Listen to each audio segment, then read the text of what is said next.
ceremony of International Conclave on Circular Economy 2024, a roadmap to Viksit Bharat India 2047. I, Dr. Ginika Mahajan, on behalf of Manipal University Jaipur, take the honor and privilege to welcome this learned community at Manipal University Jaipur, in Jaipur, the Pink City and Pride of Rajasthan. As we embark on the concepts of Viksit Bharat 2047, as put forward by Honorable Prime Minister Mr. Narendra Modi, we owe the next generation of citizens a sustaining economy that aligns with a healthy climate and compassionate human development. This two-day conclave offers us a platform to engage with esteemed speakers and distinguished guests who represent a broad spectrum of industry, political, and academic perspectives, all gathered together in one place with us. And to extend our welcome to such great learned community, I kindly request Professor Neha Chaudhary, Head of Department of Computer Science and Engineering, to come forward and greet our distinguished guests.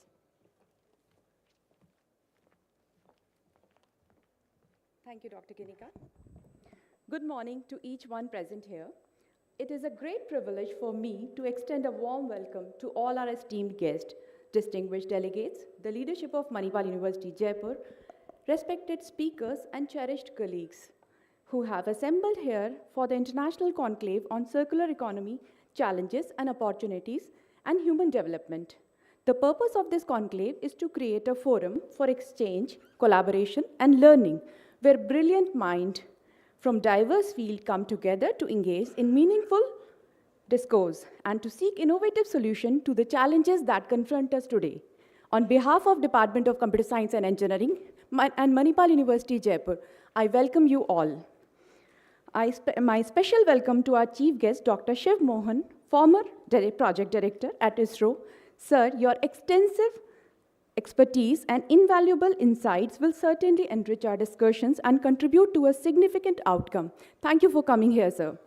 It is with great honor I welcome our distinguished guest of honor, Dr. Arvind Chinchure, founder of QLAP Academy and the member of Board of Management MUJ. Welcome you, sir. And Dr. Jayashree Periwal, chairperson Jayashree Periwal Group of Institutions. Your presence here today is a testament to the significance of our gathering and the importance of the work we aim to accomplish. I also extend a heartfelt welcome to our distinguished delegates. Dr. Suchi Sinha from IIT Delhi, Ms. Monica Singh, Sustainability Expert in Aviation at Indigo Airlines. Welcome you, ma'am. Dr. Ajit Upadhyay, Senior Professor at PMIR Indore. Dr. Chef K. Thiru, Principal Welcome Group Graduate, School of Hotel Administration. I welcome you, sir.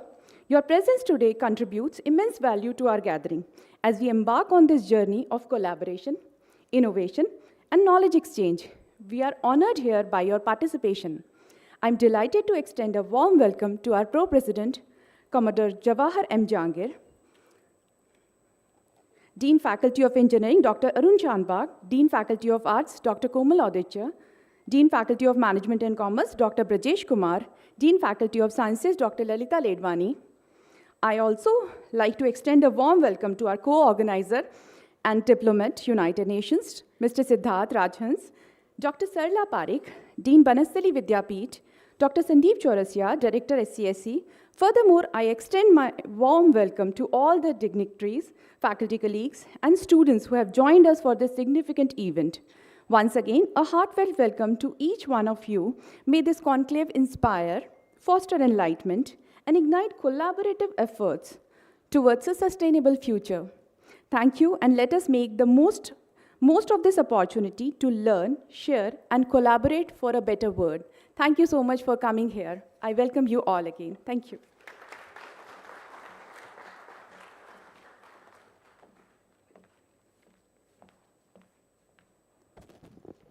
Thank you, ma'am. With this, I cordially invite esteemed dignitaries to join us for the lighting of lamp to mark the commencement of our auspicious event.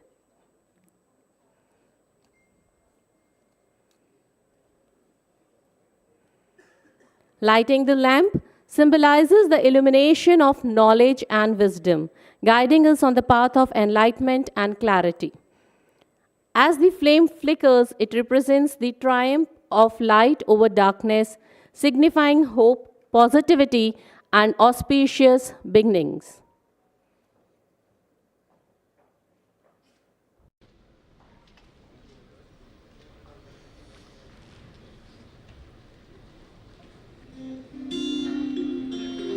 या कुन्देन्दुतुषारहारधवला या शुभ्रवस्त्रावृता या वीणावरदण्डमण्डितकरा या श्वेतपद्मासना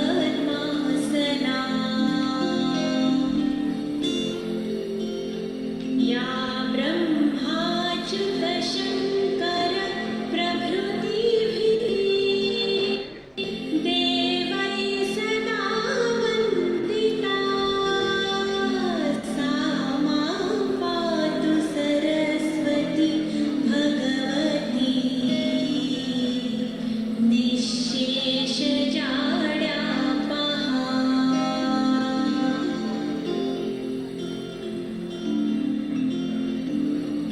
शुक्लां ब्रह्मचारसारपरमा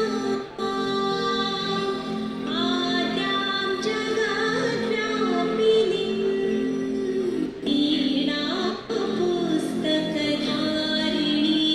वीणापुस्तकधारिणीमभयदां जाड्यान्धकारापहा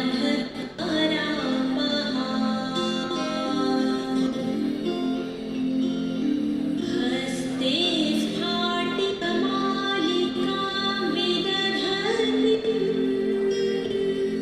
पद्मासने संस्थितां वन्दे तां परमेश्वरीं भगवतीं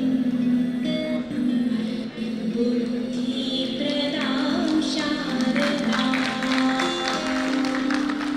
I request Chief Guest of the Day, Guest of Honors, and Individual Leadership to kindly take their seats on the dais. Chief Guest of the Day, Dr. Shiv Mohan, former Project Director, ISRO. Guest of Honor, Dr. Arvind Chinchure, Founder and CEO, QLEAP Academy, and member of Board of Management, MUJ. Guest of Honor, Dr. Jayashree Periwal, Chairperson, Jayashree Periwal Groups of Schools.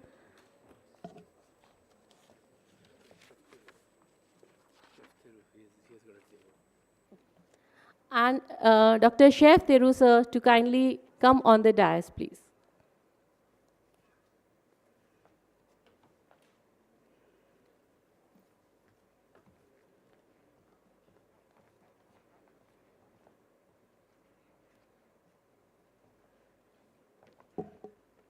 Thank you, everyone. As a gesture of warmth and hospitality, we would like to felicitate our esteemed guests on and off the dais as our appreciation and honor of their presence. For the same, I request Commodore Dr. Jawahar M. Jangir, Pro-President Manipal University Jaipur, to kindly felicitate Chief Guest of the Day, Dr. Shiv Mohan, former Project Director, ISRO.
Thank you, sir.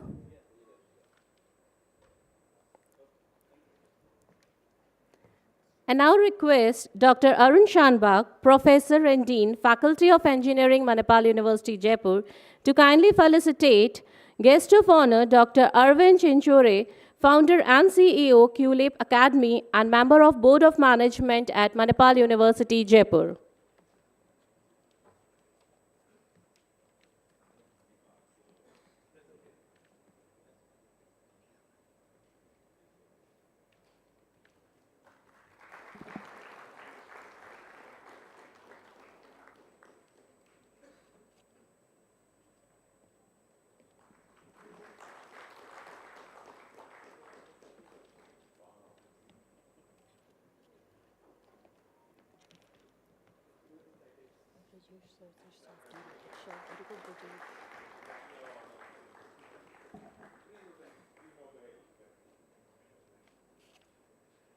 Thank you, sir.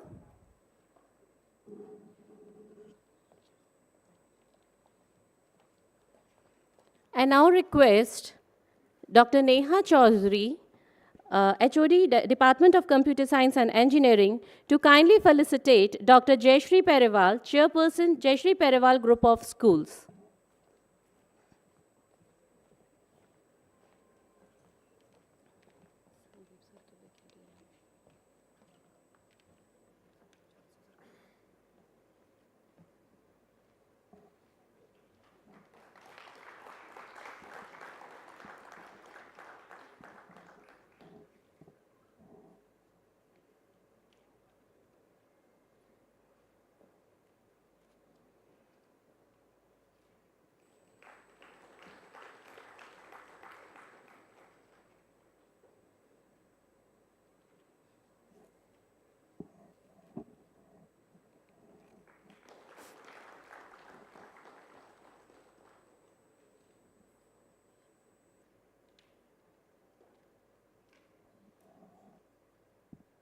Thank you, ma'am. I now request Dr. Sandeep Chaurasia, Director, School of Computer Science and Engineering, to kindly come on the stage and felicitate Dr. Chef K. Thirugyana Sambandham, Principal, Welcome Group, Graduate School of Hotel Administration.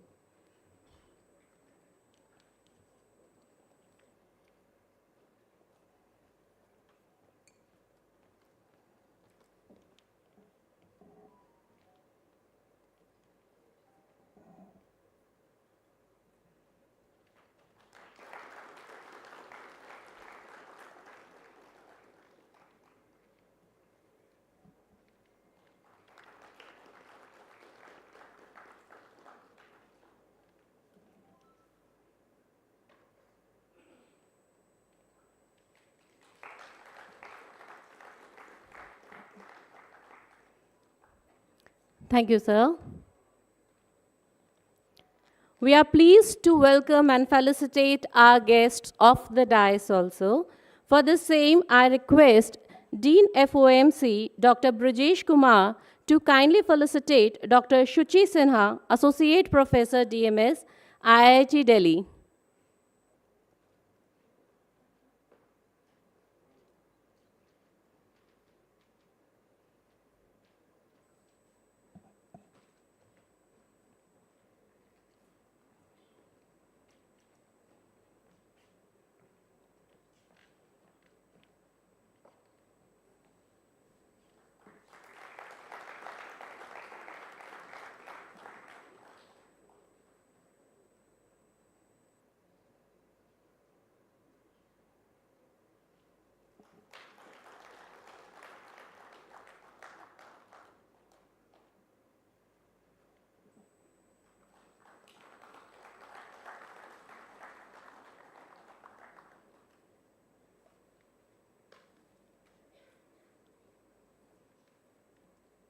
Thank you, sir. Thank you, ma'am.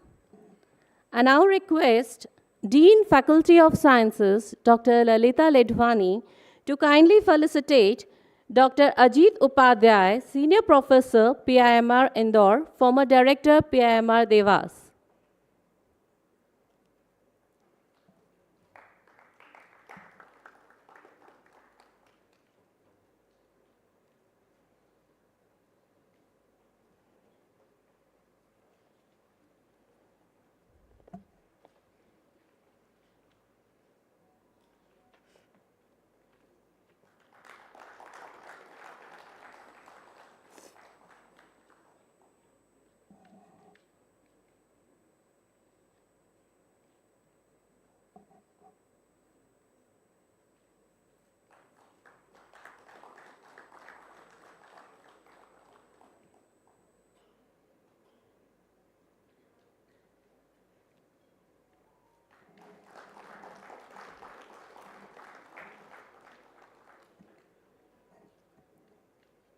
Thank you, ma'am. Thank you, sir.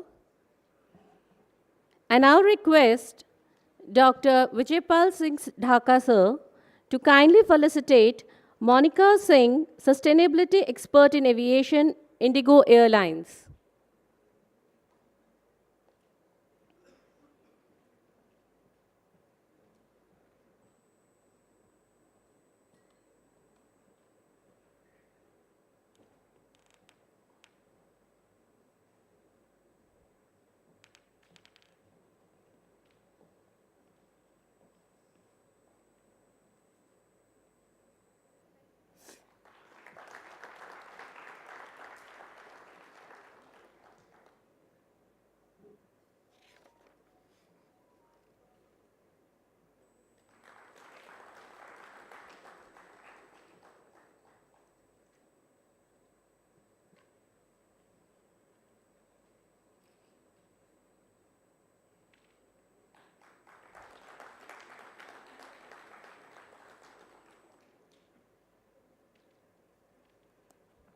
Thank you, sir. Thank you, ma'am.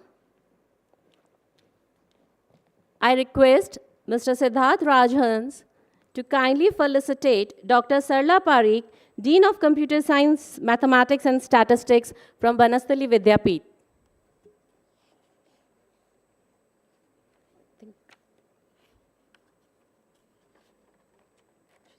Sorry, So may these symbols of hospitality convey our sincere admiration for your presence and valuable contributions you make to the society, to our India. To proceed with the program, I am honored to invite the driving force behind every aspect of this event, Professor Arun Shanbag, the General Chair of the event and Dean of Faculty of Engineering, Manipal University Jaipur, to extend a warm welcome and address the gathering. Thank you. Good morning, everyone. Greetings to our university leadership. Our president, G.K. Prabhu, is actually traveled to Karnataka to cast his ballot in the Lok Sabha elections, so we excuse him. Also, greetings to our pro-president here. Welcome to all the visiting dignitaries who have been already felicitated. We are honored to meet you all. Greetings to all our directors and deans who have taken the time from their busy schedules to participate in this, our faculty, and many of our students, and also from other universities. Thank you. And I also want to recognize this organizing team. This whole thing would not have been possible without the lead by our HOD of CSE, Professor Neha Chaudhary, Director Sandeep Chaurasia, and her team. This has been amazing, and our diplomat in residence and our adjunct faculty, Mr. Siddharth. Thank you very much, sir. And the two most important people on the ground, Dr. Sishir Chauhan and Dr. Sakshi Shringi, they worked around the clock, flawlessly, in making this happen. It's a little bit like the iceberg. You're only seeing 2 days of events, but below the surface, there's been 30 days of hard work, which they have been doing, and their team. So thank you very much, and I want to acknowledge that right at the outset. Thank you. The current model of economic development, essentially the Western model, will not work in India. We have a population 4 times the size of the US and 1/3 the land mass. If you look at the air quality map of India, there's a lot of red all over the country. At this rate, even if we get to a $5 trillion GDP, we will end up wearing gas masks everywhere. That is just not sustainable. Yes, we have a responsibility for economic development, for a whole, and to improve our GDP and lift the billions of people in India out of poverty. But we also have a moral obligation to do this in a sustainable way and to provide clean water, clean air for the next generation. With the launch of Viksit Bharat 2047, the Prime Minister Modi has asked us all to start thinking about what a developed India will look like. We have to decide what type of development we want to do in India. It is not a copy-paste from the US or Dubai or Singapore. Our version of the developed Bharat has to be founded on the traditions, the culture, and the ethos of India. That responsibility lies with you and me and all of us in this room and in this country. We cannot be simply passengers on this road to development. We need to be navigators. This conference on the circular economy, highlighting sustainability, is the first step in improving our awareness of this problem and identifying the potential paths towards a developed India. We have some amazing people from the IT industry, space aviation, hospitality education, K-12 education, academicians, UPSC training, and diplomats and the government representing the government of India who have joined us here. Coming together, we want to share their perspectives and deliberate on the way forward. With your help, we want to develop a blueprint of what we think a developed Bharat would look like and share that with Niti Aayog and our Prime Minister Narendra Modi ji. I'm inviting you all to join us on this mission. Ladies and gentlemen, welcome on the journey. Thank you.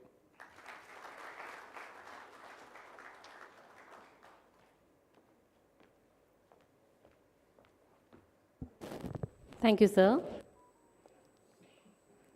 As we gather here today, it is with great pride and enthusiasm that we welcome you to our esteemed institution, Manipal University Jaipur. We are honored to host and conduct the significant International Conclave on Circular Economy 2024. I now invite the most significant figure representing the university, the Pro-President Commodore Dr. Jawahar M. Jahangir, Manipal University Jaipur, to address the gathering and provide insights about Manipal University Jaipur.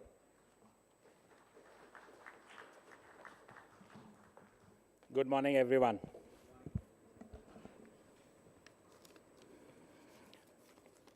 Dignitaries on off the dais, faculty members, and my dear students. In fact, I'm very happy and indeed excited to participate in this particular seminar. And I would like to thank Dean FOE, Dr. Arun, and the Department of Computer Science and Engineering for finding a very, very appropriate topic, because that happens to be the need of the hour. And why this is actually the need of hour? Temperatures are rising. I really wonder, it may be just a matter of time that an air conditioner installed in your homes and offices may refuse to work. Climates are undergoing changes, and for the worst. Sea levels rising, pollution levels in water bodies and air rising, adversely affecting our health. Rivers drying up, or we have made multi-storied buildings on river beds. Bowels are drying up, and cities have acute water shortage. You may have just heard what is happening in Bangalore. Season demarcation, in fact, is somewhat disappearing, and sudden rains causing floods. You recently noted what happened in Dubai. Now, this all is happening because we have adopted what is called as linear economy. And linear economy basically means that you take from the environment, process or produce it, and use it and throw, making it waste. And where does the waste go? In the landfills, in the open dumpings, incinerators, open burning, and recycling. Unfortunately, recycling is happening only to the tune of 10% of the waste. Now, one of the reasons for the waste is excessive consumption. In fact, Dr. Arun just talked about US. If we all had the kind of consumption which US has, we would require 5 planets. And unfortunately, we have only one. Even if you take the world average, we require 1.7 planets, considering the kind of waste which we are taking. Now, the bottom line is that we are extracting far more from the nature or planet than it can possibly be replenished. The waste generated by one person on an average ranges from 0.7 kg to 3 to 4 kgs. And if you don't do anything about it, where is the space for dumping? Now, 70% of the waste goes in landfills and open dumpings, 11% to the incinerators, and recycling, as I said, is just about 10%. Now, estimates by 2050 says that we will have about 3.4 billion tons of waste per year in the world. And India also happens to be the 6th largest waste producer in the world, courtesy our population. Now you just see Amazon. We all get a lot of items from Amazon. But you see the amount of paper, cupboards, cardboards, plastics they use to deliver the items is humongous. And they don't collect it back, because probably collecting it back is expensive in their supply chain method. But we are producing huge amount of waste. In fact, 90% of the plastic which is used in the packaging actually goes for dumping. And it's a very, very serious issue in the world today. Coca-Cola happens to be the Fortune 500 company, and we all use it. It is the largest polluter of plastic in the world. But they will fund the meetings and conferences for sustainability. Now, that is the dichotomy. Now, personal awareness, I would say, by and far is there, but we are not adopting. The issues are getting discussed in the UN, but implementation remains a serious challenge.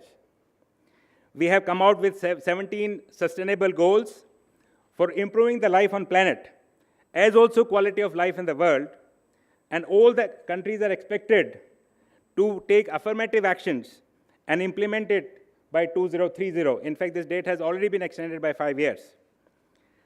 Now, reason, in fact, I happened to watch one of the podcasts, and one of the speakers said, the reason for all this is that we have money in hand and the calculator in the brain. Now, the brain operates from the paradigm of what is it for me? IRR, profits, payback, period, etc.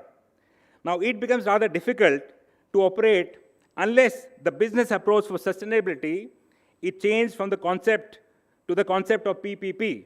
That is, business is done for people, profit, and planet, and larger stress has to be given on the planet. Now, circular economy, which is the theme of this particular seminar or conclave, that appears to be the answer. Now, what is circular economy? That you take from the planet, use the product for extended period and not one-time use, and repair and reuse and refurbish and then use, and make use of that particular product for some other use, and then recycle and retrieve the material and make alternate products. That means you are taking less and less from the environment. Now, example of the circular economy, गांव के अंदर you say there is one tree and there is one cow. The tree takes the nutrients from the earth, then it grows fruits and leaves and things like that. The cow comes and eats it. The cow produces milk and cow dung. The cow dung is used again for the tree to grow. The tree produces oxygen, and the cow produces carbon dioxide.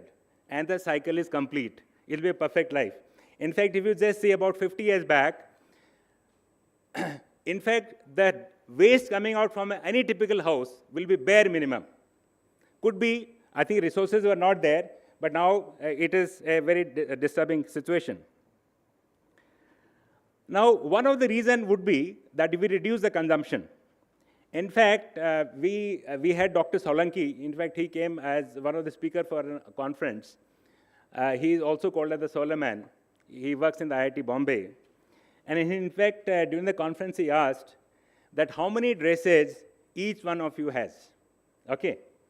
Okay, it's a very, very painful question specifically to ask from the ladies. It can be termed as offensive. But he said that you don't require more than 3 and 4 dresses, and which he has been actually implementing in his life for many, many years. But all of us have huge number of dresses. Ultimately, surprisingly, 60% of the clothing item is actually plastic. And that does not get biodegradable. तो मतलब plant का चूना लग रहा है वहाँ पे. Now you see what can really happen. You know, there are very good concepts. You see what happened in Ola, Uber, Airbnb, Oyo. What they are using.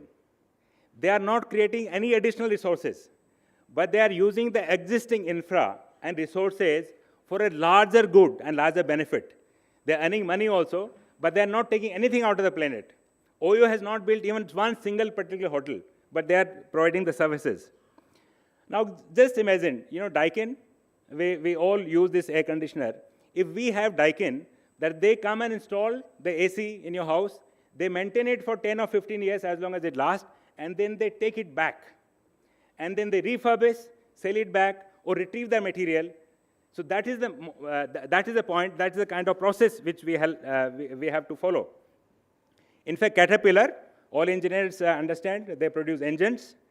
In fact, they do this refurbishing. And they collect your engine back, refurbish it, and sell it at 20% lesser cost, but their profit margins are far higher. That is the kind of model. Signify, which actually produce lights, they also recycle and use. In fact, the light is provided as a service.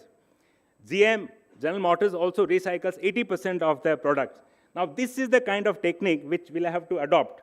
Otherwise, I think we are going to be in trouble. Countries like Singapore and Taiwan are good examples of recycling the waste and making good use of it. In fact, experts say that this particular use of waste is an economic opportunity to the tune of $4.5 trillion by year 2030. So there's huge amount of scope.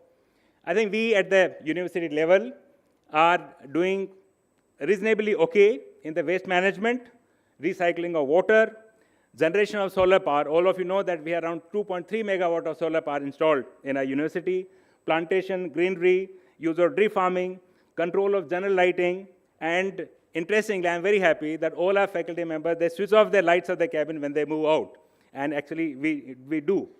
We also introduce e-pads, though to a limited extent, to reduce the paper waste. Now, as I was sharing with the honorable invited guest this morning, that we also done quite well in the Times Higher Education Impact Ranking, which is all about sustainability, and we come in the band of 601 to 800 out of almost 30,000 universities in the world, which is quite good. We've also done exceedingly well in SDG goal number 12, which is responsible consumption and production, okay, where we appear at 301 to 400.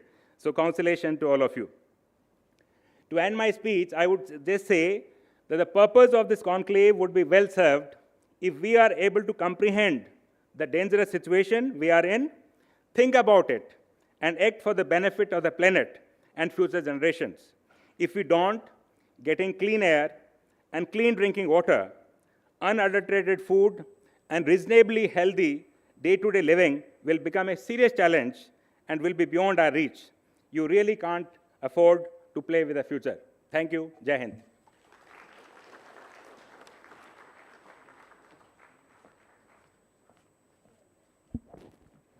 Thank you, sir. We have with us Dr. Sarla Parikh, Dean of Computer Science, Mathematics and Statistics, Vanasthali Vidyapeeth.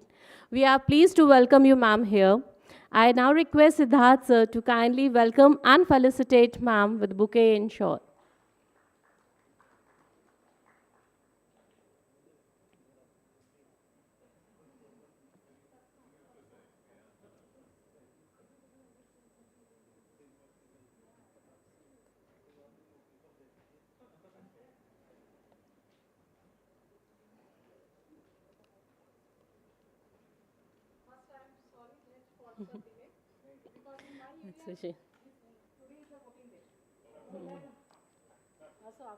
Ma'am.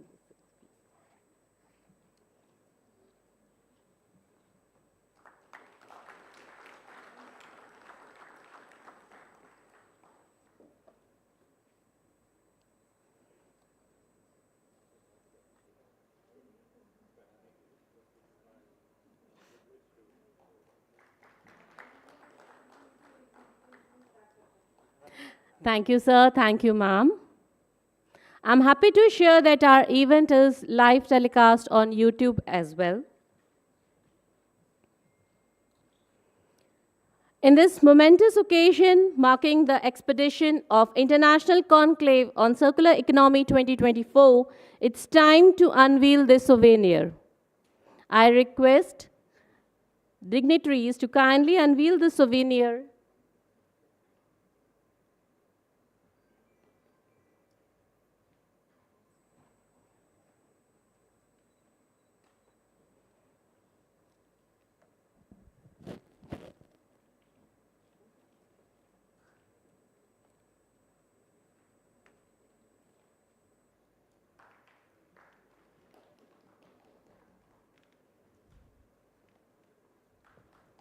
Round of applause for unveiling the souvenir of International Conclave on Circular Economy 2024.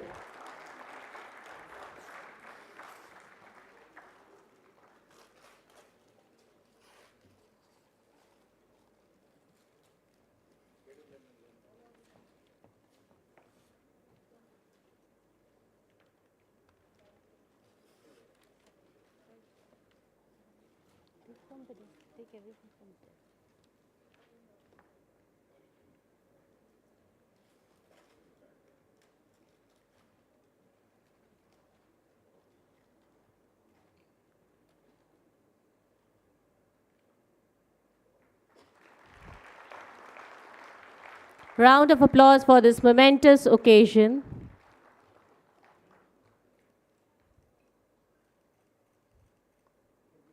Thank you, everyone. Ladies and gentlemen, please join me in extending a warm and enthusiastic welcome to Mr. Siddharth Rajhans, Career Diplomat, United Nations, and Adjunct Professor MUJ. I invite Sir to kindly share insights regarding the conclave and introduce our chief guest.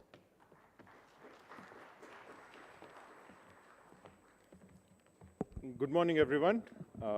Thank you so much, Manipal Jaipur, for making me a part of your family, as well as giving me this opportunity to co-host and organize this conclave, the International Conclave on Circular Economy. So my visit to Manipal, it's an interesting story, happened last year, once for a conference in August where I was speaking, and thereafter for a TEDx in October. And the nature of my talk was about the case for India, why India's foreign policy and our diplomatic voice matters in the world. So that's where I met the charming Dr. Arun Shanbag, who spotted the opportunity that we could do something around this.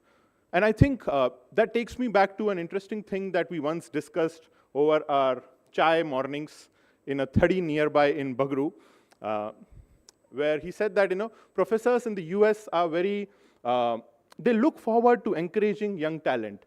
And I think that is what struck a chord between me and him. So that's how I, in addition to my work at the Ministry of External Affairs and my work as a diplomat, I took over some extra time during the weekends or so as an adjunct professor in his Faculty of Engineering, and I got this opportunity to organize this. Why circular economy is the question.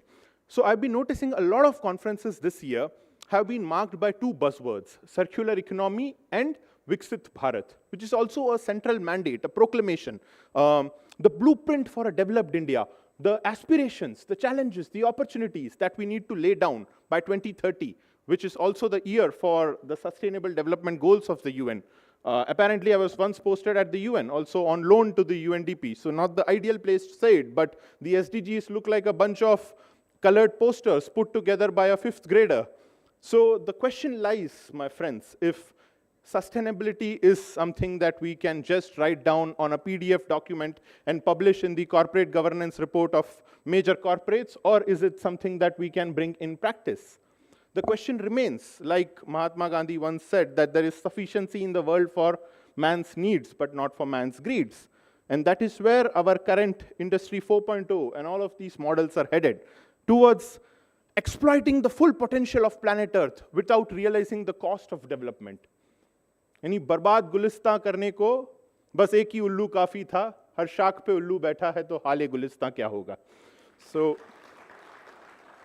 with reference to that, my friends, I think it is absolutely relevant and coming of age to be hosting something called circular economy, the concept of circularity, to give back to planet Earth. And that is where I feel India's diplomatic community is also headed. Our growth story as a world leader is headed. So I invite you all to take as much part as you can over these 2 days. It's not just that this is the only conference. We planned a couple more things. There's a conclave on Viksit Bharat, like there's a build-up to that, like a roadmap to Viksit Bharat, and eventually a conclave on Viksit Bharat. This conference was to be headed, or the chief guest originally was Dr. V. Ananth Nageshwaran, the Chief Economic Advisor of India. He confirmed, but however, due to Achar Samhita, he couldn't come in person, so he said that he will come in July. So we'll plan something with him there. And then Dr. Jaishankar has given an in-principle approval for September. So there's something interesting that can happen. It's an incredible opportunity for you all to engage in interdisciplinary action, policymakers, intellectuals, industry leaders, academicians, all of them coming together, including the legendary Vijender Singh Chauhan, baithne ka tarika thoda casual hai, and all of these folks coming together and helping us. So I extend my heartfelt gratitude to 10 of the 14 speakers or 13 speakers whom I've had the pleasure of knowing in different parts of my life. Dr. Shiv Mohan, a legendary scientist with ISRO, former project director at ISRO, also responsible for lunar ice and water detection as part of Chandrayaan-1. So thank you, sir, for joining us. I extend my thanks to Arvind Chinchure, sir, for joining us as the Board of Management member at MUJ. I extend my thanks to Jayashree Periwal, ma'am, World Economic Forum. So that's incredible what you have accomplished, from a housewife to having scaled up and turned into an entrepreneur in the K-12 segment. I extend my thanks to my fellow Tamilian and principal at Vaksha, Dr. Chef K. Thiru Jnana Sambandam, if I got that right. And I also extend my thanks to Dr. Shuchi Sinha, whom I had the pleasure of meeting at a CII-IWN meeting. I extend my thanks to Dr. Ajit Upadhyay, my close friend and management expert last many years, to Ms. Monica Singh from Indigo, and all the incredible people who will be joining us in the days to come.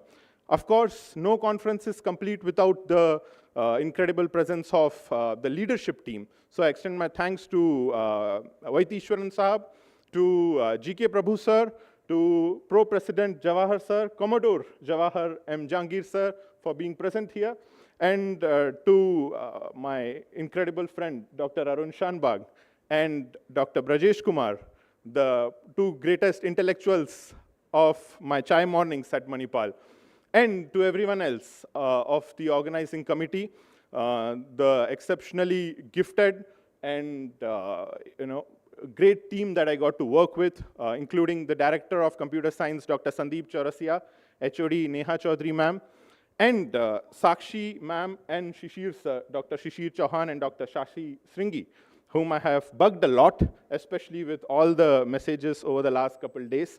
But it goes on to prove that the amount of hard work they have put in. We don't have a single-use plastic SUP bottle on the dais. It's all glass bottles by Bisleri. And if you noticed, if in the speaker booklets we don't have regular pencils. We have a cute eco pencil. So the attention to detail that has gone into the making of this conference speaks volume about our commitment towards sustainability. So with that, I announce the forum open. Looking forward to engage with you all, with all of these incredible people sharing insights and how we can take this journey ahead. I now have the privilege of handing over the dais to Dr. Shiv Mohan. Dr. Shiv Mohan, I met him in 2019 around a conference at Vallabh Vidyanagar, Anand, the Center of engineering education at India's first engineering college, Birla Vishwakarma Mahavidyalaya, which was inaugurated by Lord Mountbatten and Sardar Vallabhbhai Patel. So I met sir there at a conference. It's incredible to know his journey. Sir has been a former project director with ISRO, has been a proponent of work around what we call as microwave remote sensing. He was the principal architect for the RISAT contribution of ISRO. ISRO, as you all know, is one of the world's most low-cost, high-output space organizations. In terms of circularity, I don't think there has been a single space organization that has given back to the society as much as the legendary ISRO has. Sir has had a great career at the ISRO, including a lead contributor to Chandrayaan-1 mini SAR water ice model and Chandrayaan-2's dual frequency SAR. As part of his work around microwave remote sensing, a lot of it has also gone into India's geospatial capabilities, including the Vedas platform of ISRO, the visualization of Earth data observation and archival system. And apart from that, sir has had an enriching post-ISRO career. Apart from developing the lunar water ice detection applications, sir has authored 320 research papers, and he has received several honors, one of which was also on display on the ISRO SAC website, the Space Application Center website, for an IEEE award he received as the IEEE GRSS Liaison Asia Pacific, the Geosciences and Remote Sensing Society. So with that, I have the distinct honor of inviting sir for his remarks as the chief guest. Sir, all yours, and thank you so much.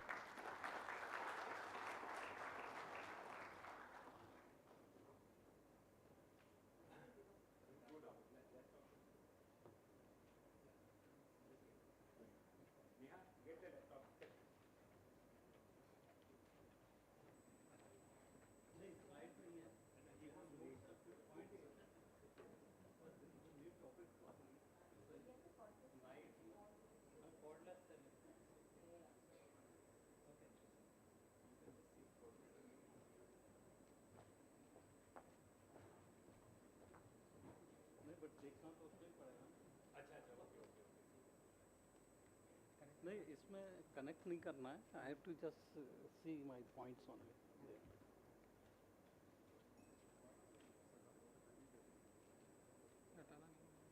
हाँ इसको हटाने बंद कर दो इसको keep it here आ जाएगा उठाइए या मैं वहाँ रख के भी बोल सकता हूँ उसको ऐसे कर लो थोड़ा Hey.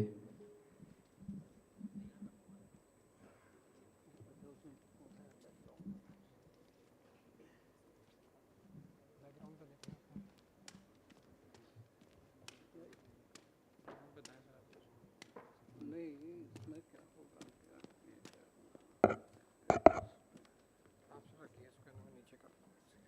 हाँ उसको कहीं और इसमें दिखेगा भी कि नहीं दिखेगा मुझे इसमें दिख भी नहीं रहा ना मेरे को या मैं वहाँ बैठ कर लूँ वो तो बैकड्रॉप में चलने दीजिए मेरा तो बस इसमें से थोड़ा पॉइंट्स थोड़ा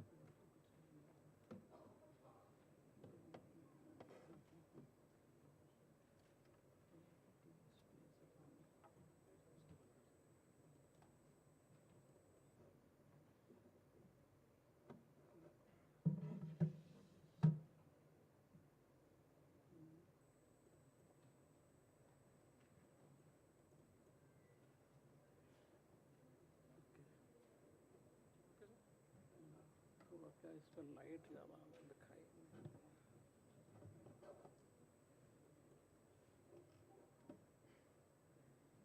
पर कहाँ का लाइट आ रहा है लाइट बंद करो हाँ तो इस पर क्या रिफ्लेक्शन थोड़ा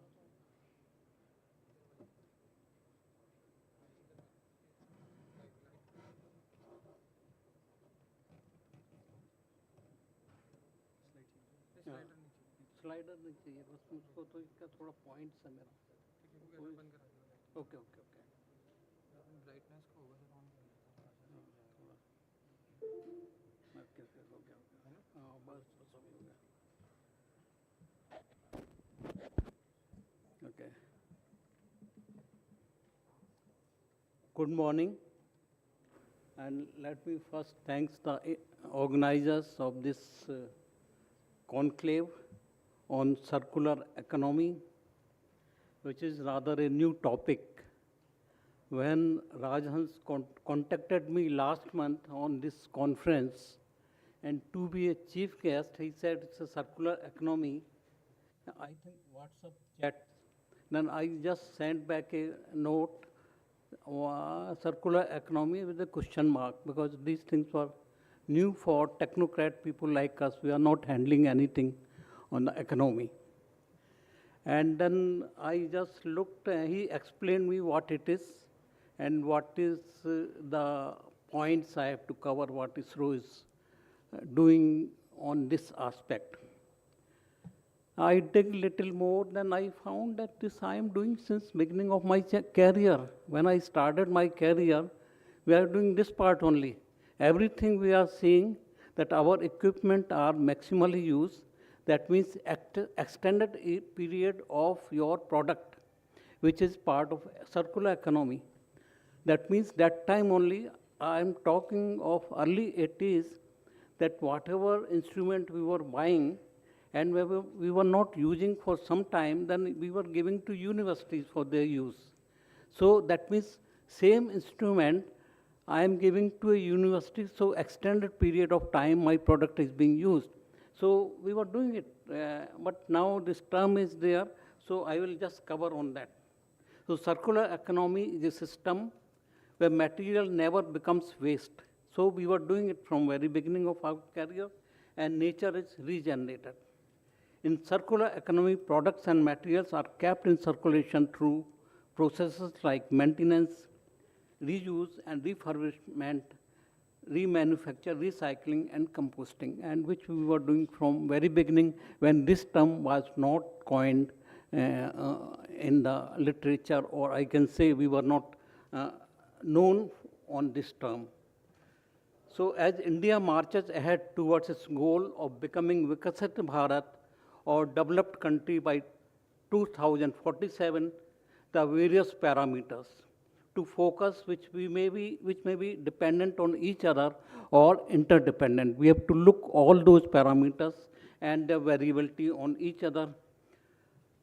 Circular economy has emerged as a crucial model for building sustainability through product reuse, recycling, and maximizing output. What it gives to me, enhance or increase life of the product, which I am doing since my beginning of my career. Recycling needs can be minimized. It's also, I see that we were doing it. Multiple use of products we were used, and we were doing it without knowing that it's a part of circular economy. And waste generation was minimum from our beginning of our career, and maximizing output. How it is that we launch a satellite, and then we are team of different kind of people with different discipline. Suppose I am an agriculture engineer, I look for a satellite for agricultural application. Somebody from a discipline of marine fishery, he would also add a sensor I want a temperature also of the ocean surface. Then you add a little weight on that satellite. So multiple use of the satellite was one of the things. So I am giving a service to various segments of the society from same satellite. It was our concept from very beginning, and we are doing the maximizing the output from the same satellite. Today, India has the maximum remote sensing satellite from any space agency. So that's what the achievement from nature, if you look the recent any article from the nature.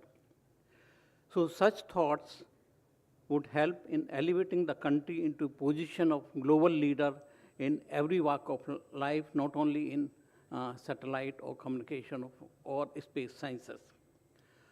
What is the importance of innovation and technological advances in fostering a sustainable future of India? I will talk on these points. Technological advances and innovation are the key drivers for me for the rapid growth of a country with a protected, sustainable future. Because when we do some advancement in a technology, we also look, it is our habit that it gives me maximum benefit. It's a part of human habit that to get maximum out of this product. And that is being done. And these are the offer different kind of solution, of certainly unique solution for each problem. When you look for the unique solution, you also look for the additional solution for each of the product which we are developing, and it is happening.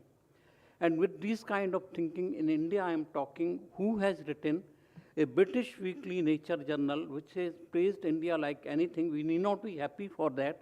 What they have praised recently, you can see just 3 weeks before, India is the world's largest pharmaceutical industry by volume and generic drugs. It has produced 4th country to achieve soft landing on the moon, and the first country to go to South Pole, which we take honor in the world that we are the first, which nobody could do.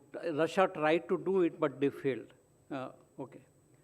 And we are the largest constellation of remote sensing satellite in the world. And because, as I said, we do the multiple kind of application from a same satellite, which nobody is doing. They develop a satellite for particular application. And India is the research output ranking 3rd. Research output means not in terms of anything, but number of publications. India is producing 3rd in the, and India ranks 4th in wind power capacity. In last 10 years, it is a development after present government. Its vision comes from, it is a change in the leadership also. And 5th in solar power capacity generation. These are the things which have come in the British Weekly Journal, which is independent of our own government's thinking. It comes from anybody, then we feel proud of that. But we need not be proud of that. We have to go beyond. We need not feel too happy for such thing. We have to embrace the technological advancement by nurturing talent. Sitting here in the back of those last few seats, they have to come forward, and fostering collaboration with goal of long-term sustainability also are required, because you feel encouraged if you get something good in a short term.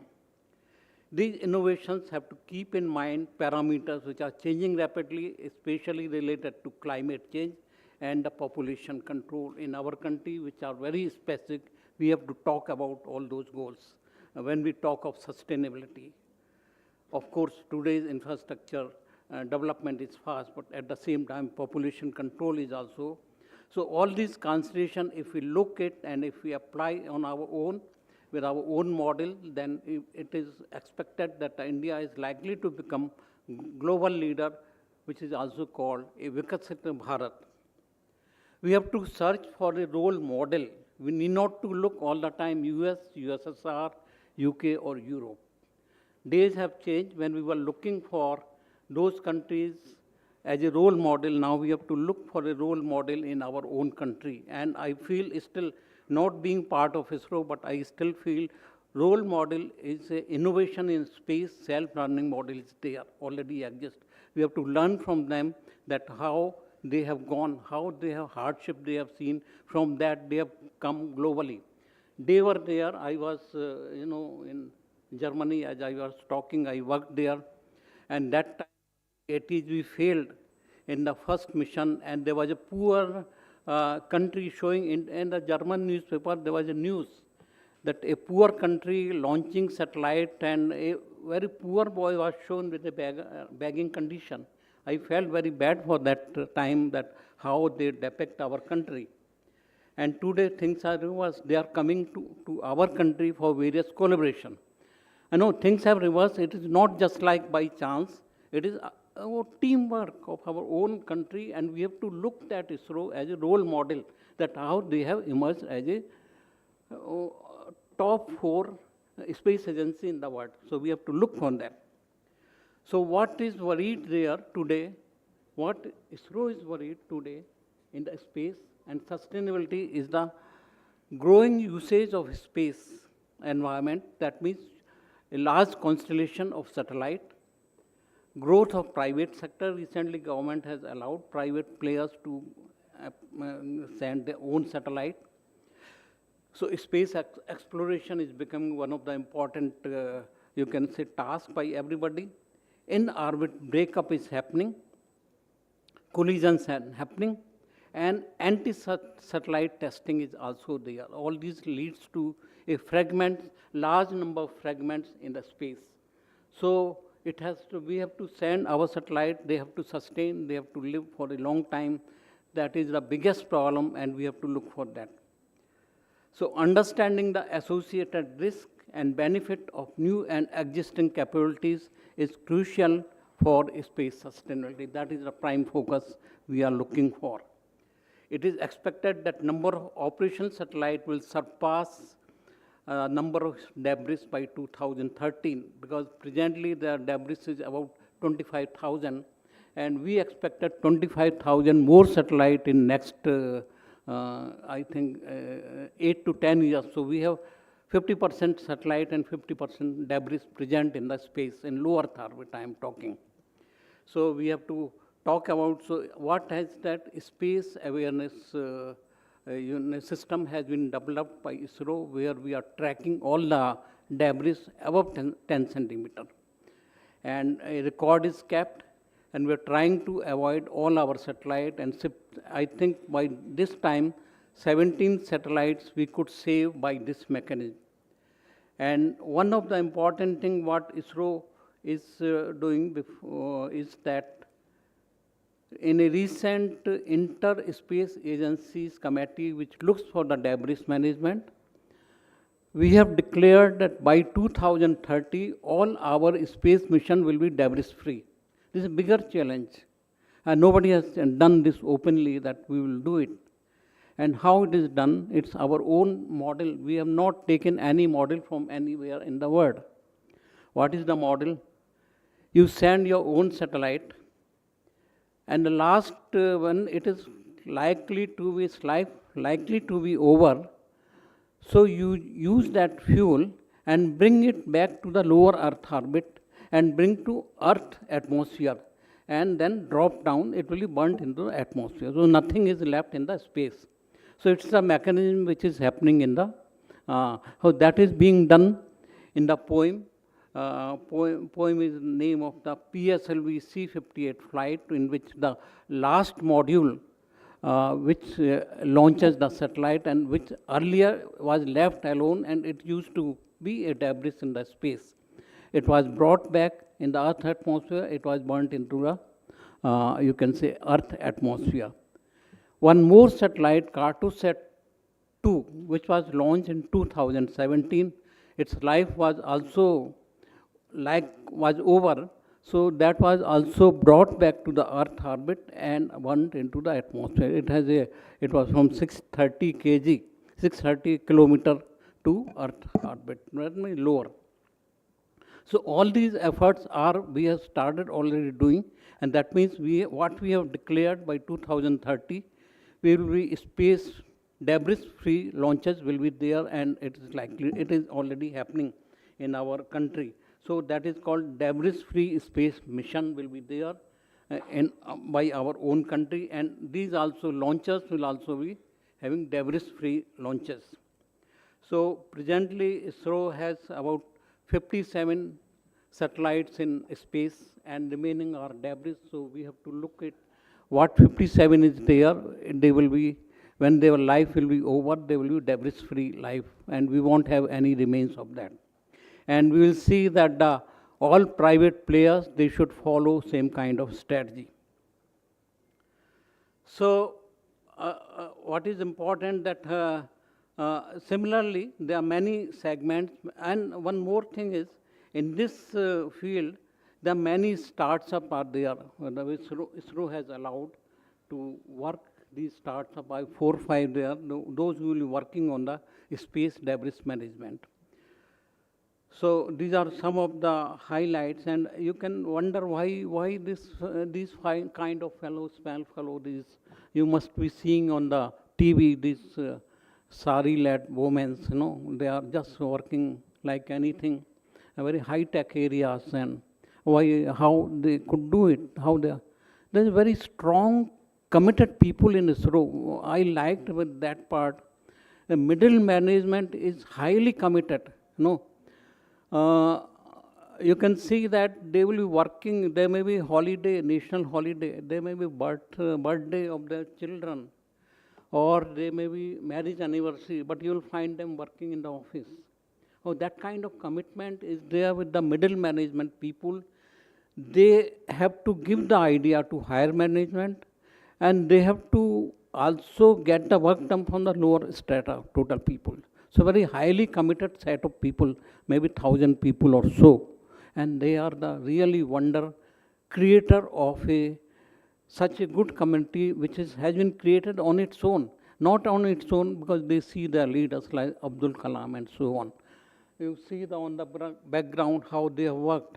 And we learn from them only.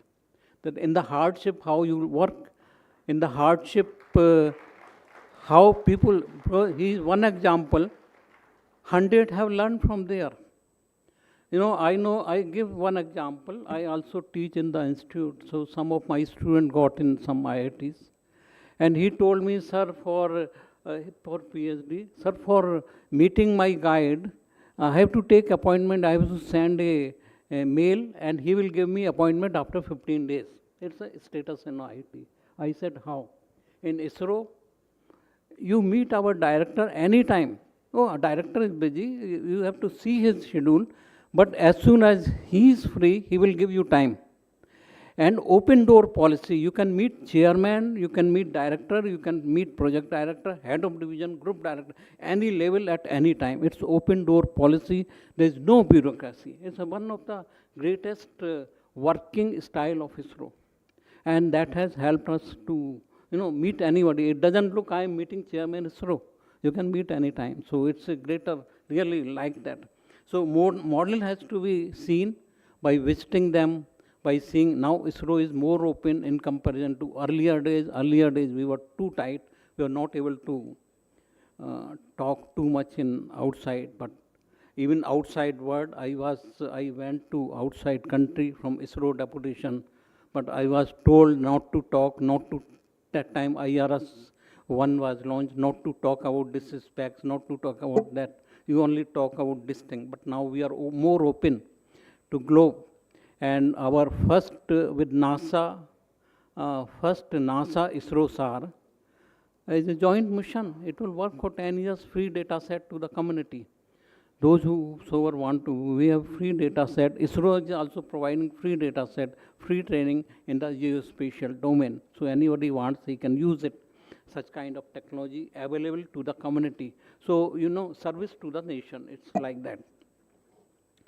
Now, such kind of models, such kind of technology, such kind of people have to understood by various community, and we have to apply on new fields like robotics, AI, nanotechnology, synthetic biology. Now ISRO is also opening astrobiology, where you work for the new products in relation to biological products, and also develop new synthetic product in the zero gravity environment. Just few years before, I know, because we are going to have our own Bharatiya Antariksh Station by 2035. ISRO has been given that. Gaganyaan is our project for that, and Bharatiya Antariksh Station 2035, and 2040 is the first landing on the moon. So these are the targets given by the government. Earlier, what is the difference? Earlier, when we were going to government target, our own things we were not getting. It was a hardship like this.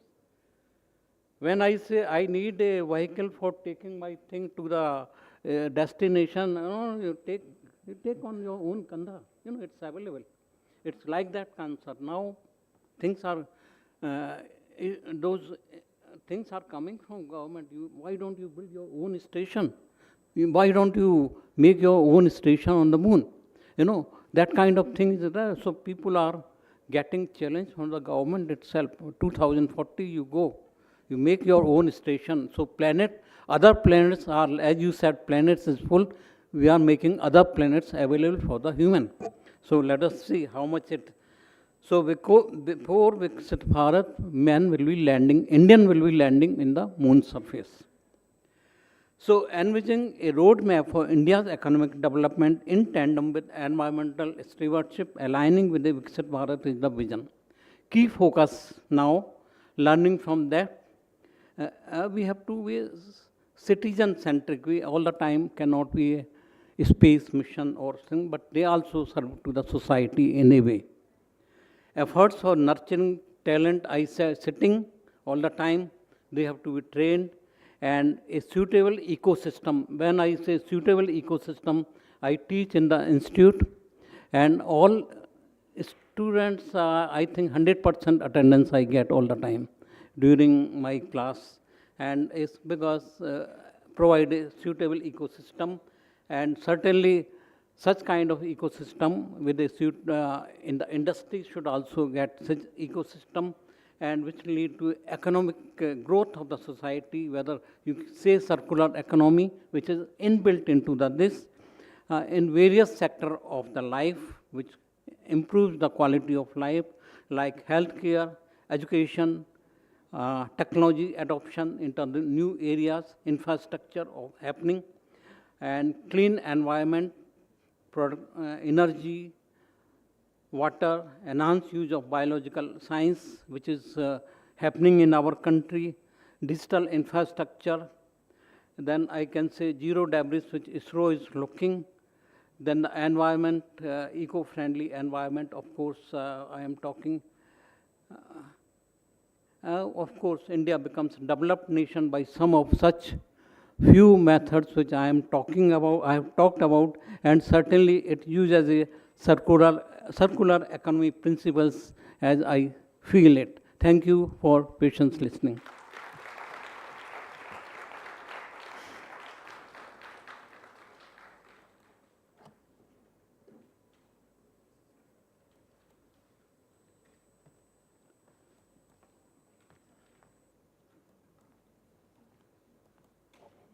Okay. Yeah, कर दिया. वहीं रख दीजिए, हो गया. हाँ, वहीं रख दीजिए. Okay, I can now respond to questions if they are. Especially youngsters, you know, we talk. ये भी okay, ये भी उधर ही जाएगा. We talk about many things of ISRO, and something is hidden. ISRO, that how I can be part of ISRO is true. I tell you some of the things are the misconcept of ISRO, that if you are in IITs, you will be selected, others cannot be selected. So that's a misconception. All of you, those who are students here, that you just appear in ISRO test, nothing, and you need not know people there. If you have appeared in that, and if you have stood in that ranking, then you are in. Once you are in, you don't bother from which institute you are. You will never find that we give preference in promotion or in assigning a job to a person who is from foreign degree. All are equal grade. We don't see from where you are coming. By seeing your internal assessment, you know, how you are doing, how a task you are completing, how you are working with the team, all those are our internal assessment, nothing more. And that gives you growth in your career. So any questions, how you feel, how the ISRO, you can be part of ISRO, and how faculty can become part of ISRO, I can respond to many of such questions.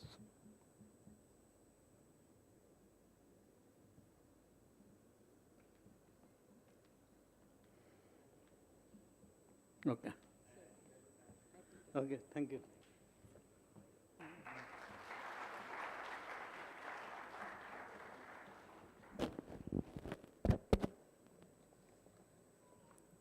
Thank you, sir. Thank you for your enlightening and inspiring speech. So we are moving towards Viksit Bharat, and we thank you and ISRO for your valuable contributions to our Bharat. I now invite convener Dr. Sakshi to introduce our guest of honor, Dr. Arvind Chinchure, sir.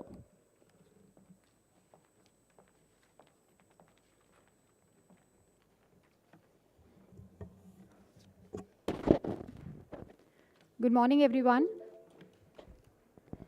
We are thrilled to have you join us today for a day of insightful discussions and meaningful connections.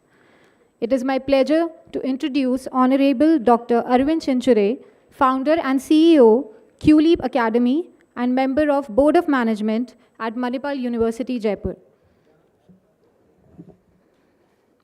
Dr. Arvind Chinchure holds a PhD in physics and has a rich 30-year background spanning research and development, technology, innovation, intellectual property, startups, business strategy, and policy. He currently serves on the Board of Management of Manipal University Jaipur. He is the founder and CEO of QLEAP Academy, which is focused on cultivating 21st century professionals and leaders in Industry 4.0 and innovations. His professional journey also encompasses working with prominent multinational and Indian corporations. He has authored a national strategic policy paper titled Industry 4.0, a roadmap for India's global leadership, published by the Pune International Center, PIC. He has also served as a member of the advisory board of a global research project on intellectual property models for accelerating sustainability transitions, and acted as an international expert, IP, and innovation for the World Bank. He has received Exceptional Leader of Excellence Award from Women Economics Forum, Innovation Excellence Award from India Group of Institutions, and IP Professional of the Year Award from Legal Era. He has authored many research papers in journals and international publications. His most recent book, The New Age Organization, introduces a groundbreaking framework to help organizations navigate rapid disruptions and assume leadership in the fourth industrial revolution. I welcome Sir on the stage to enlighten us with this talk.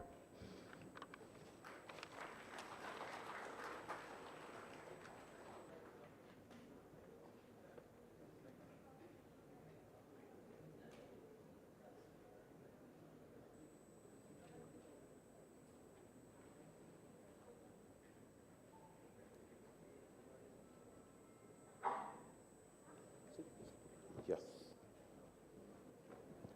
So good morning, test. Yeah. So good morning to everyone. Particularly, I see the future leaders in sustainability and particularly circular economy sitting here. Thank you very much for coming to this particular event. I'm sure this will be very, very inspiring and enlightening experience for all of you, and you can take some big learnings and insights that will be relevant to you and your life. So what an incredible story, sir. You know, every time I hear about ISRO, you get goosebumps. You know, and it's a truly ISRO is the most sustainable organization one can ever imagine. For example, sometimes, you know, some of these take 1/6 of the cost of making a movie. And that's the kind of a record ISRO holds. And these are people like you and me making such a big difference to the nation and to all of us. Just imagine if there were no satellites, perhaps we would not have been sitting here, right? Whether it's agriculture or whether it is internet or geospatial, many, many GPS and many other things. Thank you very much for such an inspiring talk and visiting us here in Manipal. Today, what I will do is just 20 minutes for me, and I will touch upon more from a business side, and also I see, very faculty members, they are so passionate about sustainability, and perhaps for you, young faculty members, you can get some ideas of the future of your research. So that's the goal and aim with which I will share my insights. This concept has been shared now in the morning. Last 2 hours, we heard what is linear and what is circular. But some of the things that I have experienced in circular economy is something which is a new business paradigm. For example, a concept called servitization. Your commander did refer to servitization. It's a model where you pay per use. For example, now we are building this Manipal University infrastructure, and all the equipments that come here for building this infrastructure manufacture, I don't have to own, or contractor need not own, which makes this equipments can just manage everything and we just per use. For example, lightings. I don't have to buy the lights. What I can buy today is the lumens. Pay per lumens use of the light. So Philips kind of a companies today, they install all your lights and you don't have to do anything other than paying for the light that you get. And that's what the world is heading towards. And that's we call a circular economy. And Siddharth is so important. This conference is happening now. Just 10 days back, there was a World Circular Economy Conference in Brussels, in European Parliament. And there were deeper discussions and lots of insights from that conference. And our conference is just follow-up to the conference that happened in Brussels 10 days back from 15 to 18. So that's something so unique. And I'm hoping that this conference continues here. And this should catalyze something very big, because your vision to connect to Viksit Bharat is a very, very profound, and we should really work to the Viksit Bharat through this circular economy and sustainability conference. So today is also a very important day. It's a day which we call World Intellectual Property Day. I'm not sure how many of you know, this is the International IP Day. So I thought, let me share my experience of doing some research in IP that connects sustainability and circular economy. So this is the research that we did and concluded very, very recently, and unique way to look at circular economy and sustainability. Any one of you, particularly the faculty members, if you want to know more about this, please visit. There's a lot of things that is available on this particular website. And what is my contribution? My contribution was, this concept was being proposed for a grant. So I was at that early discussions on this particular area, and later I was on the International Advisory Board, and I used to go to Cambridge and many other universities to give my thoughts and share my thoughts. So any one of you are interested in this, it's a very, very unique way to look at sustainability, very unique way to look at circular economy. And there were 5 universities who were involved in this particular research. Then, during COVID, I authored a book. And in this book, I talk about 2 big disruptors. The first disruptor is technology. And second big disruptor is sustainability. Doesn't matter which organization you belong, whether you are in research or in business or in government, in the policy matters, these are the 2 things is going to change the way we live and the way future of society is defined. So it's very, very important for us to look at these 2 most important concepts, that is technology. Today, I will just give a glimpse of what I have written in this particular book so that you get to know why these are so important things. So before the slide appears, so I'm asking this question, what is it that today in the large businesses or sometimes even small businesses do this board meeting? What is it that one thing that anyone who wants to, if you take a business, and that business like Tata's, Birla's, Reliance's, or Schneider, or Philips, any large S&P 500 company, and when the board meets, including Indigo, say if Indigo board is meeting, beyond profits, beyond governance, beyond many other things, there is a one topic. This is about sustainability. We call this E, S, and G. This is the topic, or every board meeting. Now board members are talking about ESG. Now ESG is a little bit controversial. particularly the social and governance part. But what is not controversial is the environment. It doesn't matter which business you are talking about. Most of the business, every business is talking about sustainability, something that is related to environment. And there is no debate and there is no discussion about ESG. And you will be surprised.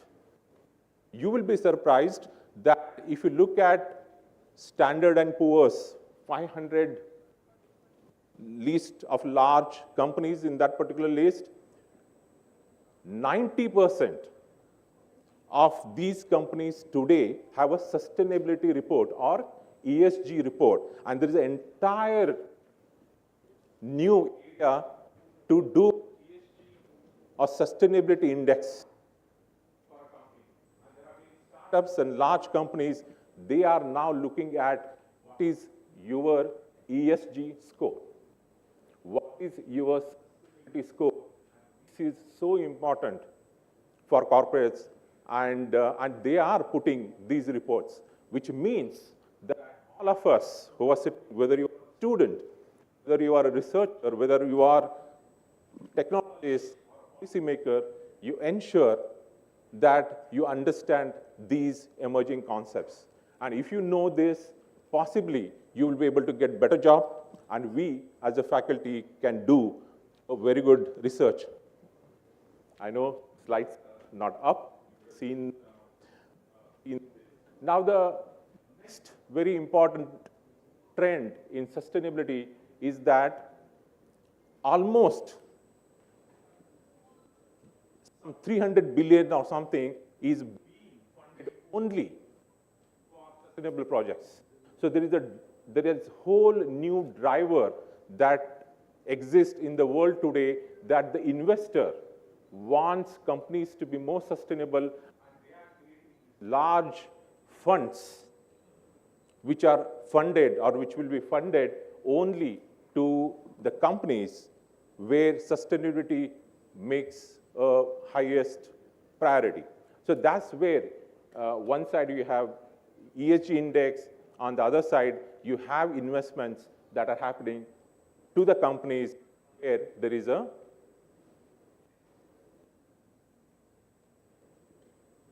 now I need slide just to make visualization happen, so you can imagine whatever I'm sharing, so you can take it. So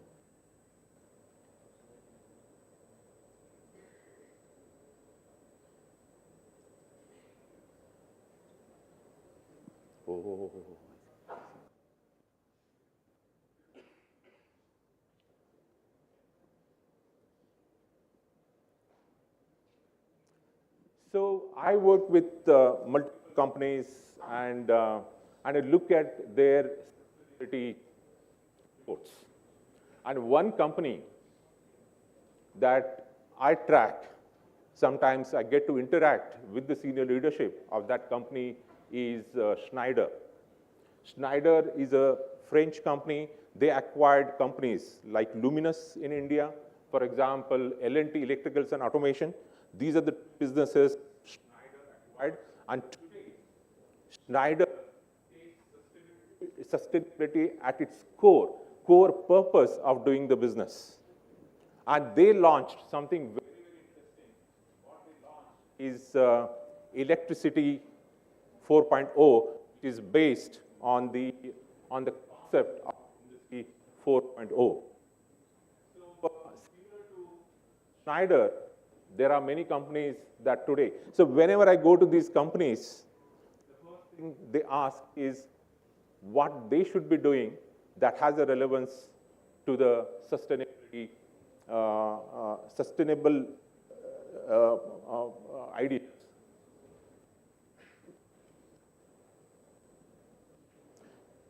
So this has disrupted process also. So sometimes we are dependent on PPTs. So, but have some patience.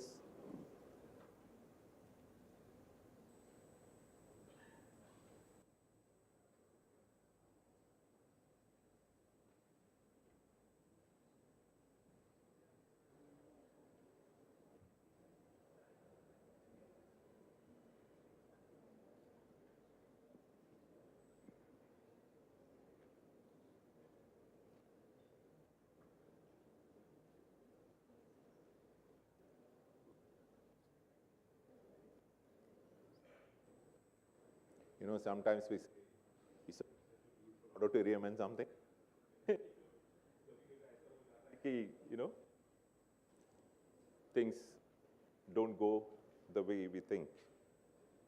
You know. What?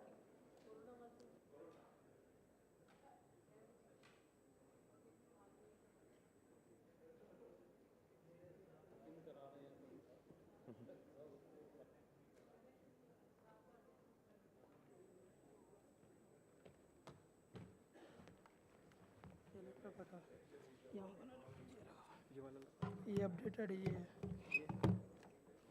फिर PPT PPT Doesn't work. इसमें भी तो copy पड़ी है ना इसमें इनकी नहीं पड़ी है तो वो ले लो पेन ड्राइव में जल्दी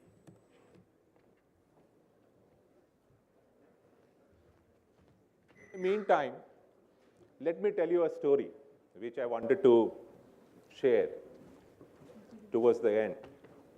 I think this is a beautiful, a very profound message that I got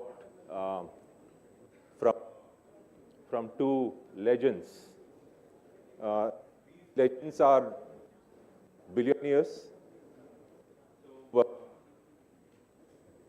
The billionaires, one of the most richest Indian American in the world, Dr. Gururaj Deshpande and Jayashri Deshpande, they visited our home.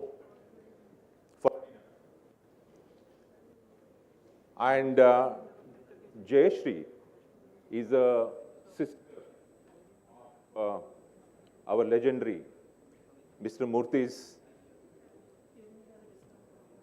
wife. So, Sudha Murthy. And such an inspiring personality. They come home, and after they have their dinner, first thing they call up and say, we need a very, very simple. And they said, we want to come to your home for dinner. Because they're so big, right? Sometimes we are afraid. They will come. So, before I get a call that Arvind and Sumati, my wife, we want to come and have dinner at your home. They come and we make a simple food for JP. We call it Dick. And Dr. Deshpande is on board of MIT, one of the youngest at that time, richest American Indian in the world, in the Forbes 500 list. But today, he has moved from an entrepreneur to investor to a philanthropist, and he started the foundation, and I have been volunteering with that Deshpande Foundation for very long. Then, so listen this carefully. Of course, slides have appeared. Listen this carefully. The dinner happens, and both of them, they go to sink, they wash their hand, and they come back to dining hall. And then, Dr. Jayashri instructs, I'm using the word instruction, she instructs Dr. Deshpande that whatever remaining water that is in the glass, that he should drink it. And the remaining glass, the water in the remaining glass, just maybe 150 ml. Look at billionaire couple. Perhaps they can buy entire Jaipur, entire water source in the world. When they use the resources, even if it is 100 ml water, they don't waste. And that's what is more important today in the world, rather than many other things that exist. So let's go back to this. So I was asking what is being discussed in the board meetings. So ESG is the most important topic. But the other topic that we discussed on the board is DEI, diversity, equity, and inclusion. We will not get into that part. And then I was talking about what goes into the ESG and particularly environment. And if you look at, so one most important area is waste and hazardous material management and circularity, which is a very, very important priority for every business. And I was talking about 90% of S&P 500 companies today have ESG report. and 70% of Russell 100, and almost $2.7 billion went for sustainability projects. Just imagine, Jaipur faculty point trillion, it will be a huge, huge research. This is a big area for doing the research. I was talking about Schneider. Schneider today says that accelerating sustainability for all. They don't talk about sustainable practices only in the company, but they are saying, how do we create possibilities where sustainability is for everyone? And then they talk about, striving for net zero supply chain with zero carbon projects. It's a very, very interesting, and they do work with a lot of their suppliers. It's not just about the company, but also their suppliers and others. So of course, Siddharth, you did mention about the world has enough, for everybody's need, but not enough for everyone's greed. Now let's get into what can enable us to achieve the circularity, to achieve the sustainability, in whatever projects that we are working on. And I feel that technology is a very, very powerful enabler to achieve this. And this is possible only today. The technology that exists today was not existing, say, 10 years back. And now, because of this technological developments, we have created a possibility of sustainable solutions and circularity. The one big trend about the technology is exponentially growing. And we know, all of us, we know that technologies are exponential and they continue to grow. No one ever argues about this. But one thing that I will not discuss is all of us humans, we are very, very linear. Where technology is exponential, we are very linear. And if there is a lot of gap, there is a huge tension that happens in technology. Of course, this is not the topic for today's discussion. Second biggest trend that has happened in the recent time is not just the exponential growth of technology, but convergence of technology. If not convergence, there are many things today that we can envision would not have been possible. What is that convergence of technology? What individual technologies are growing, but these individual technologies are really connected. We talk about AI. Now, AI has a connect to IoT, cloud, mobile, genome sequencing, robotics, 3D printing, and many other technologies. Today, there is no one single technology that is able to create a larger impact. Not one single. Whether you take today's LLM models, Gen AI, they need to get data from IoT, they need cloud and other things. And that has made a significant shift in the world. And particularly for research, we need to start thinking, how do I use biological knowledge, operational technology, and combine this with information technology, then only we can create some high impact research. And this particular report talks about, it says very profound thing. It says, if we believe that historians will look back on this era as one of unprecedented technological format, and they will say everything has changed. This convergence of technology has changed. It is not about one technology, but it is of multiple technologies, and all these technologies today are in terms of cost. It is accessible to everyone.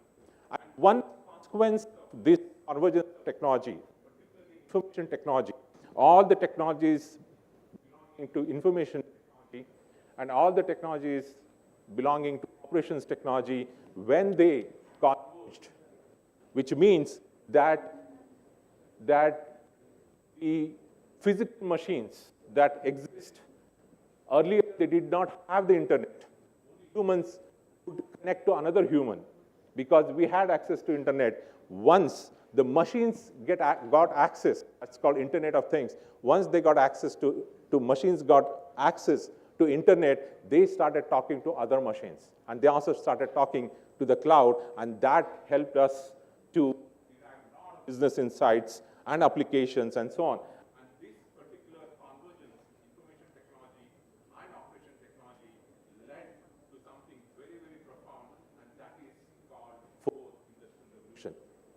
the fourth industrial revolution, origin of fourth industrial revolution is about convergence of technology. And in the convergence of technology, we call it cyber physical system. Cyber is IT, physical system is OT, and together, when they come, then some wonders happen. Here we call smart, intelligent, connected, autonomous, systems. And that is what we call the fourth industrial revolution, or Industry 4.0. I will not get into Industry 1.0, 3.0, but the origin of fourth industrial revolution is because of convergence of technology. Now, this convergence of technology has led to the programs, something like what Schneider wants to do. Now they call it Electricity 4.0. Have you heard Electricity 4.0? We all know Industry 4.0, but not Electricity 4.0, but now we have Research 4.0. Everything we do, we call it 4.0. And anything that is connected to revolution, that has a connotation. Now, what does this Electricity 4.0 mean to for Schneider? It's very, very interesting. They say that this is the fastest route for net zero, and they say that the model, the future for the sustainability begins with strategy. Then you have to digitize everything that is physical. And then you get into this decarbonization mode. And this is very, very important. I know my time is less. I'm going a little bit faster, but I just want to embed and share some of the important messages. So now if you look at digitize, in the digitization, you have monitor resource usage and emissions, identify saving opportunities, and report and benchmark progress. And this helps in this economy. Because now convergence of technology, I do this, and that's how they want to help their company and through this Electricity 4.0. Now, it is not just about the small startup today called, which is based in Chennai. They say they have a 4.0 solution where they digitize all our physical assets and they can save energy almost 40%. Startup like Nebesky implemented their solution to many, many organizations and businesses. So we can also create startups that have relevance to the sustainability and the circularity. So I did share about my story. These legends, you see, they are multi-billionaire, richest Indians, and look at the way they live their life, and they are so sustainable. In fact, she was telling, it is being recorded, Jayashree was telling she had bought sari for last 10 years. Somebody has to gift sari to her, and she wears only cotton sari.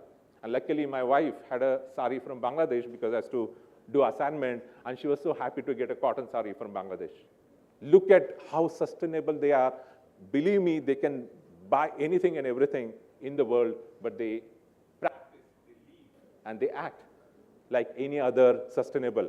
And what the message they're giving is technology can enable, but what matters is the technology is our own behavior.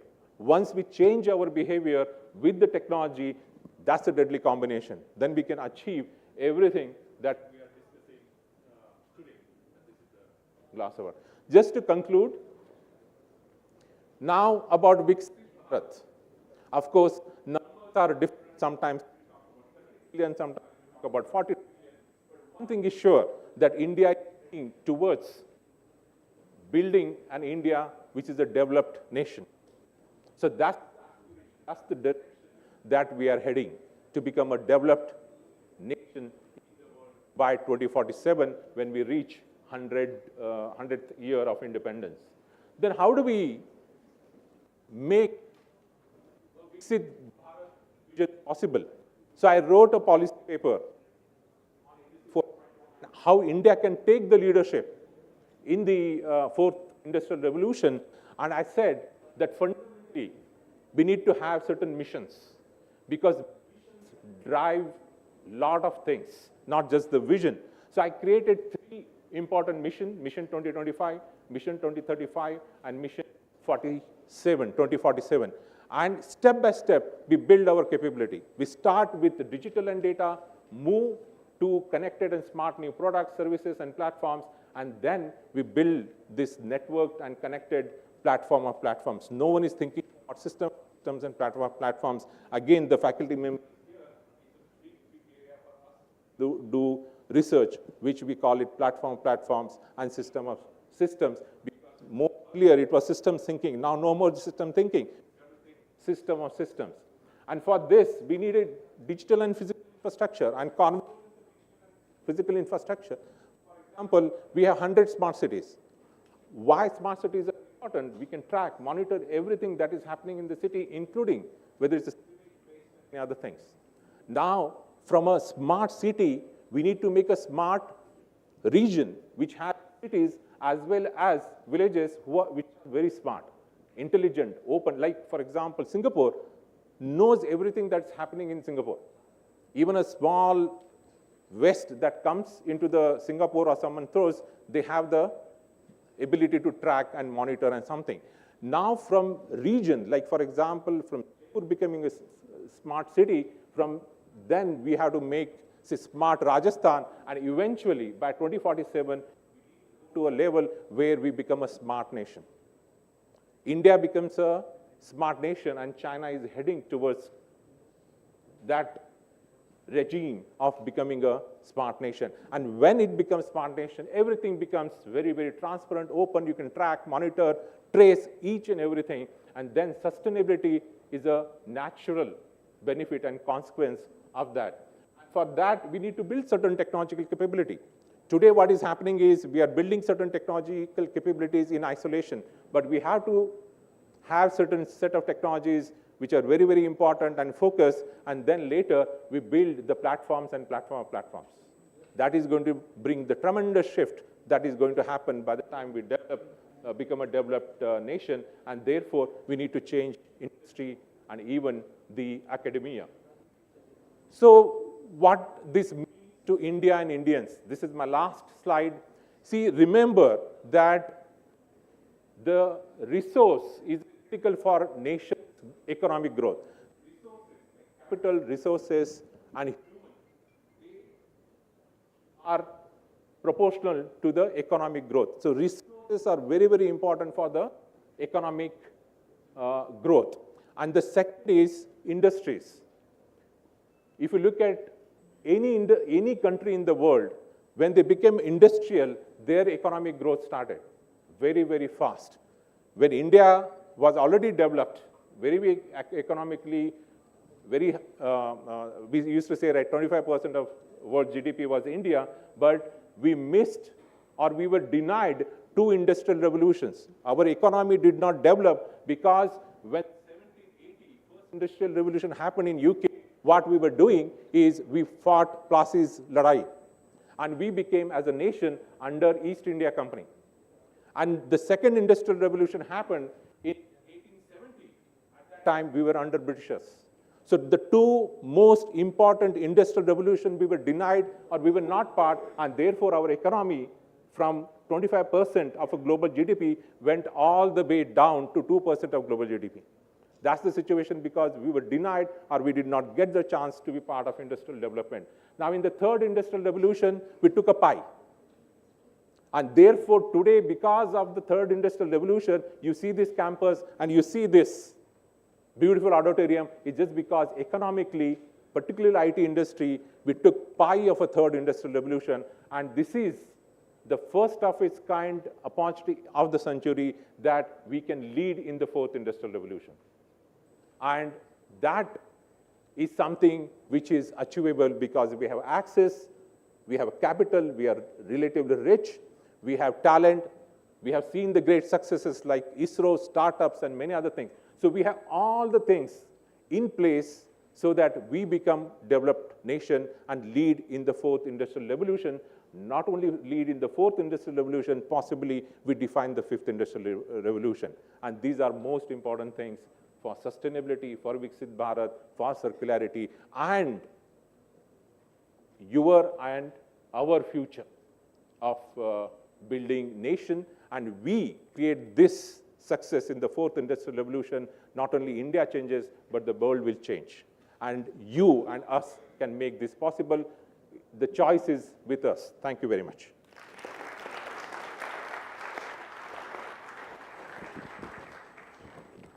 I know it took a little bit more time, but sorry for this because of schema का बंद हो गया, छोड़ दो, बंद कर, बंदी कर दे, ये निकाल, वो लगा ये नहीं मत निकाला करो, विंडो पीसी कर लिया करो भैया, वही तो पूछ रहे थे आपसे। ये रहा conclave day 1,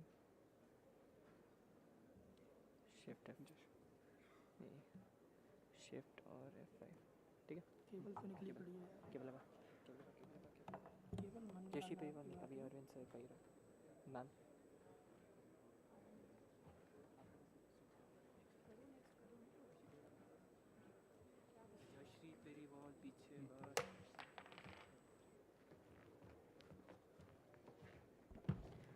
Thank you so much, sir, for the incredible lecture. I now take all my privilege to introduce Dr. Jayashree Periwal, Director, Jayashree Periwal Group of Schools. Dr. Jayashree Periwal, a transformative figure in Rajasthan's education landscape, escalated from a single student in her garage to over 12,000 students across 10 schools in 24 years. She was honored as the ambassador for the Swachh Bharat Abhiyan, highlighting her commitment to social progress alongside educational innovations. Dr. Periwal pioneered international education in Rajasthan by establishing the region's first school offering IB and IGSC circular, setting a benchmark for global education standards in India. Her institutions are known for producing outstanding students who have made their mark globally, from IITs to Stanford. Her journey undergoes a commitment to blending Indian values with global education best practices. Dr. Periwal accolades include the Vijay Raje Scindia Award of Excellence 2019 and Asia's Once Person of the Year. She was the only woman to represent the state of Rajasthan for Barack Obama's high-power White House delegation for collaborative partnership in education. Beyond academics, Dr. Periwal rural empowerment and education initiatives, including ICT education for rural women, showcase her holistic vision for bridging educational divides. Her leadership and innovation approach to teaching have nurtured a generation of global citizens and fostered a culture of excellence and social responsibility among her students, setting a powerful example of impactful leadership in the education sector. I request ma'am to please enlighten us with a talk.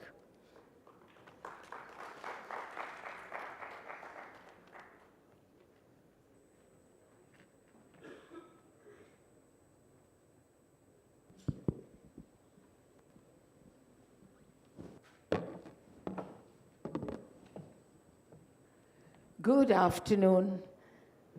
The very bright, ebullient students that I see, and of course, the most revered teaching faculty. And it's such a pertinent topic today about circular economy.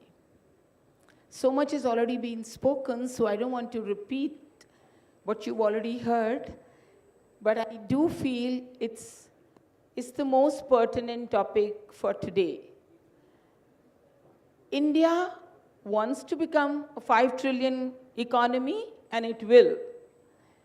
But how will it, and what is it going to be? What's going to be the repercussion about that? More industry, more manufacturing, so more carbon emission. How do we curtail this?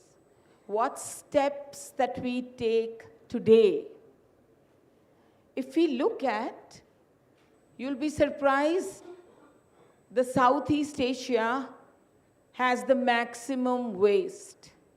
More than Europe, more than America, Latin America, we are the ones. And I think it's going to grow more because we have the population. China, India, We are more populated, so hence more waste. So if we don't quickly learn how to create that waste into wealth, we'll be left far behind.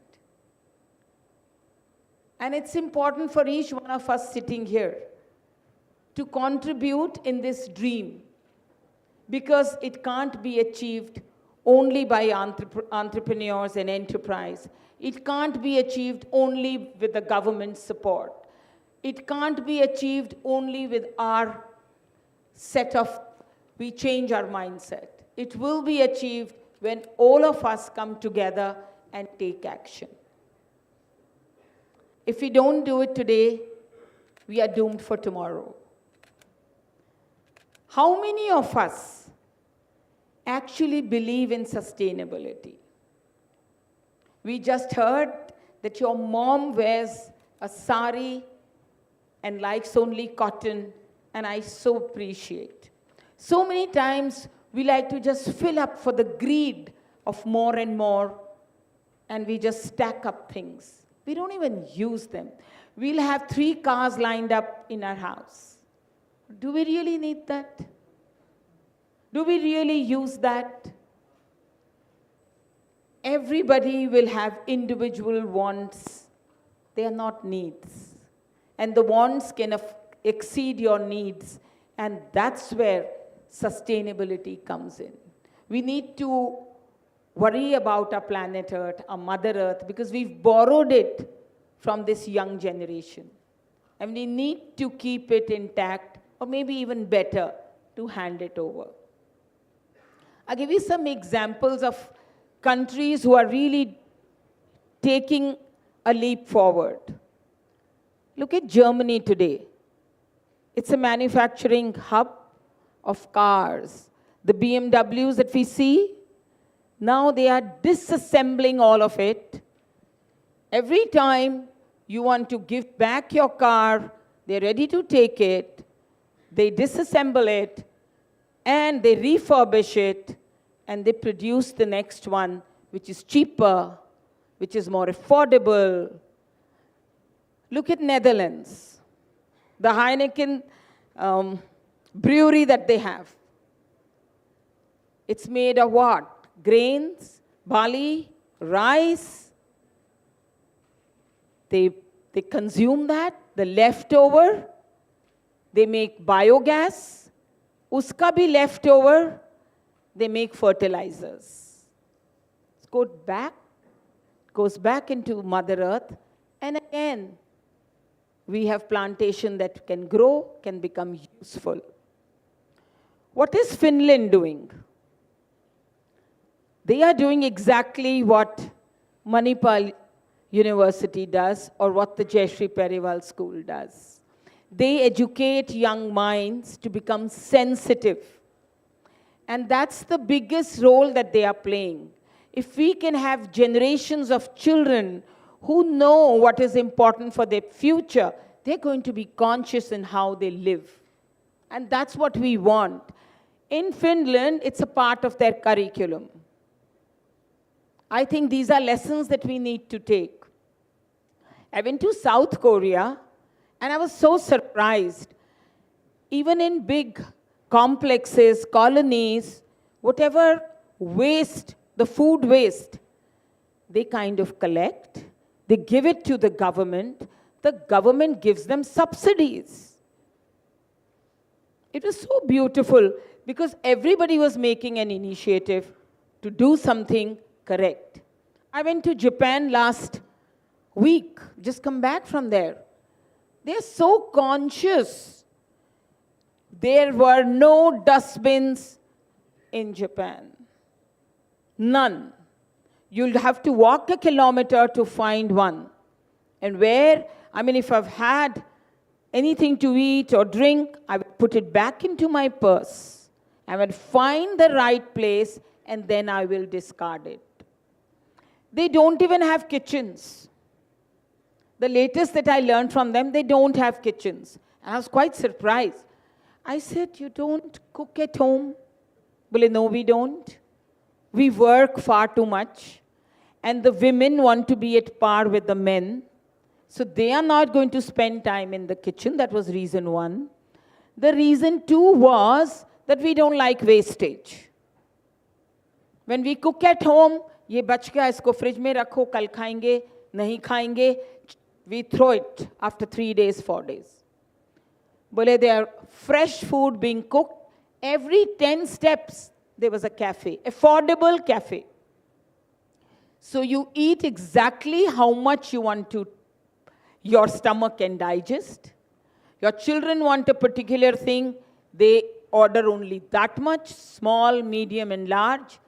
So you're not cooking and storing and then finally wasting. They don't do it. And in the latest houses, they don't even have a simple coffee machine. वो भी नहीं रख रहे. बोले नीचे मिल रही है ना. We don't want to do it. We don't want to wash. We don't want to waste water. I mean, they are so conscious. The brands in Japan, they are affordable, they are durable, and they are recycled. Like a Uniqlo, like a Moji. They only believe in that. These are conscious decisions of nations. Even India is not far behind. Your Jaipur is not far behind. There are only 8 unicorns in Jaipur, in Rajasthan, sorry. And one of them happens to be Gravita. I don't know how many of you have heard of Gravita. They recycle batteries, lead, acid batteries, they recycle. And probably they've put up their plants all over India and even outside. They make a conscious decision, let me take out the little bit of the gold or the cobalt or the silver, and let's refurbish, reorganize, and resell. Jaipur rugs. They have come up that we are going to buy back your carpets. How lovely. You use, you get bored, or they are torn, or they're not looking so smart, they will refurbish it. So these are lessons right in front of us. Why should we not look at that? What is Surat doing? It's an example of a city. The diamonds that they manufacture or they cut requires a lot of water, cleaning, polishing. There is zero consumption of water. When I say zero, जितना पानी वो use करते हैं, उतना पानी वापस recycle करते हैं. Not even 1 liter less. And they're using it for cleaning, for washing, for watering the plants. So there is zero wastage. This is what we need to learn from each other. And it's never too late. Every time I think, what is the initiative? Our children, the future generation, we want you to innovate. We want you to come up with designs that is going to be impactful for today and tomorrow. Amount of e-waste, electronic waste that happens with your laptops and with your cell phones is just a desire. Oh, I'm just so bored. Let me buy another one. And parents quickly jump in and say, yeah, that's all that she asked for on her birthday. That's what he desired after he did so well in his board exam. I think children are naive and children can be guided. We are mature. We need to tell them, is it necessary? These are questions that must come to us as adults, as parents, as educators. We at our school, we do drip irrigation, rainwater harvesting, plantation of trees, education to peons, baigees. So everybody, it's a system, it's a cohesive system that everybody takes action. The pencil that somebody was probably showing me, all the paper, all the worksheets, all the copies, they are taken by a cottage industry, and without any cost to us, we are given back pencils. So imagine the waste is actually becoming the wealth. We are not spending money on stationery. We are getting it free of cost. They come, they take away all my waste paper, and they come back with brand new pencils, even the name of the school written. How beautiful is that?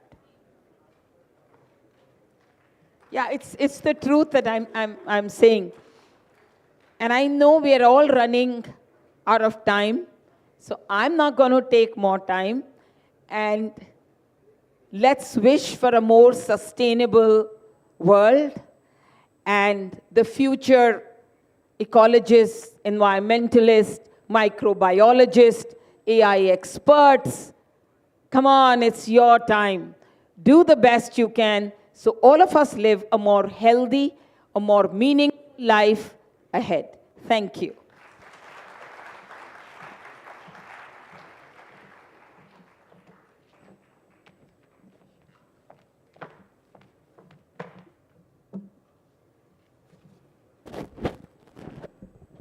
Thank you, ma'am. Thank you for enlightening us with your words, with your recycling concepts that you are using in your school as well. So with this, we conclude the inaugural ceremony. As the curtains draw on our inaugural ceremony, we extend our heartfelt gratitude to all the participants and guests for their invaluable presence and contributions. With great enthusiasm and anticipation, we embark on this journey together, filled with promise, purpose, and endless possibilities. May the spirit of collaboration and achievement be witnessed today and tomorrow and propel us towards a future marked by success and growth towards Viksit Bharat. I request everyone to kindly gather and stand at your places so that we can have a group photograph. Sunil, sir.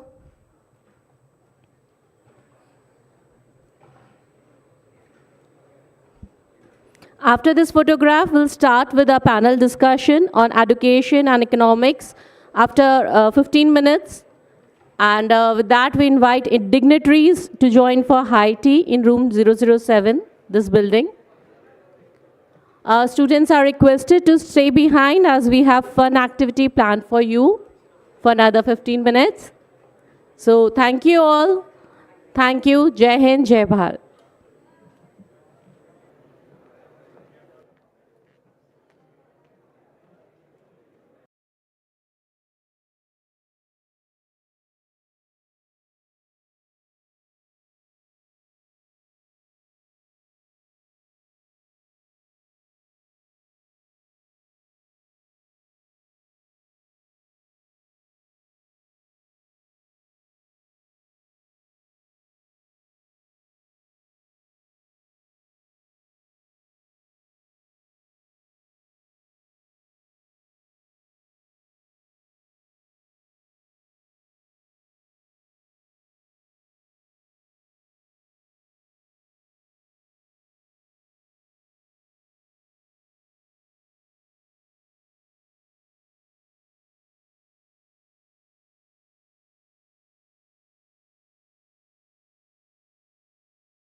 Ali Banerjee from Economics, Faculty of Arts, Manipal University Jaipur.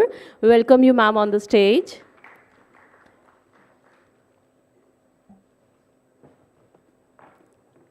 The moderators of the panel discussion are Dr. Komal, Dean Faculty of Law, Manipal University Jaipur. We welcome you, ma'am.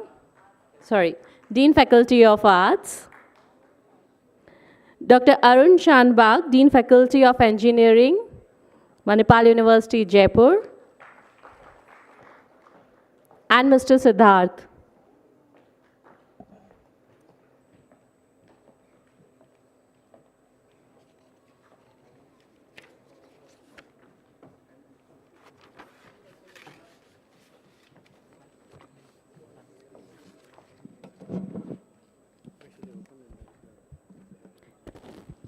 To start with, first we present a floral welcome once again to Jayashree ma'am. So I request Komal ma'am to please welcome ma'am with the bouquet.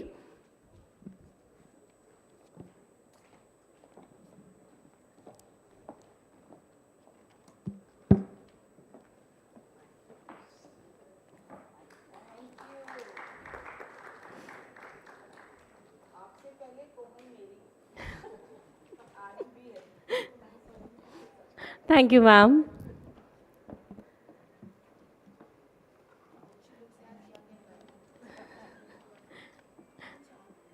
And I request Dean, Faculty of Engineering, Arun Shanbag sir, to kindly welcome Minali ma'am for the panel discussion with floral bouquet.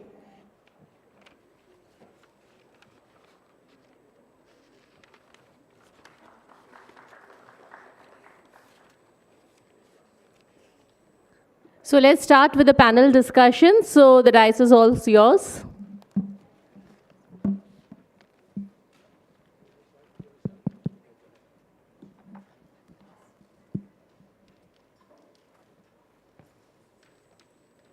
Very good afternoon to the eminent panelists, my co-coordinators, dear faculty members and students. So you already know about one of our panelists, Dr. Jayashree Periwal. She's a very successful businesswoman, but I want to give some additional information about her. Everyone sees just a successful businesswoman in her, but I see a beautiful human being. That's the best I've heard. Thank you. Because I worked with her just for 4-5 months, but she left such a huge impact on my life.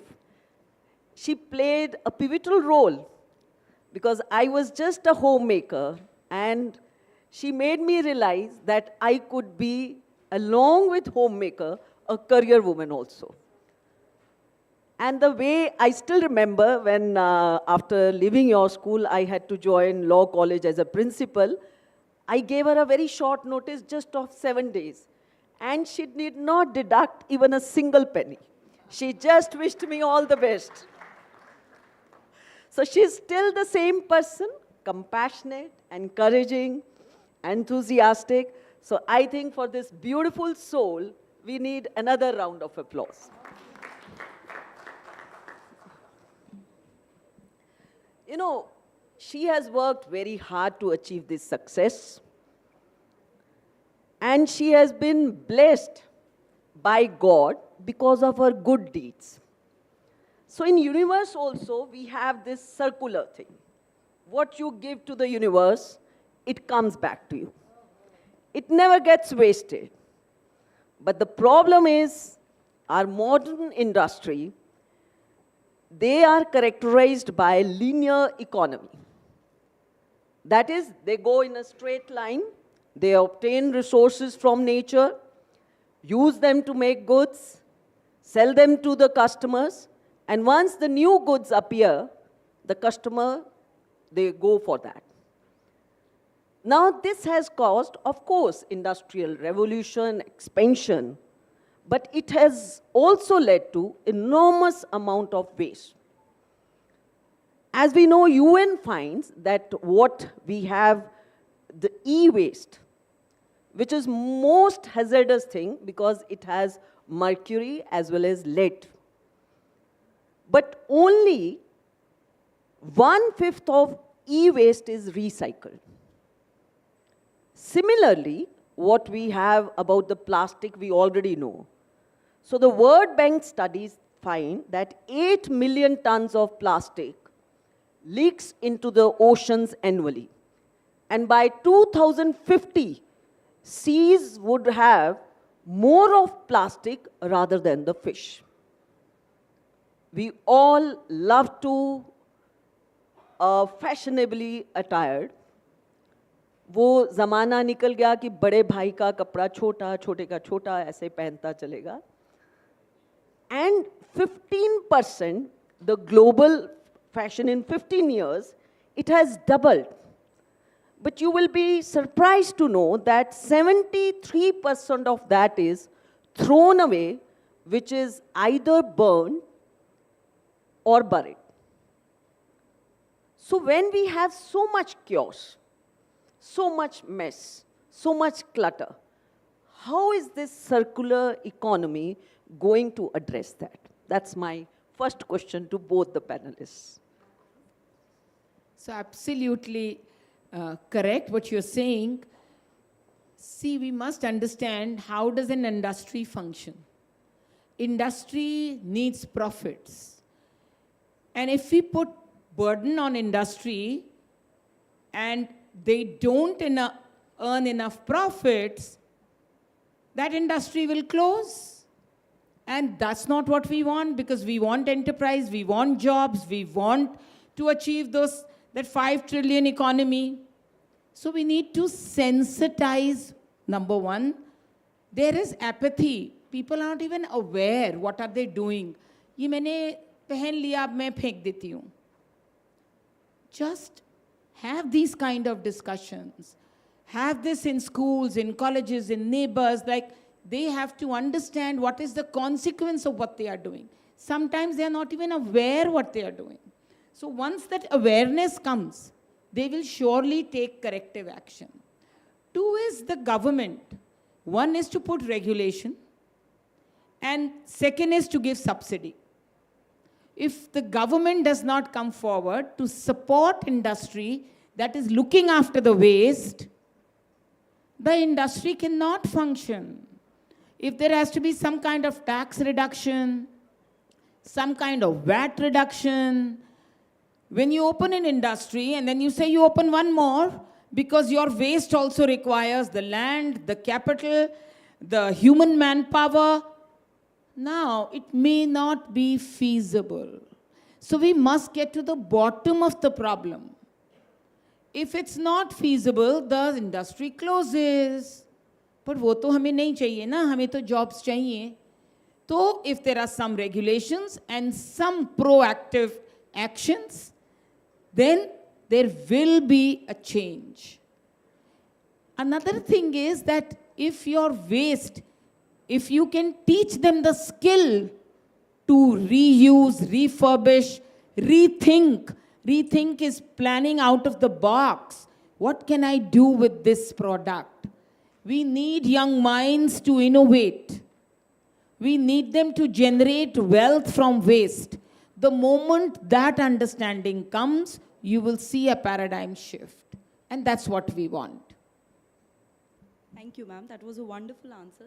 So since we had a lot of discussion on circular economy with respect to the industries, with respect to education, let me quickly give you an example of how does the circularity works in terms of economy.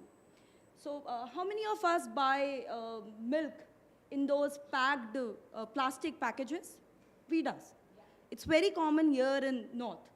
So how do we use it? We cut the edge, we take out the milk, we safely dispose of that bigger part of that package into the dustbin. But what about that small edge left?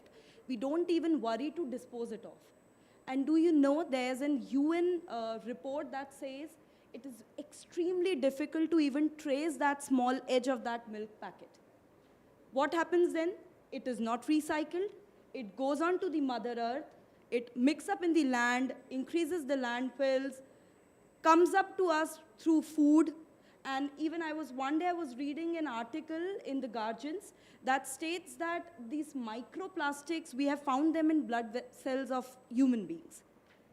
So now it's a health sector thing, but how does it relate to economy? So the article in the Guardian states that due to this microplastics coming up to the human body and human feces, it increases early death and higher chances of diseases. This higher chances of diseases actually increases the Delhi index of ours. What is Delhi? It's disability adjusted life years. In your total lifespan, how many years you have been disabled in any way. So disabled as in you are not productive to the community or to the industry. So imagine if majority of our young population, and to be very factual in this case, we are population dividend country, if you know. We are the youngest population in the world. We are the largest and the youngest. And we will be youngest until 2047.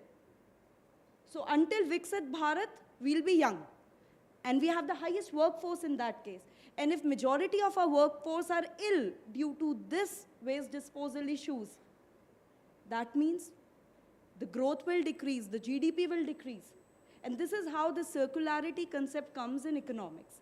Now to come back to ma'am's question is how India will do it, if I'm not wrong. Is that so? No, I just wanted to know how this circular economy is going to clear this mess. Yes. So I would just go quickly with the facts. So it's like 5% of our population do not have access to clean water. 20% of our population do not have access to electricity. And 50% of our population do not have access to sanitation. So with this issue, we don't have any choice to be in that linear production model. We have to anyway shift into the circular economy.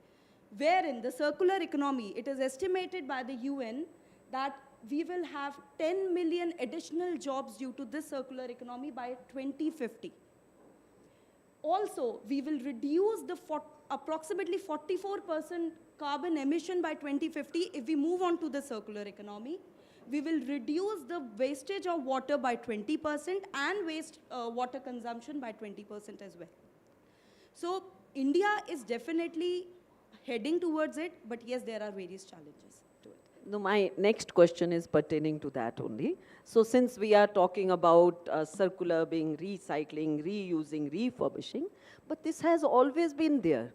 So they say that circular economy, in fact, has originated from India only. If you remember in your childhood and till this date, you have Raddi paper wala. He comes to your place, collects everything, then gives back to the wholesale dealer, then gives back to the some factory owner, and the things get recycled.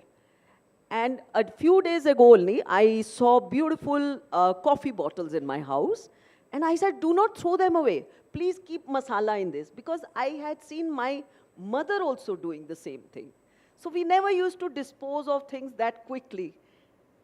So do you think we can give valuable insights to the world because this circular economy originated somehow from India only?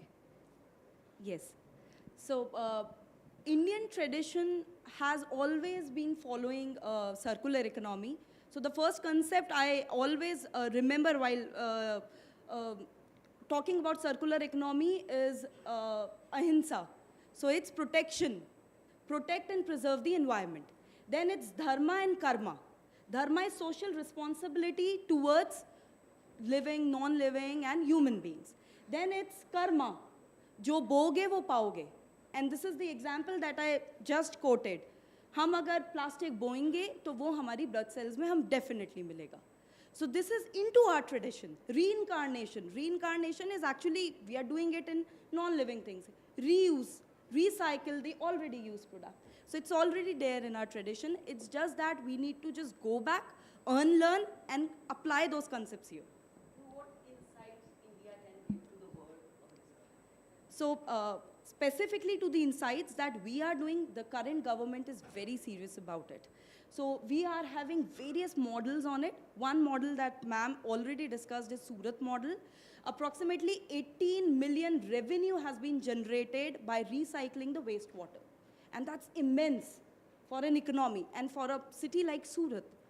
Also, India has been very, very into upfront in implementing policies. So we have Niti Aayog cell on circular economy.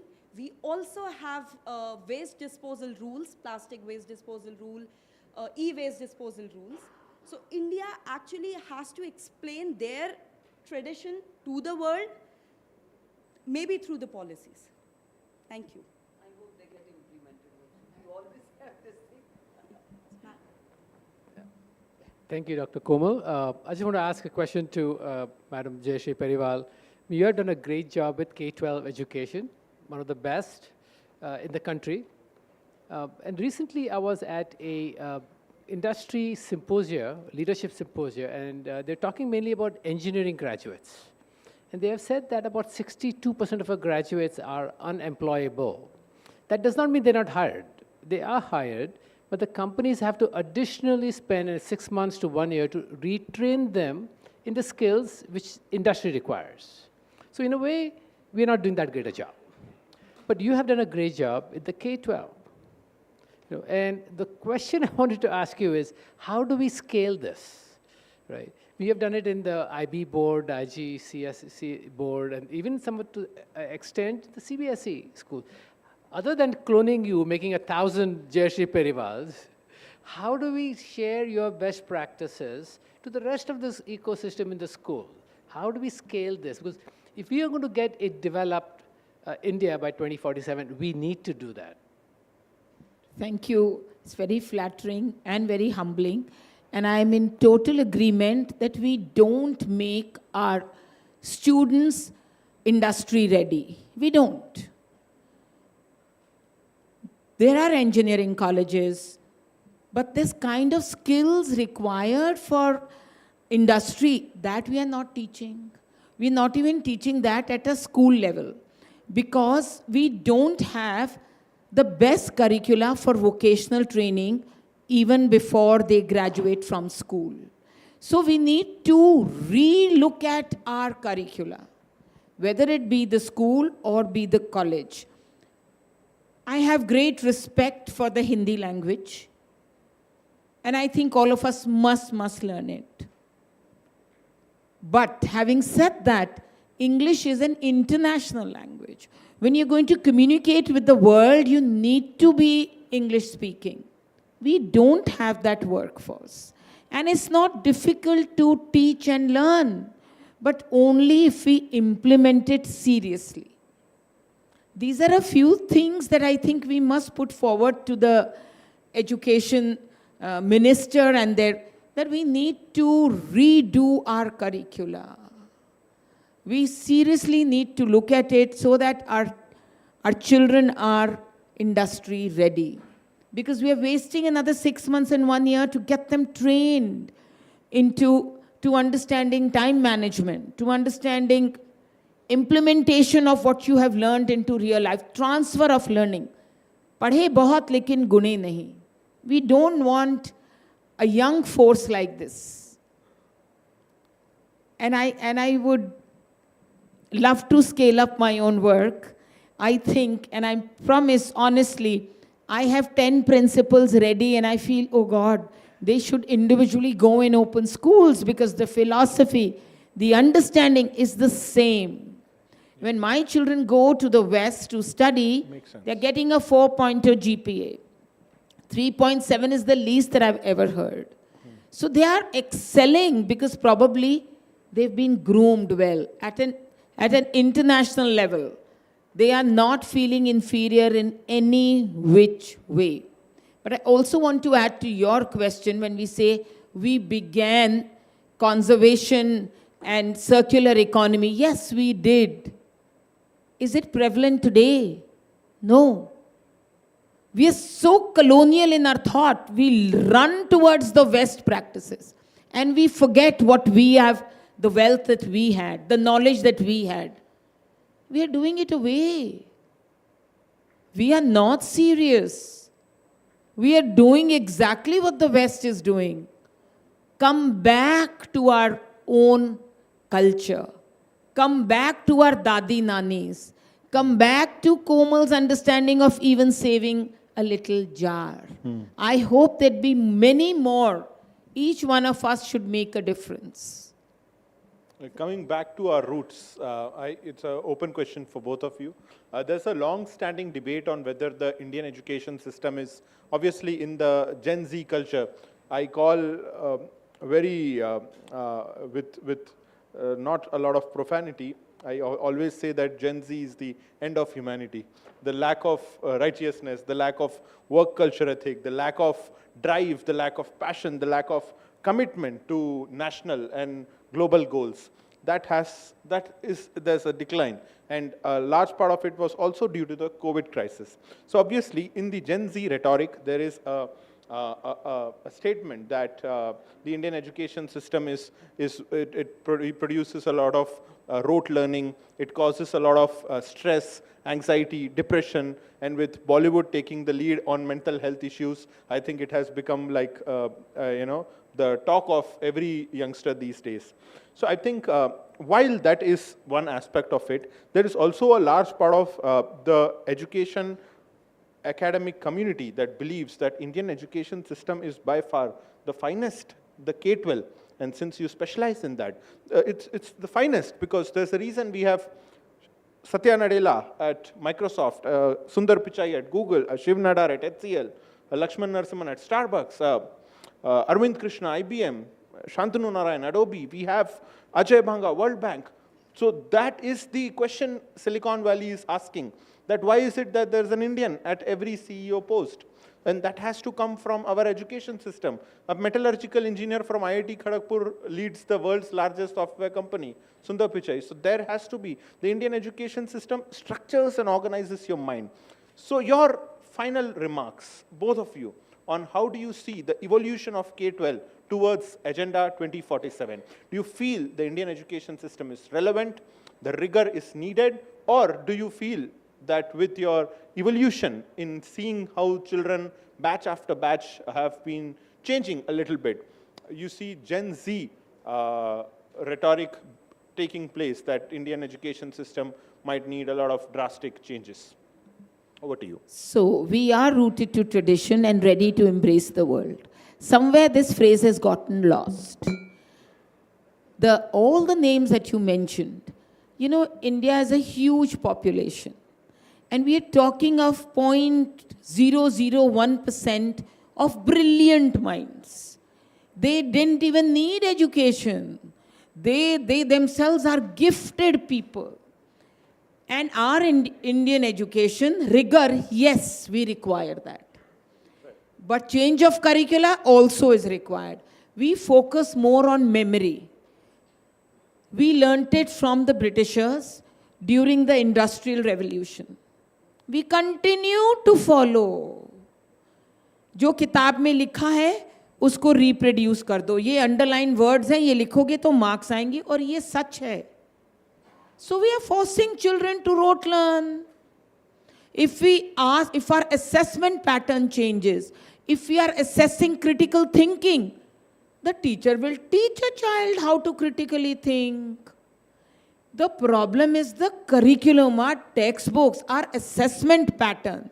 If our examination patterns change, our children will change. हमारे बच्चों में कोई कमी नहीं है.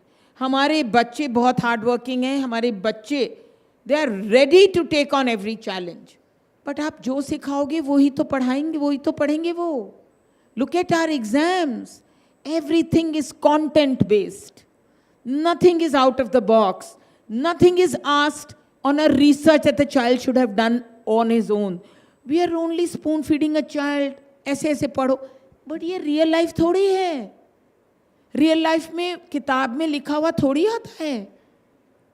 जो लिखा है वो तो आएगा ही नहीं. Are we getting them ready for the 21st century skills? No, we need to change. That's why we are doing the IB. That's why we are doing an international curriculum that focuses beyond the current education pattern. I feel very, very sad about it.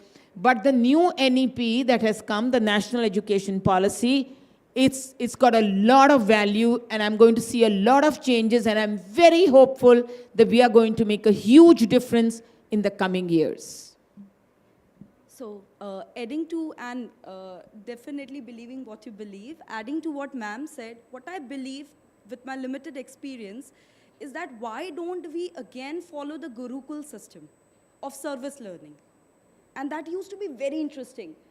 The Shishya should have always, like during the education period, they used to live with the gurus, they used to do all sorts of work themselves. Abhi kya ho raha hai? The students live with their parents, all pampered, then even if it's there's a... Boarding house bhejiye, wohi Gurukul hai. A boarding house is a Gurukul? Gurukul, exactly, yes. But then all pampered, what I see is due to some very small issue, they become anxious, anxiety, depression. This issue is because they are not exposed to the social issues that are happening around. Imagine a topper who's actually gaining a 10 CGP, not at all sensitive to what society is facing, and he or she becomes a policy maker. What kind of policy will that student make? Uske wo 10 CGP koi kaam ka nahi hai unless that student is sensitive to the society. So it's very important, to add to your point, is we should have more service learning, more social connects into the curriculum. So I would just like to let Jayashree ma'am know about it. We have new education policy. It's a very good policy, but the question is how we implement that. And you will be delighted to know this thing, that at MUJ, under community outreach program, we have adopted the nearby villages. So to one of the schools when I went, the principal said, although we have English medium, but still the teachers are from Hindi medium and they are not able to teach the fine nuances of the language. Dr. Arun is here? Yeah. So he gave the project to the students, go to those schools, teach English there, so that we can be a huge help to those students. And the students also learn this thing, that we have to give back to the society. Absolutely. You're so Thank you, correct.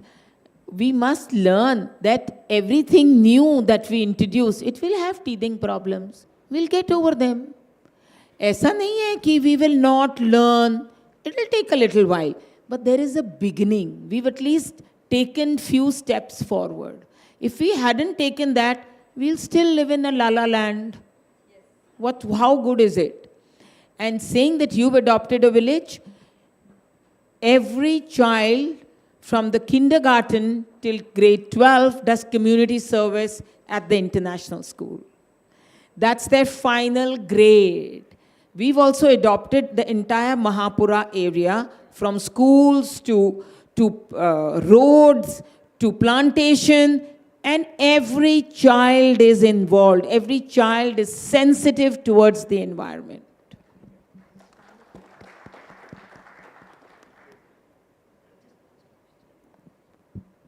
So my last question, we have these sustainable development goals, and UN is really conscious about this thing, that we have to achieve them by 2030. But when it comes to circular economy, although we think that it is going to contribute a lot in achieving those goals, but apparently it is not there. Nowhere waste management or circular economy. But still, which are those sustainable development goals we think they can be related with circular economy, and through that we can easily achieve them? Minali, tell us the real answer. Do you see the SDGs working? Because once I asked someone at the UN headquarters and they told me the SDGs are a lapel pin that you wear on your coat. So I'll rather give a diplomatic answer here.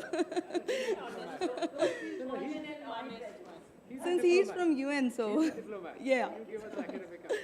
So as a student of economics, definitely not. We are lacking far behind. And to answer to what ma'am said, what sustainable goals are we targeting through the circular economy? Indirectly or directly, all sustainable development goals are interrelated. And directly, it's sustainable development goal which talks about sustainable cities is actually what we are targeting through circular economy. And to this, I'll add up a fact to it. So the urbanization process, it's a process wherein the rural people, for work, they move to urban areas. So it's 1.5% per year. The increment rate is 1.5% per year. And by 2030, approximately 60% of the population will be living in urban areas. And to our surprise, the infrastructure that we require in 2050, 70% of it has not yet been constructed. So we have a huge scope to do it. So one is sustainable economies. Definitely one is economic growth, sustainable production and consumption. And actually what I as an economic student feel is we have to have a behavioral shift for this. So this consumerism thing that ma'am also stated कि मुझे हर महीने एक नया कपड़े चाहिए, हर साल मेरा एक नया phone आना चाहिए, we have to shift this. It's good economics के perspective से because it increases production and output of an economy, but definitely production or GDP cannot be increased at the cost of environment. One more additional sustainable development goal that I believe is life on land and life underwater. So we are the 6th most polluting river system we have in the world.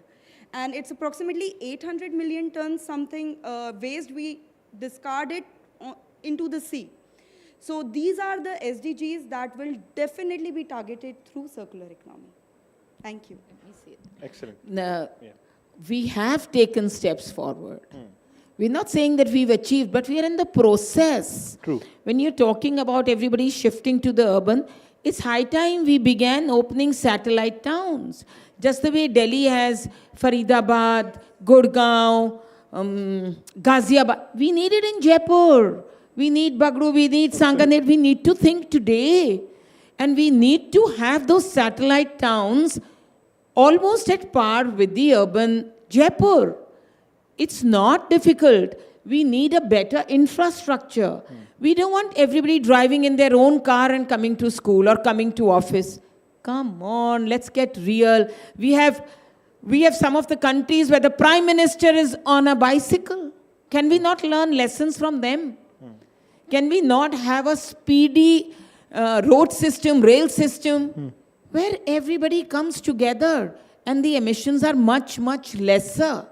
To say that it's only a drawing room kind of a talk about the SDG, no. True. To say we've achieved, no. But we are in the process. हमारे इरादे बुलंद हैं. हम उस राह पे चलना चाह रहे हैं. Schools, colleges, education system, at least SDG का नाम तो सुनने में आ गया बच्चों को. उनको ये तो समझ में आ रही कि हाँ ये goal है, ये बहुत important है. So everybody is making an effort in that direction. Absolutely. Yeah. That's what I wanted to extract out of this panel. So thank you. Yeah. जब हम change होना चाहते हैं तो change होता है.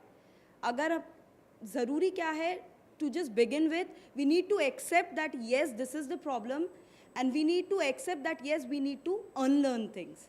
If we are doing that, and that what ma'am said, India is doing it. Yes, and one thing more, something so small. हमारे पास we say ना, we are educated, हमारे बच्चे अच्छे स्कूल में जाते हैं, उनको सब कुछ आता है, really आता है. पहले हम अपने अंदर और अपने बच्चों के अंदर झांक कर देखें. Somebody जो एक ठेले पर दाल बाटी चूरमा खिलाता है, आपके जयपुर में छोटी सी दुकान पे दाल बाटी चूरमा खिलाता है, उसको आता है सर्कुलर इकोनॉमी.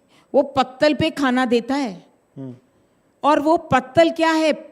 पत्ते हैं, leaves, which get back into the soil, and again आपका गेहूं उगता है, आपकी दाल उगती है, और वो फिर चूरमा बनाता है, और फिर वो दाल बनाता है, और वो खिलाता है, और वो ही एक साइकिल बनती है. तो ये साइकिल कोई ज़रूरी नहीं कि एजुकेशन वालों को ही बनती है. ये तो एक सेंसिटाइज करना है. अब हर जने को ये समझाना है, you are equally responsible for this mother earth.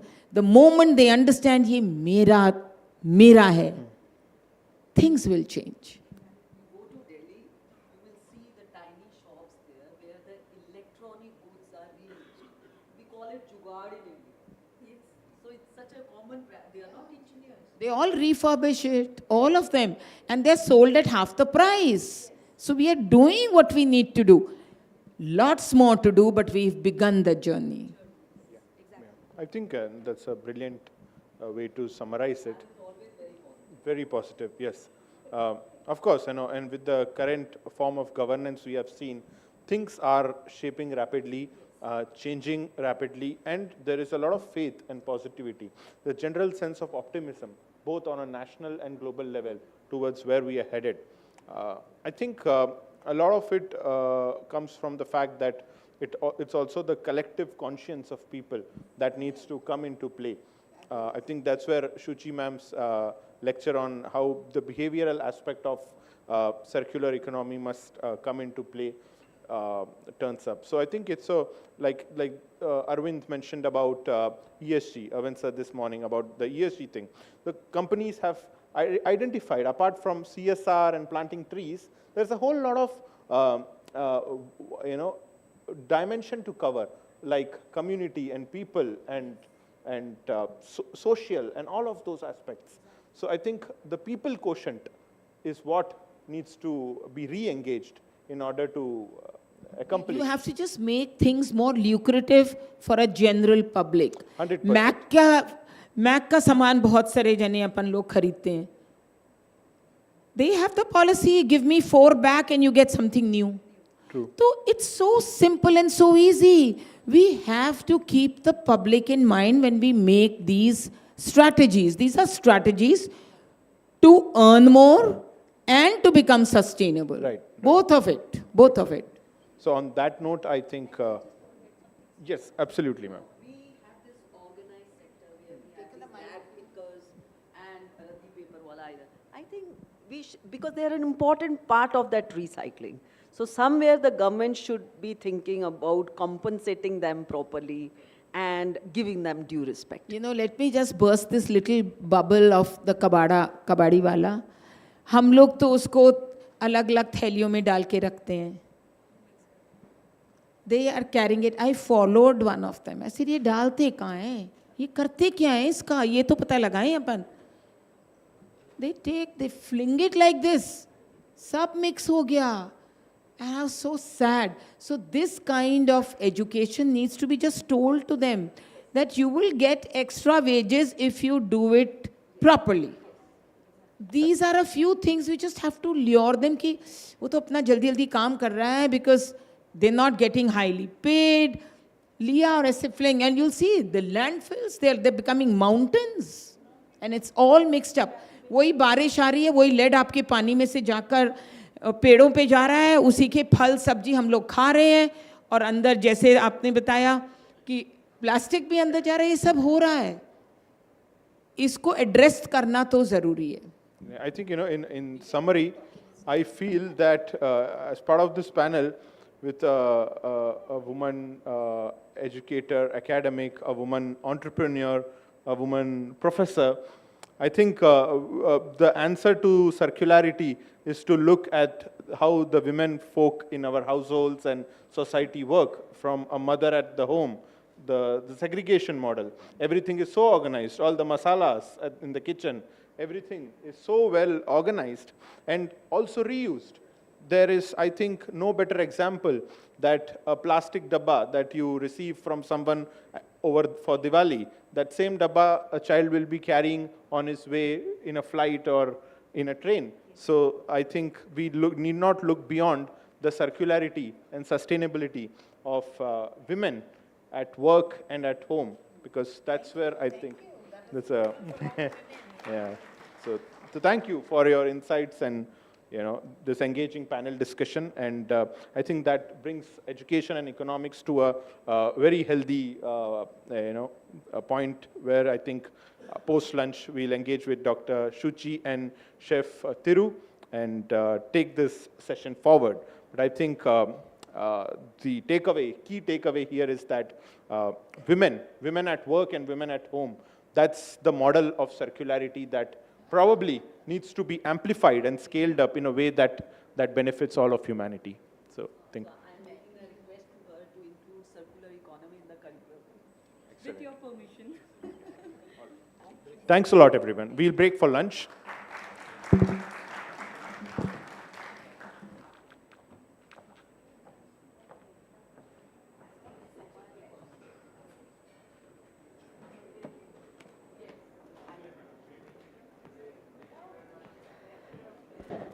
Thank you all. So all are requested to join for the lunch and again rejoin here for the another panel discussion at 2:30.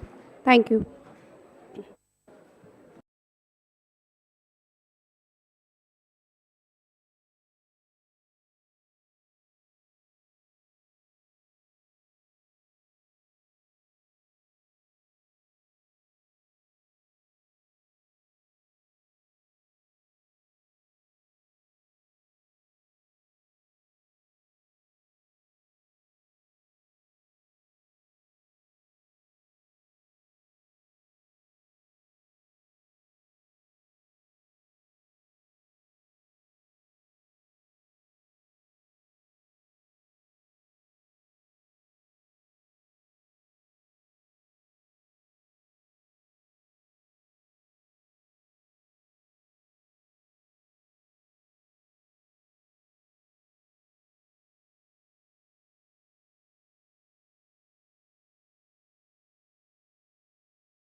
Dr. Arvind Chinchure, founder and CEO, Tulip Academy, member, Board of Management at MUJ. On the dais, sir, please.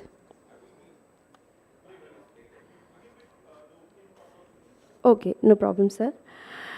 Then I would like to request Dr. Suchi Sinha, Associate Professor, DMS IIT Delhi.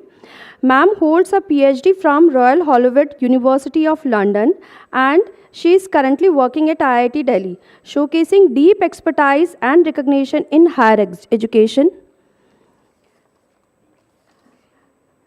I request Dr. K. Thiru, Principal, Welcome Group, Graduate School of Hotel Administration. Okay. Okay. Sure. So I hand over to the ma'am. All right. A wonderful afternoon. How are we feeling? Nice. It's a good afternoon. All right. Do you know what's the theme of the discussion today? What is the theme of discussion today? Circular economy. Okay, I see a lot of new faces. You weren't here in the morning. So therefore, to catch up to speed, there were some faces who were here in the morning. So those who were here, the question is for you to help those who were not here understand what is it that we've been talking in circular economy. So what is circular economy? Anyone? Any show of hands? Quickly. We have 10 minutes. We can get to some really interesting discussions. Quickly. What is circular economy? Anybody? Okay, what is the idea of circularity? A circle, what does it denote? Yes, please. Yeah, go ahead. Sustainability, fantastic. So where does this idea of sustainability in circularity? Just call it sustainable, then why do we call it circular? Yes, please.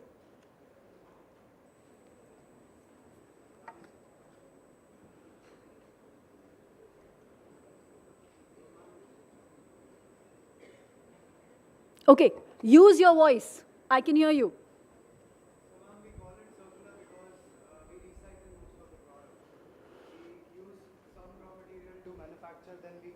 Once we are done using Excellent. Excellent, excellent. So reuse is one of the ways. But let's simplify. Let's simplify what is circularity. It was said in the morning, but for those who were not here, very, very simply speaking, it's a very complex problem. We are talking about it since morning. There are conversations globally which are happening. The problem is enormous, but if we understand it simply, we can do something about it, right? So circularity is not just reuse. It is, simply speaking, how we can minimize the use of resources and maximize the utility and the value that we get out of those resources, fundamentally speaking. Right? Simplistically speaking.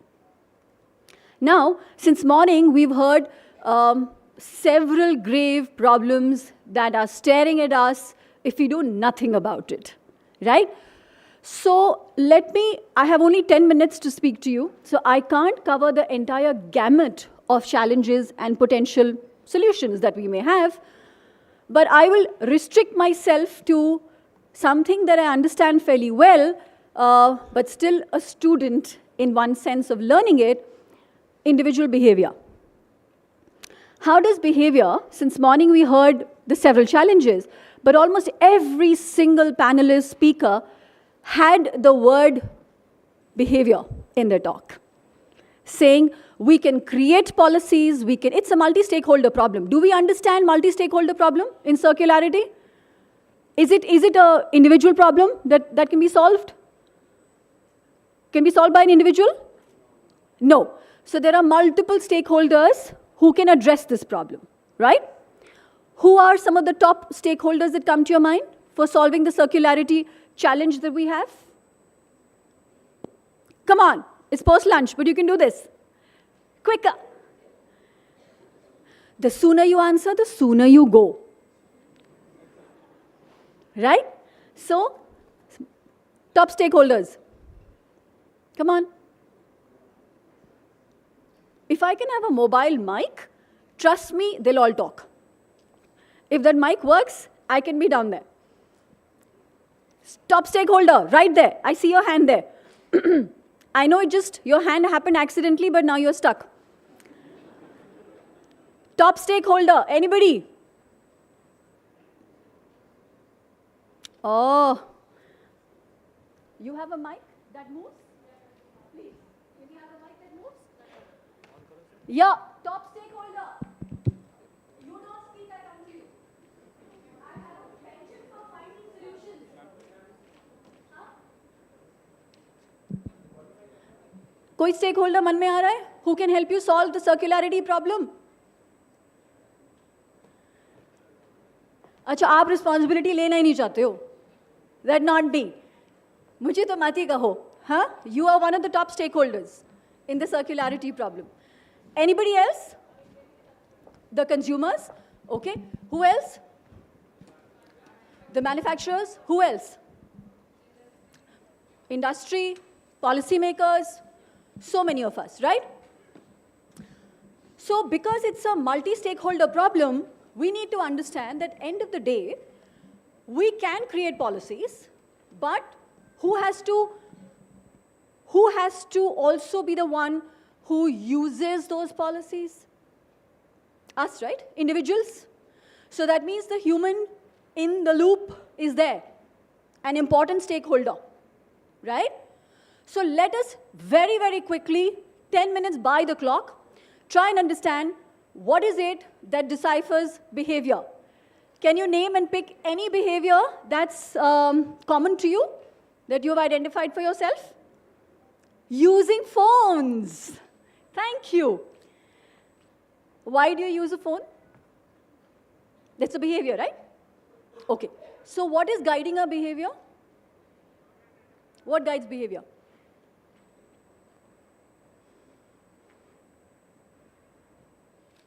आप यहाँ आए.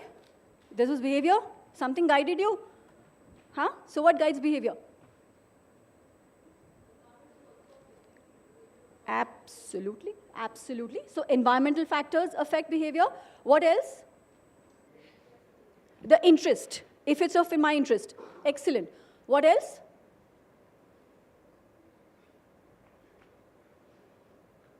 Anything else guides behavior? Social influencers. Norms. We call them norms. Sorry? Exploring. The idea of exploring something. Fantastic. Fantastic. What else? So curiosity. What else? Yep. Rewards. Fabulous. What else? Reward hoga to? Punishment to? The thing that guides behavior, one of the strongest predictors of behavior is intention to behave. पहले intention चाहिए, फिर behavior आता है. Right? So intention has to be built. And what is one of the strongest predictor of intention? Anyone? One of the strongest predictors of intention. Sorry? Ourselves. So what about us? Fantastic. Fantastic. Values. What else? Ethics. Okay. What else?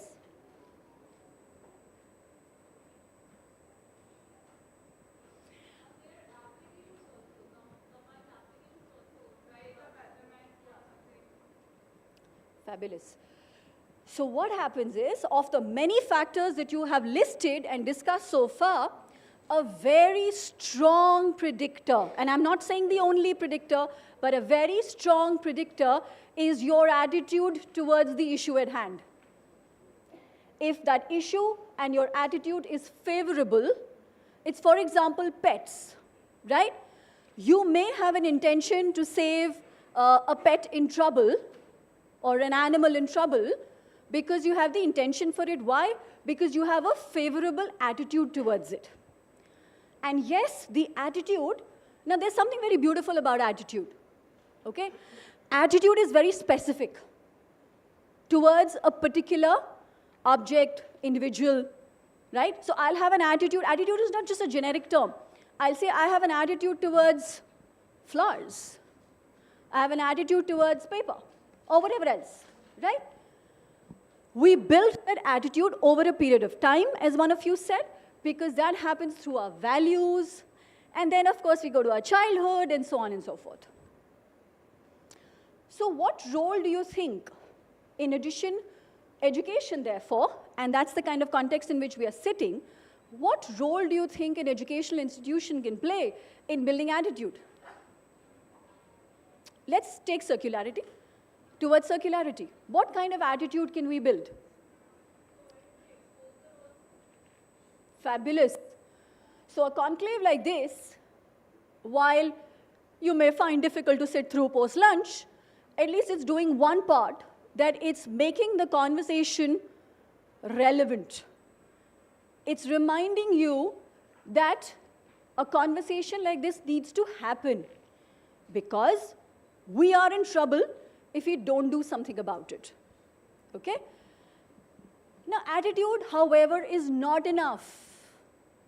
What else do we need for behavior to happen? I have a favorable attitude towards planet Earth, but how else will I act? Sorry? My friends, my peers. My peers, my friends, and discipline. So I will put the technical terms for it, the norms. The norms, okay? Norms are unwritten rules. For example, if I'm walking and if I was to throw something on the ground, a garbage, piece of garbage, and my friends were to look at me and just give me that look, right?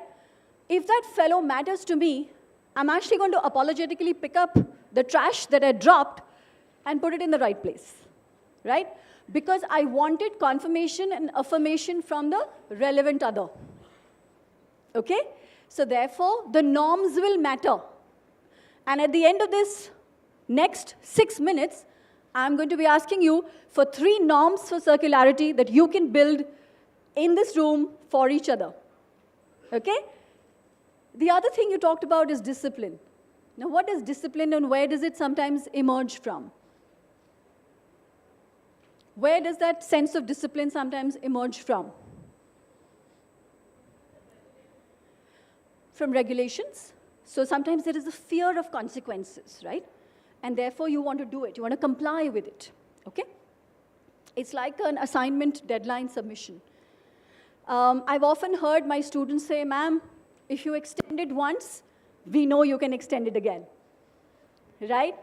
But there are, that prof, very tough. He shuts the door if we are late, so we can't be late. So there's a fear of penalty, of losing out, of consequences, right? So fear. What is the other thing that leads to some kind of discipline? Excellent, excellent. So habit, some amount of habit building, what does it do? What does habit do? आपको phone इस्तेमाल करने में थकावट होती है? नहीं होती ना? पूरे दिन कर लोगे, एक्सेस यूज करते हो तो थोड़ा फीलिंग होता है, right?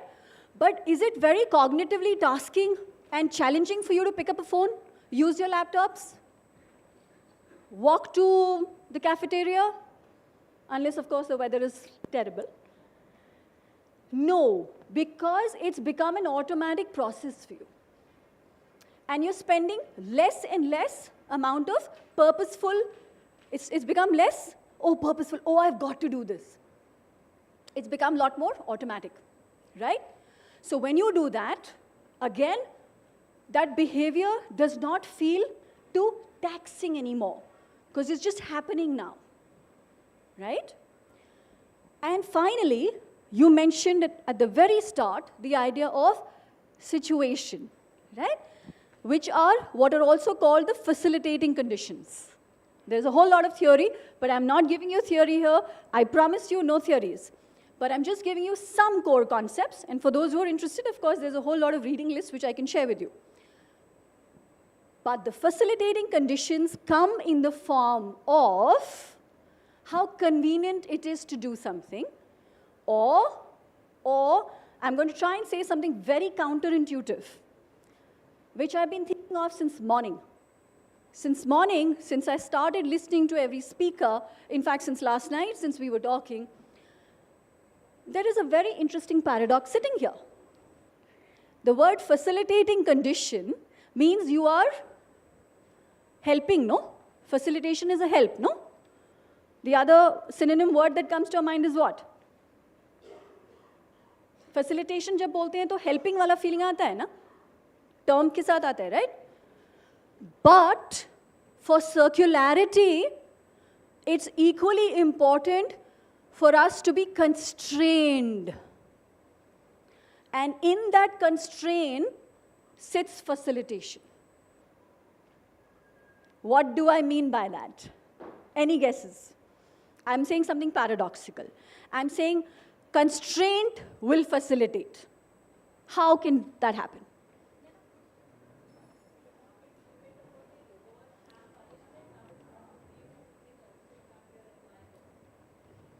Okay, could you give me an example?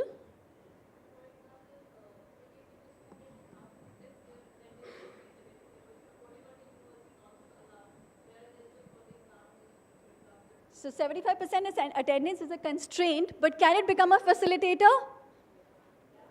Yeah? Teachers say yes. Students, you're silent spectators. I just gave you a moment of revolt. You did not take it. You lose a chance, you lose it forever. But nonetheless, yes, please.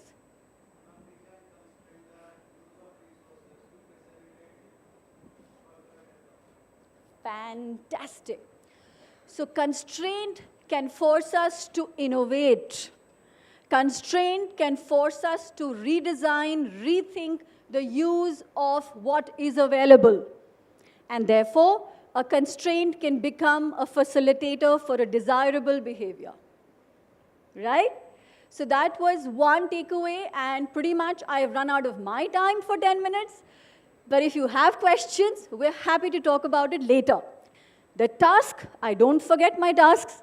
I told you 2 or 3 norms which you think you can do, put in place, where each other can follow some amount of pro-circularity behaviors. Okay? So can anybody come up with a norm that could become your norm for circularity? Student-driven norms for circularity? Any thoughts there? Right at the back. Last row. You earn your attendance once you speak. Last, middle row, last person. Any thoughts? Tell me one non-written rule that you can create around circularity, which your peers will follow. Speak louder. The last row, the person there. Yes, you. कुछ भी बोलो, नया norm है, गलत नहीं हो सकता. बताओ. Can you give him a mic? Or would you like to speak louder? Nothing what? Can somebody go there and say it out for me? Nothing what? This is your last bit. And I'm coming, after that, I'm coming to the last person there, that row, and we close the talk. So keep your norm ready. Hanji. Yes, sir. Yes, please. One norm so that we can close the conversation. You just came, then ask your neighbor to create a norm. You also just arrived? Okay, we have a lot of just arrivals and we have a lot of leavers. Okay. No penalties on this one, you get your attendance, don't worry. Okay, anything that you can create for the peers to follow? Circularity? If you were listening, whatever we were discussing, कोई भी एक norm बता दो, जल्दी से. Come on. Huh? Good motive. Okay? How will you create that in behavior? How will you be able to tell that your friend has done it or not?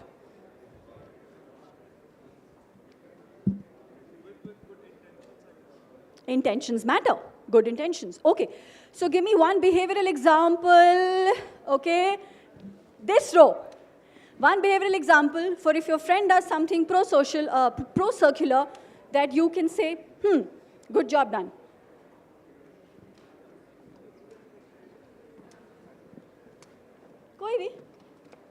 कोई भी example. No? Trustworthiness. Okay.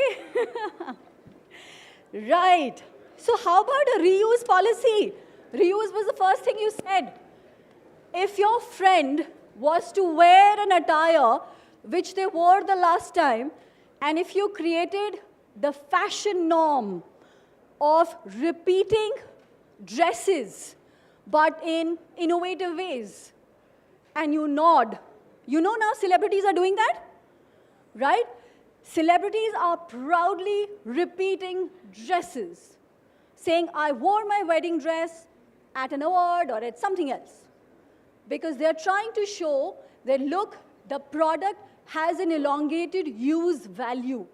Let's not discard it before it has used its value, right? उससे क्या होगा? देखा देखी बहुत लोग उसको fashion sense मानने लगेंगे. That it's okay to reuse.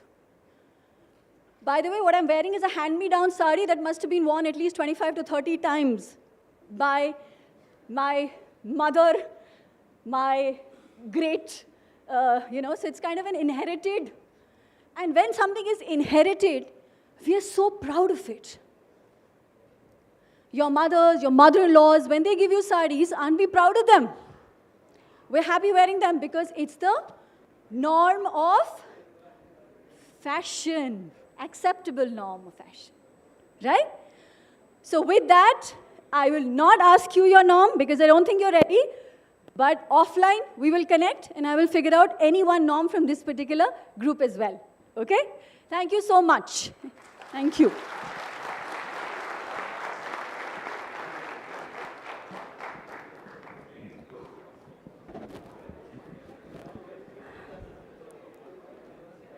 Thank you, ma'am. Very well said. I guess your students must enjoy it in your class.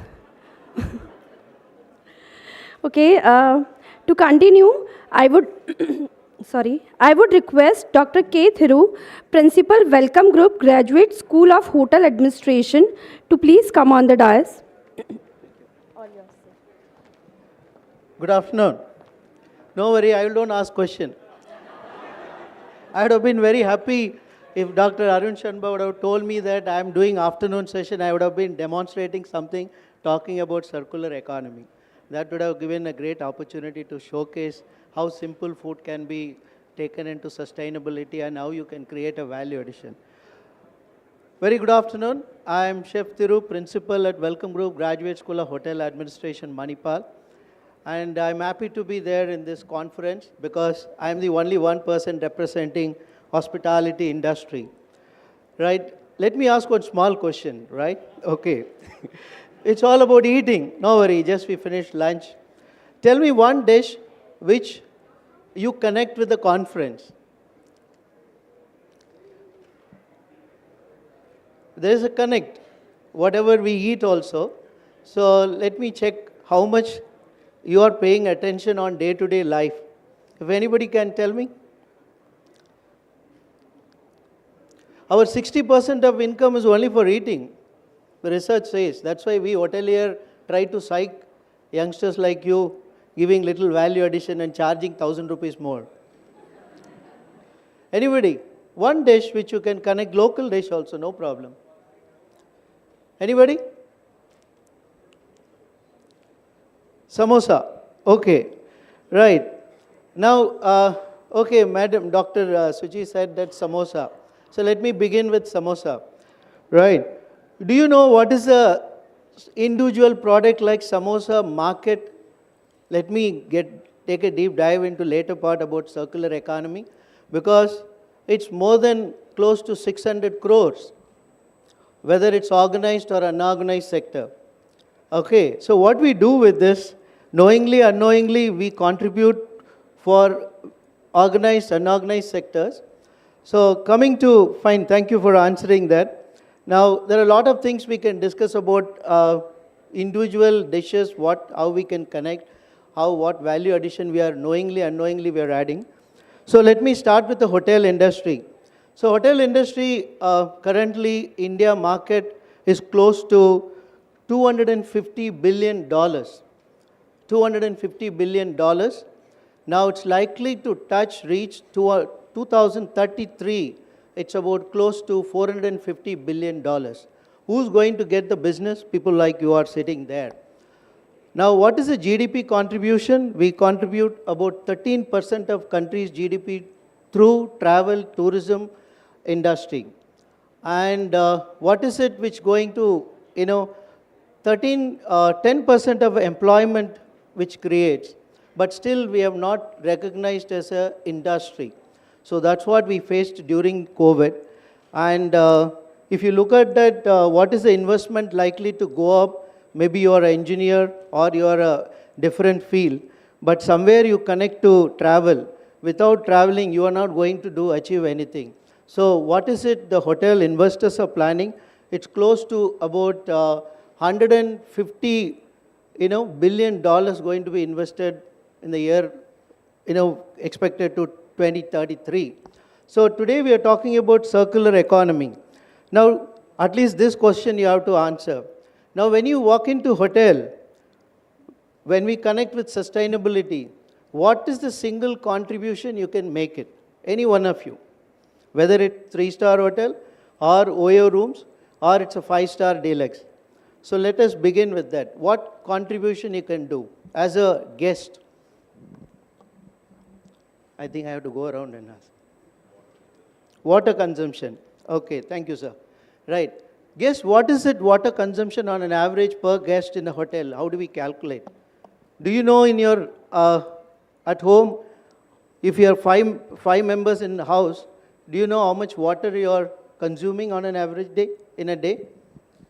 Per person, we need close to about 80 liters of water. Okay, right? 80 liters. Knowingly or unknowingly, you'll use it. Okay, so one is water. Second thing, what else you can contribute? How many of you before order food, whether it is a la carte, whether it is buffet, sometime when we land up with buffet, we are so greedy because we feel that go one round, pile up plate, we don't know flavor profile, we don't know texture, we don't know color combination, but we eat noodles with makhni sauce. Right? So, the reason which I am saying, because as an individual, we can contribute lots to, in terms of talking about the culinary one. Okay, because even when you walk into the restaurant, it's all connected with the natural resources. Other side, we are talking about protecting environment, but as an individual, unknowingly, we are wasting so much natural resources. So, how many of us, when you go as a 4 or 5 in a group to the restaurant, do you guess you ask the waiter or waitress what would be the portion size? Whether it could be a simple dal or it could be some other your favorite dish, but we don't ask. We just go through the menu. We know that restaurant serves, these are the dishes are good. In hotel industry, 80% of the income comes from 20% of the dish. If I am running whether South Indian restaurant or any QSR, my 80% of the income comes from the 20% of the dish. So we as a hotelier, we have to concentrate on how to standardize those 20% of the product. It's a 80-20 rule will apply. So coming to this morning, some of the speakers mentioned that what Western countries are doing. We hotelier in India, you as a guest, when you walk in, you would have not seen visibility of how much, whether it's a Marriott or ITC or a Taj, Oberoi, how much efforts they put into maintain sustainability. But it is not in your visible. So gone are the days where, we didn't realize that about how to, we have gone in so many ways wrong. But in past 10, 15 years, each and every hotel which is constructed with 100%, we are implementing sustainability, whether it's a carbon positive, water positive. I am coming from ITC hotels. I can tell that we are the first 12 hotels in the world to get LEED platinum grade in the country. You go to ITC Gardenia, we don't use AC at all in so much of public place. The public place, it is about 60,000 plus square feet. City like Bangalore, we don't have AC. So there is the architectural features are there. If you look at the Indian hotel industry, the best practices, there are so much gone into, whether it could be a farm to table concept or the chef's table or molecular gastronomy. There are so many things we are doing. To quote an example, this morning one of the resource persons said that you look at the Belgium, you look at the Netherlands, but there are unsung heroes are there within our country who's contributing so much. They cannot come in limelight, but name just an example I'll give you. One of my students, she started a company called Saving Grains. You can look at the website, you can check. What she does, she goes and correct all the barley which is used for the microbrewery industry, and those used grain, she will bring it back to her factory, convert them as a flour. She's creating a value addition product, creating a lot of baked products.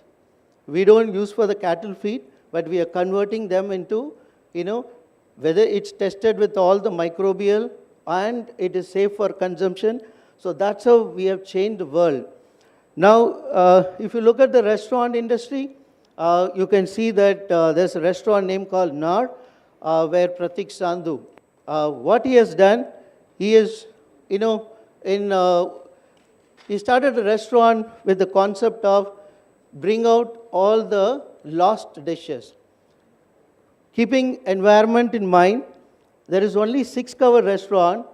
Per person is charging 35,000. You have to book 1 year well in advance. What is it? There is no imported ingredients. Everything which is in and around available within 10 kilometers radius. So the menu as a guest, which you go walk into the hotel, restaurant, you will not come to know that what is going to serve. Only option is ask whether you are a vegetarian or non-vegetarian, what is your allergic to it. So the menu changes 6 seasons, 6 variations. And it's a 10-course menu, grazing portion. The foreign chefs are coming and learning how Indian chefs are focusing on sustainability, right? How they are changing the landscape of culinary industry. So, in order to give you some kind of insight about what we do as a hotelier, we do a lot of best practices. Our hotels are the world-class hotels, and some of you must have traveled abroad. The service quality which in Indian hotel is unbeatable. You go to Western country, you get a bare minimum, but you end up paying so many dollars. But here, the guest, the way which we pamper, nowhere else will get that kind of service. And despite having that kind of cost to the service, but still we maintain and take care of the sustainability. So, there are a few things which you as an youngster should know. Now, henceforth, let us take a commitment, each one teach one, each one train one, whether it is going to be a sustainability or whether your own friends or a relative. What we need to do, you as a guest walk into a hotel, my humble request, maybe you'll be staying in a hotel which we paying 17,000, but there will be a pile of towels, face towels, everything will be lying. The moment you check in, before that you tell them, I'm going to use only one towel, one face towel. In that way, you're going to contribute. And when you order food, please always ask them. You have all the rights to ask them what would be the portion size. Do not waste it. In a smaller way, you try to contribute this way, and we cannot change the world. We cannot change the entire city. In your attempt, you change 2-3 of them. That is, you're going to give back to the society. So, train one, how you do it in a small farm-to-table concept, whether you are living in a flat or whether you are living in anywhere which you have a capacity to, at the backyard to grow some vegetables. Experience that and start from, most of us don't know how many days tomatoes to come to, table. We don't know, we go and buy, we only blame. Simple onion, if I ask you, any of you know how many days it takes to tomatoes to grow? Because we only blame, we only, see that, okay, it's basic commodities, but the prices have gone up. But I think India is an educated population. You should know every fresh produce, what is it, how much time it's taking, what is it our farmers putting in effort to bring it to your table, whether you're converting Indian, continental, Pan-Asian dish. So know the ingredients, know about your fresh product. It's not only that, you, the hotel industry or people who are involved in cooking, they should know. If you know that, you will directly, contribute to the day in and out, your day-to-day life. And next thing, I would like to tell you that what is it you as a youngster should know that start going back to the roots. See that, first of all, you start recording your family recipes, because this is what that foreign chefs are doing. We get, hyped about it. But in India, every half a kilometer, the ingredients vary, climate vary, and the cooking style vary. So we have a very diversity in nature. So your job is to, if you put that effort, you are taking care of your sustainability. No, we don't need to do so much about talking about what can I do, so much of pollution, so much of, if you understand your family recipe, because that are tried, tested, practiced, which is by your ancestors, not getting broccoli or Brussels sprouts, which is what is grown within the 10 kilometers radius. That's how earlier best practices were used to happen. So there are so many things I can discuss, but due to time constraints, I would like to again summarize. Please take a pledge, each one teach one, and each one train one. Thank you for the opportunity.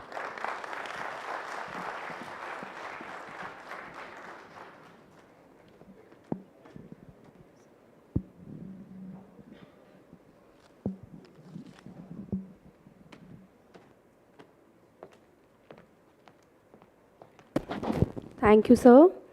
Now, I would like to request Dr. Ajit Upadhyay, Senior Professor, PIMR Indore, former Director, PIMR Devas.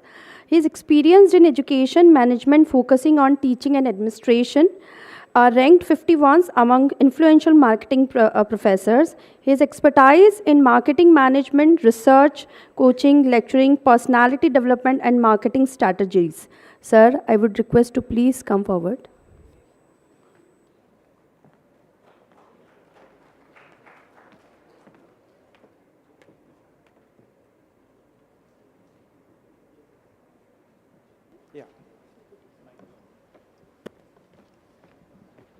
First of all, thank you very much. And you learned a lot from Shuchi ma'am about the attitude. And then sir talked about each one, train one. Now I'll just take a step forward here onwards, and we'll talk about the decoding 4.0, industry 4th revolution. And industry revolutions, you can say, is 1, 2, 3, everybody knows. But the 4th is not talking about only the IoT or industrial IoT. It's not only about the blockchain. It's not only about the analytics. It's not only about the different type of the applications which really horror you, put you in danger, and make you more worrisome. So today, I'll talk about some interesting cases. And these interesting cases, through which you will understand what Shuchi madam said and what previously Thiru sir told you here. Number one, I belong to Indore city. And Indore is famous for, thank you. Indore is famous for cleanliest city consecutively 7 times. But it was not a day development. In back 2015 or 16, it was 149th in India. Then in cities, it ranked up, went to 79, 89, and then directly at first top position, and it maintained. So whatever I'm talking today, it's very clean. My talk is very clean. Second thing, I also belong to Devas, because I had been director over there for PIMR Devas, and Devas is famous in India for what? If anybody of you, your general awareness and knowledge. Cleanliest air in the country, number 1. So, I also state there clean air, clean city, and now clean talk. So in this clean talk, I'll discuss the all process, because what happens in the industry 4.0, we are talking about output and we are talking about process. So process optimization, number one. Number two, how you can reduce the waste, how you can remove the waste, how you can utilize the waste. You look at the company, most of the company, if you do research through Google or other browser, you will find that they are using the best material, unused material, used and thrown material, 5% to maximum 25%. Still 75% is lying best. So where comes blockchain? Where comes IoT? Where comes analytics? Similarly, Thiru sir also raised the questions about the restaurant.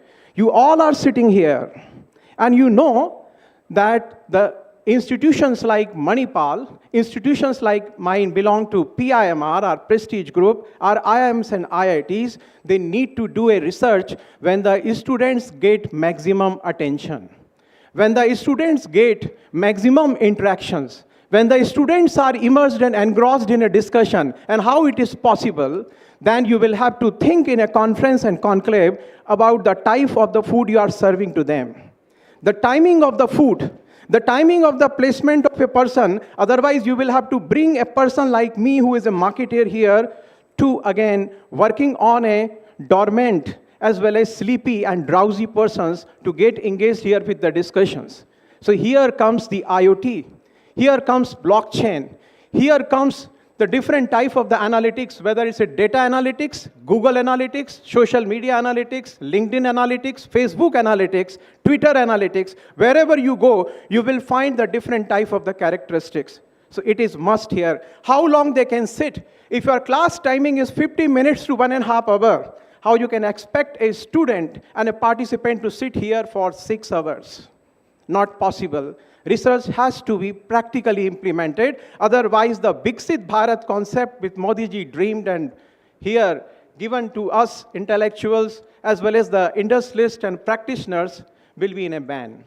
Second thing, when you enter in a restaurant, where you are sitting, that is very important. Look at this chair and go on your mobile phone and find where is the east, where is the west, where is north, and where is south. Look at the Indian culture, Indian traditions, Indian orthodox system. Where we sit mostly facing northeast, not at south.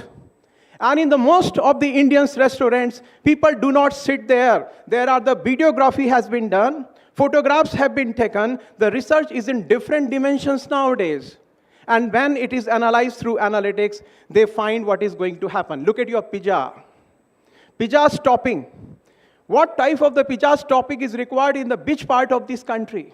Northeast, Madhya Pradesh, Rajasthan, Uttar Pradesh, Gujarat, Odisha, or Delhi, Punjab, or Haryana. The toppings are different. The serving manners are different, are in conjunction with what material or dishes it is being served. Biscuits with chai or biscuits with toast with coffee. Or your pizza with something else. If you have not studied, your restaurant is going to fail miserably. And that's why these all are the small things which we are not paying heed. What happens in Indore? It was a sensitization and awareness program driven by the Indorians. And the leadership came forward. Initially, they actually now associated with NGOs and the local influential people. They divided the whole Indore city in 19 wards. And they reached into the each alleys and the streets. They started organizing different type of the workshops, nukkad natak, interactions, programs, slogan writing, and they started now engaging them with them. After some time, what happens? They had a problem that nobody knows that how to segregate the waste of the city. Waste, dry waste, wet waste, gila kachra, sukha kachra, biodegradable, as well as plastic, electronic waste. Then what to do? So the in charge of that community, the municipal in charge, collector, garbage collector, himself in different ward was going through these vehicles to house and house, and he started asking them and training them training them, Thiru sir, how to put in a different, how to segregate. And Indore proved to the world that when the West is segregated, it turns gold economically, financially. And that's why the things to be learned. And we are also known for this, so we are pleased that Jaipur can also break the same record. And here are the students coming from different communities. So first they work on community engagement. Later on they started now penalizing the persons, those who are not segregating. And the fine was ranging from 150 rupees to 50 rupees, 500 rupees. And thereafter one day came when everybody knows without the help and assistance, again come here the OB and consumer behavior, that without assistance, the lady or the gents of that particular community or family, they started segregating the best. And these segregating, without any processing cost, was putting into the container the loading vehicles. And loading vehicles initially, how it was employed there, on the basis of the sequencing, which you read in the operation management, and the scheduling. The timing, standard deviation was not more than 5 to 10 minutes.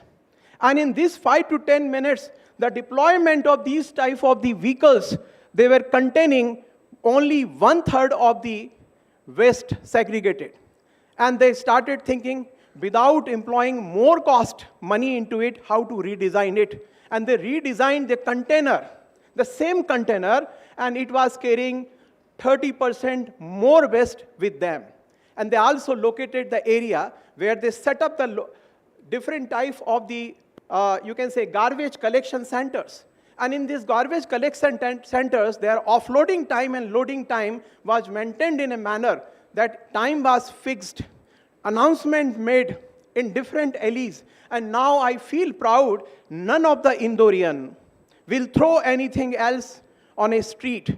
They keep just like somebody else. I think ma'am is not here, Periyar madam of education. She spoke here. In Japan, they have it, they practice, they put into their pockets. And they're looking for the bins. So Indore became bin-free. It is the habit. Now it's a character.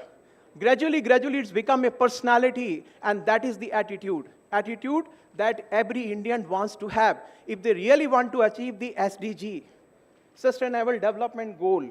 Clear? So it's not only the one thing. Second thing, you talk about the GDP. GDP is the old concept.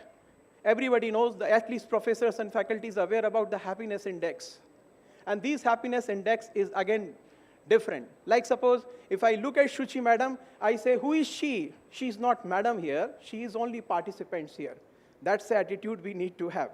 Anyway, this is one of the examples through which you learn. There are similarly 1,000 examples which you can observe in a city, and there you can use this type of the application, digitalization. This digitalization is an integration. This is an integration. It's an application, but it's not the fourth evaluation. It means you need not only to be aware, but your interdisciplinary research should include these type of the habits. Now, let me take you to the next journey. That I think I need not to now share with you.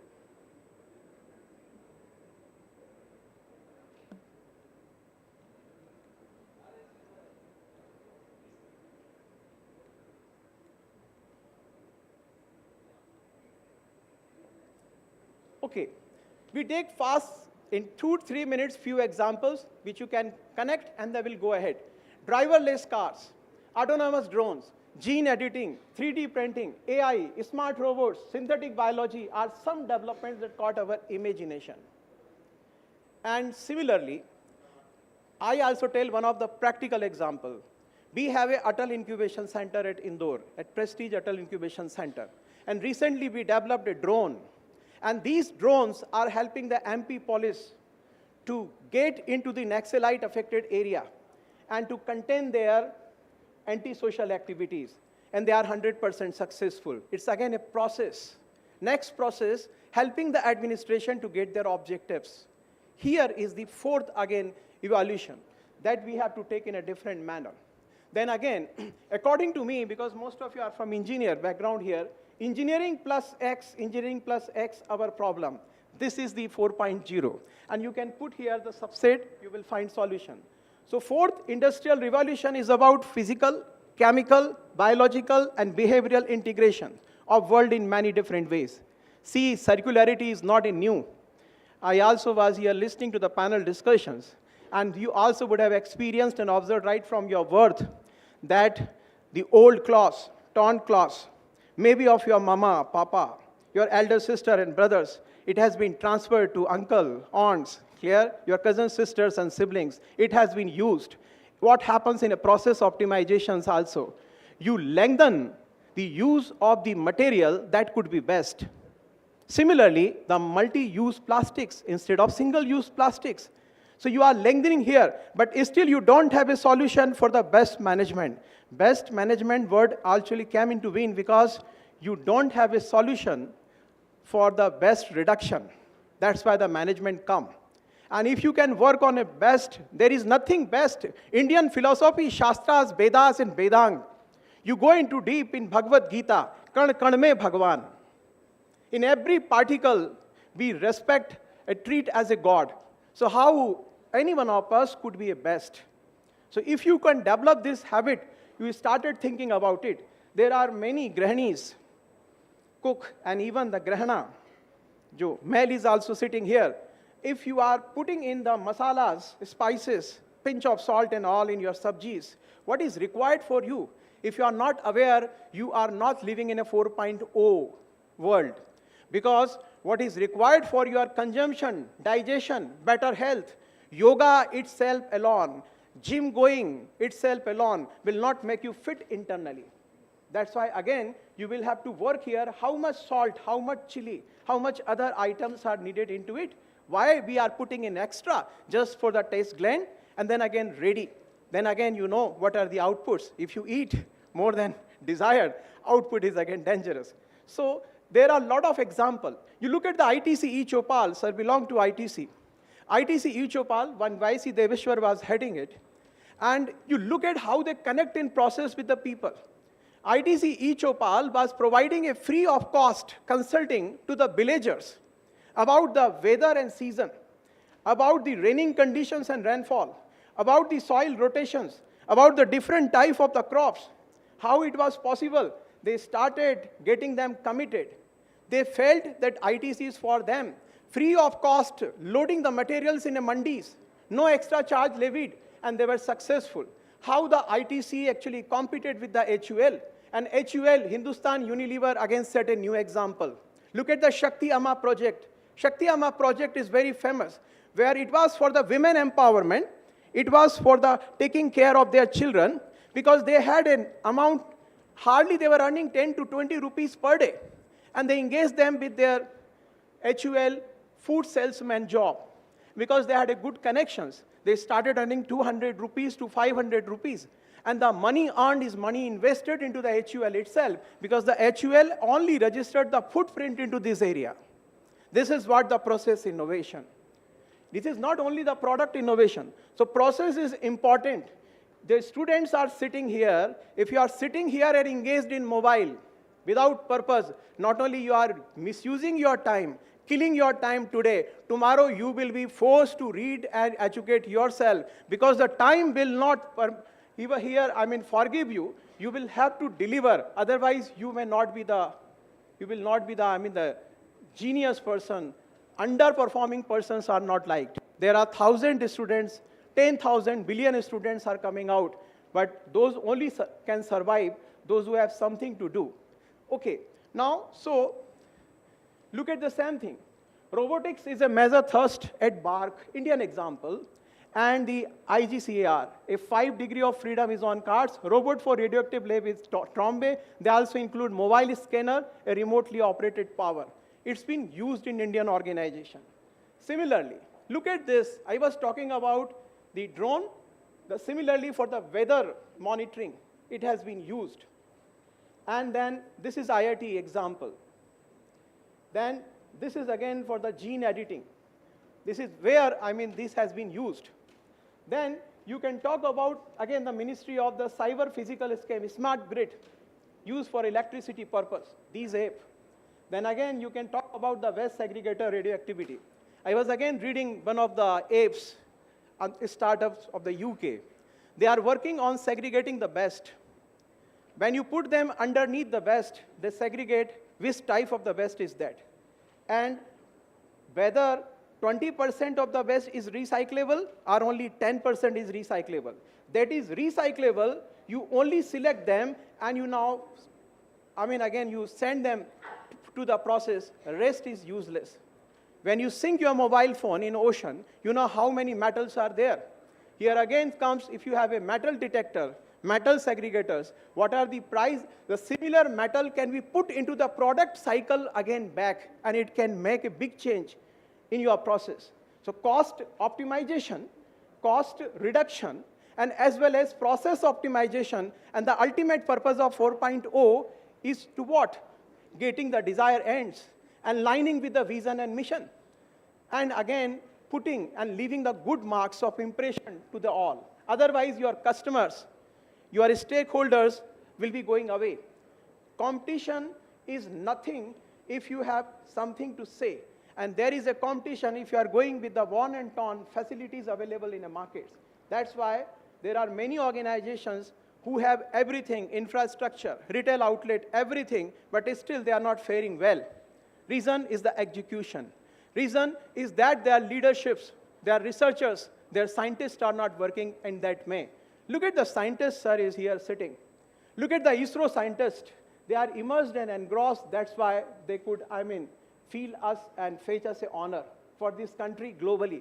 And if we do our job in this manner, so it has to be practiced not only at family level, but also at society level, but also at national level.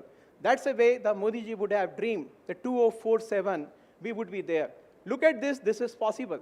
Because somebody also shared here that if you have to make this nation responsible, it will take this much time. Sir also shared the same vision and mission at the last, and I was observing it.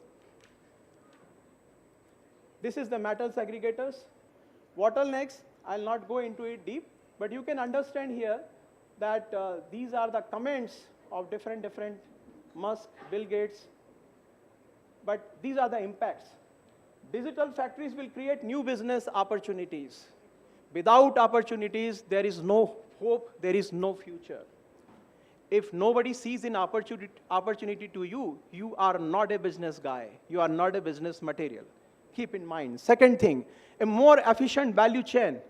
In different phases, if you are not able to add up the value, your product, your objectives may not be achieved. So add value in different manner.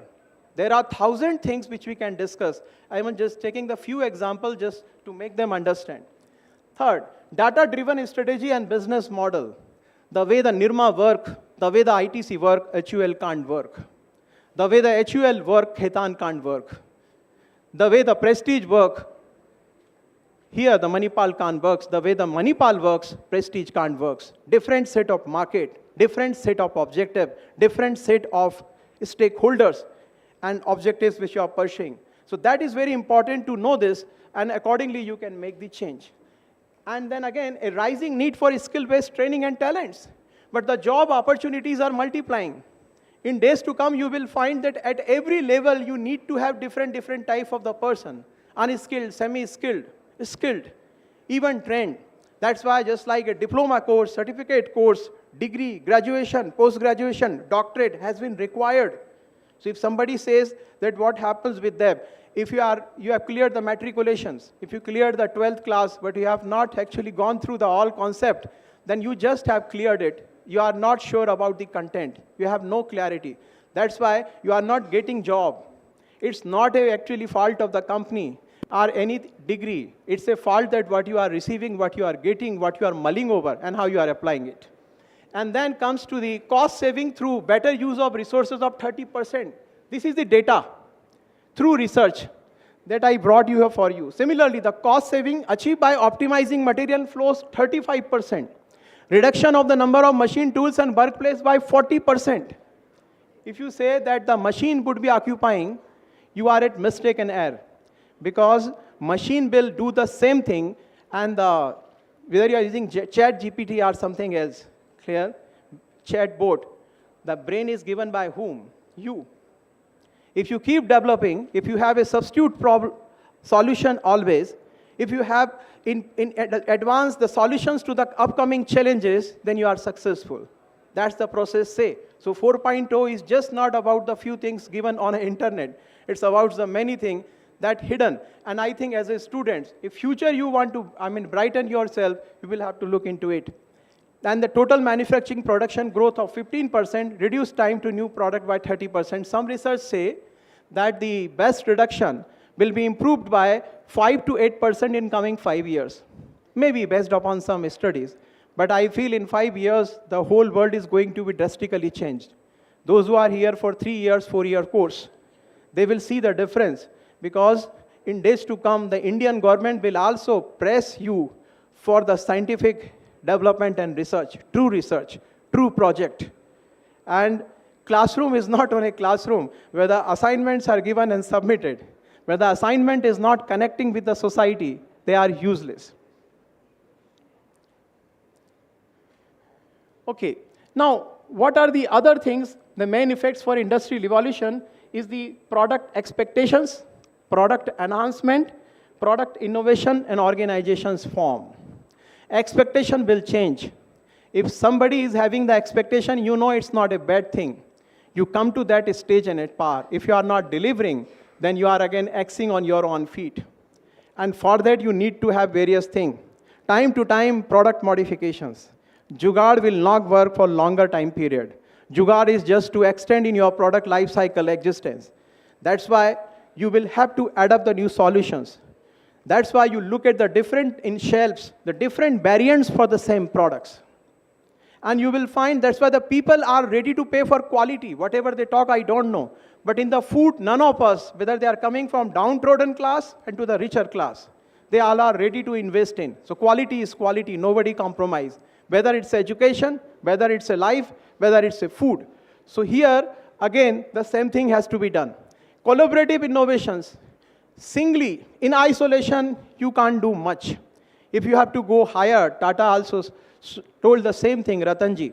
And he also told, if you want to now go higher, clear, go together. Walking is possible singularly, but if you have to achieve the goal, then you have to go in a company and collaborative manner.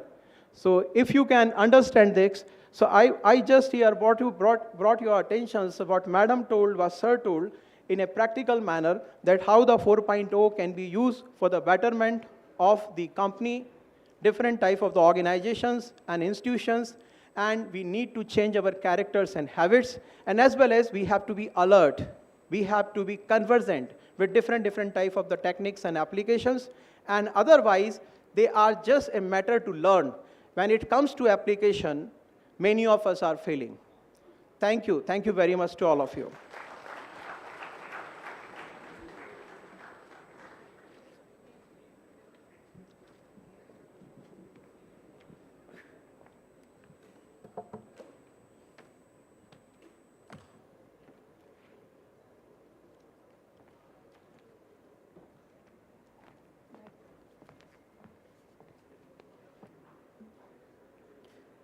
Thank you, sir.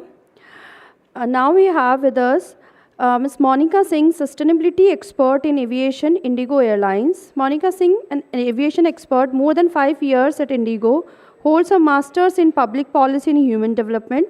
She drives sustainability initiatives aiming to make them industry standard, reporting in Indigo CEO. Monica works to reduce the carbon footprint of the aviation sector and align with it with circular economic practices. Please, ma'am.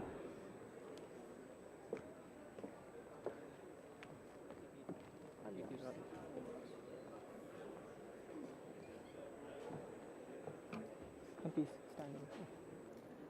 How do I change it? Okay. This is Yes, next ma'am. and previous.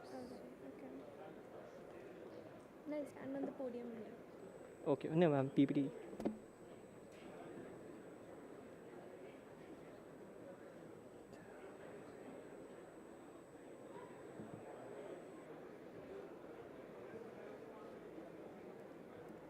Something like this? Yes, ma'am. Just try Wait. to- yeah.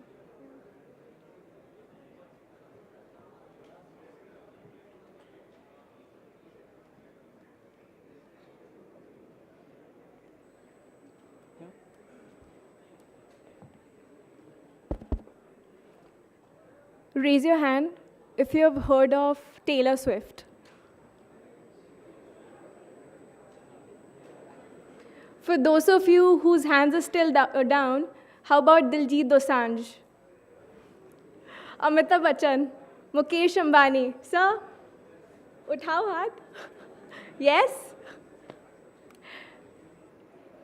But did you know Taylor Swift's private jet emits 78 tons of carbon dioxide in a month, which is equal to the weight of one lunch consumed by 156,000 people. Let's not even talk about Travis Scott, Elon Musk, Rihanna, Jay-Z, Kim Kardashian, the ones that tops the list. I mean, you can probably feed yourself on campus at Manipal Jaipur for the next 3 to 6 months, and that still be less as compared to the amount of fuel she burns in a month. Nonetheless, greetings everyone, esteemed faculty, fellow aviation enthusiasts, and future leaders of tomorrow. Today, we embark on a journey, one that takes you to the skies, but with the focus on sustainable future. You see, the aviation sector is a marvel of human ingenuity, but undeniably faces challenges. Is it fine? Undeniably faces challenges in environmental impacts. However, there is growing commitment to greener skies, and Indigo, India's leading airline, is at the forefront of this moment. You know what? You would love to know about the future of flight, a future that not just takes you to new destinations, but also to a new way of flying. Welcome to sustainable aviation through the lens of circular economy. The Indian aviation sector is experiencing phenomenal growth. This is fantastic news for connectivity, trade, and tourism. Let me give you one such example. So I started off my journey as a cabin attendant with Indigo Airlines first, and I'm not sure how many of you know this, but Indigo accommodates very high number of crew members flying who hails from northeastern part of India. Now, whenever we used to get 2-3 days of combined off in a week, they could never manage to go back to their hometown because of but obvious reason, the poor connectivity. Now, you see in the last 10 years, the airports in those areas have increased from 7 to 19 today, a connectivity like never before. Just like them, tell me how many of you also have faced such a situation wherein you've also wanted to visit your grandparents on a weekend, but were unable to because of connectivity. Well, to conclude my point here, you might find 20 flights flying from Delhi to the foreign lands. But the Indian aviation sector has truly done a beautiful job by connecting the air routes in all of Bharat. Amazing, right? But with great growth comes great responsibility. And this is where circular economy steps in. You see, circular economy moves away from the traditional take, make, dispose model, and it's more about keeping the resources, I stand corrected, existing resources for as long as possible. And here are some ways we can do it. Promoting sustainable aviation fuel. Did you know that a Boeing 737, which is often used for domestic travels, burns about 3,200 liters of fuel in an hour, which is the average amount of fuel burned by 1,500 cars in an hour. That's how much we burn in the sky. And let's not even talk about the wider aircraft covering the international sectors. So while we talk about circularity that focuses about keeping the existing resources in use for as long as possible, incorporating biofuels and sustainable aviation fuel directly into the mix will reduce our reliance on the fossil fuels. But let me tell you how this SAF is any different from the traditional jet fuel. So you see, the sustainable aviation fuel is a kind of fuel which is derived from the renewable resources like biomass or recycled waste, like used cooking oil, which helps in lowering the carbon emissions up to 80%, much lesser as to what compared to what is done by the traditional jet fuel. So turns out the SAF is a total game changer when it comes to reduction of the carbon footprint. At Indigo, we strongly advocate for the use of SAF, and we have also conducted a very successful pilot flight, most recently from the destination Delhi to Dehradun in February 2024 by using the SAF blend, and are also looking for its wider adoption by participating and collaborating with the stakeholders across the aviation. The mic is now.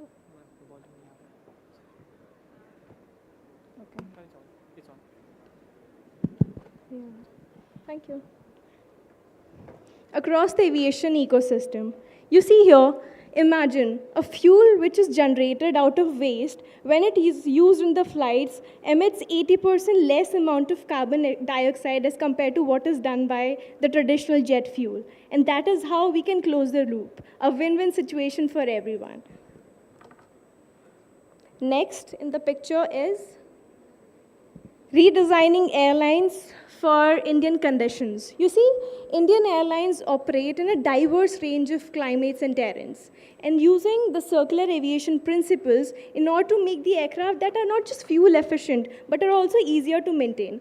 Imagine aircrafts with modular components that can be swapped out as per the regional needs, right? It will help us in reduction of reliance on the entirely renewables, also will increase its operational lifespan. Something, as we can see here, done by Vistara in their economy seats. So you've built 2 panels and 1 holder for the phones and for the iPads, making it possible for all of us to enjoy our videos, whatever we can download it offline without relying on the in-flight entertainment screen. Amazing, right? Also about Indigo. So Indigo has taken 2 aircrafts, variant of Boeing 777, on lease from Turkish Airlines. And what they have done, they have modified their galley area and converted into 3 rows, making it possible for 18 more passengers to fly in the same flight with the same amount of fuel. I mean, this is a living example of sustainability in operation.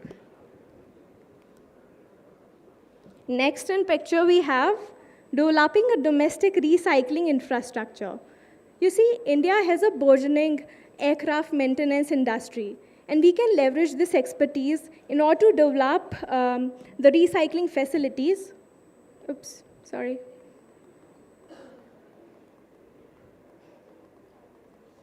Yeah. In order to develop the recycling facilities, to develop to recycle components like aluminum or even trickier materials like carbon fiber that reduce our reliance on the international recycling facilities and also will foster the creation of high-skilled jobs in India. So yesterday I took a flight from Delhi to Jaipur, and the departure terminal was T2. I'm not sure how many of you have noticed this, but the next time you fly from T2, please ponder on the point, T2 looks like a graveyard of the aircraft. I mean, Jet Airways got shut in 2019, Go Air is shut now, the SpiceJet Boeing aircrafts, everything is just lying out there. So, you see, but we can actually see the good part of it. We can use the fuselage or the interiors of the retired aircrafts, making it possible for the flights or the aircraft that are already in operation. So they don't have to modify their parts, and we can use the interiors in a way, making it possible for the flights who are already in operation to fly again. So we can put these retired aircrafts in use again. About the tragedy of Boeing 737 MAX 8, you must have heard the memes of Alaska Airlines, Malaysian Airlines, Ethiopian Airlines, SpiceJet. All their Boeing 737 MAX 8 is retired, is just lying out there. So we can still do the same with these kind of aircrafts. I mean, their usable products can be used into the aircrafts that are still in operation. Next we have is minimizing cabin waste and maximizing responsible consumption. You see, onboard recycling facilities and collaborating with the compositing facilities, we can actually help in reducing the waste generation. And how do we do it? We can always innovate the idea wherein look for the lighter packages which are more recyclable for the in-flight meals. At Indigo, we have replaced single-use plastic with that of biodegradable options available on board for the meals and in our facilities also. And we have inculcated something called as waste upcycling program, wherein waste like plastic bottle are converted into usable materials.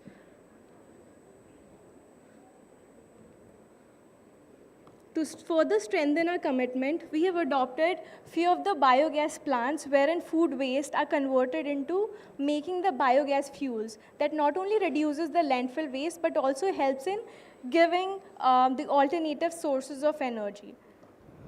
And that gives one idea to the company that it can actually help us in combating the crop burning and Delhi's pollution.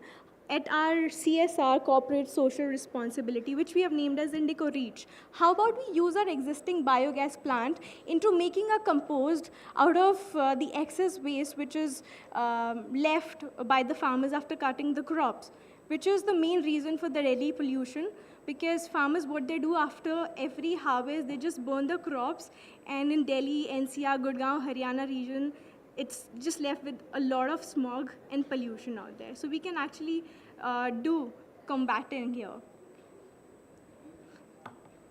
These were just the springboards to make more sustainable future, and by embracing all of this, we can achieve the logo of circularity. We can reduce our carbon footprint. We can be more cost effective.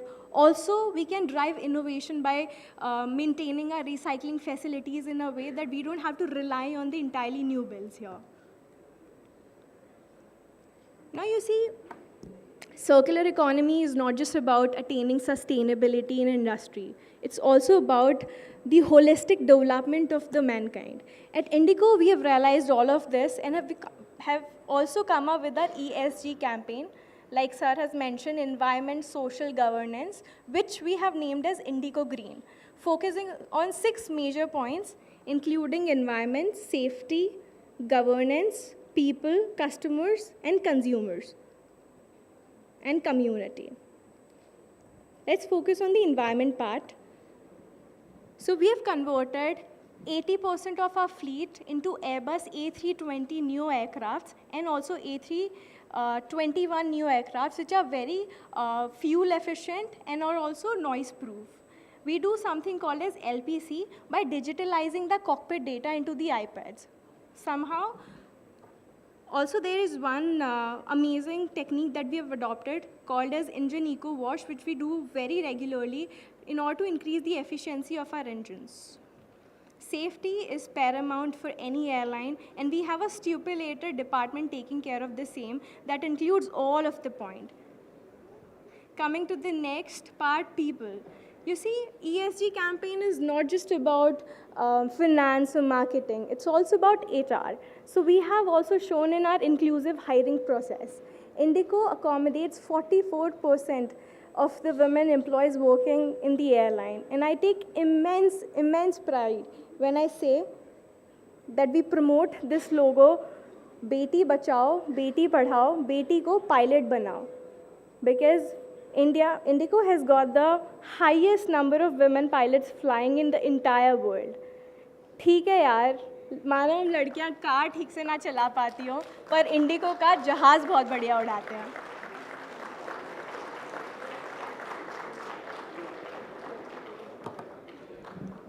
Coming to the backbone of our campaign, which is the community, focusing on the 4 highlighted areas, which is women empowerment, children and education, heritage, and environment.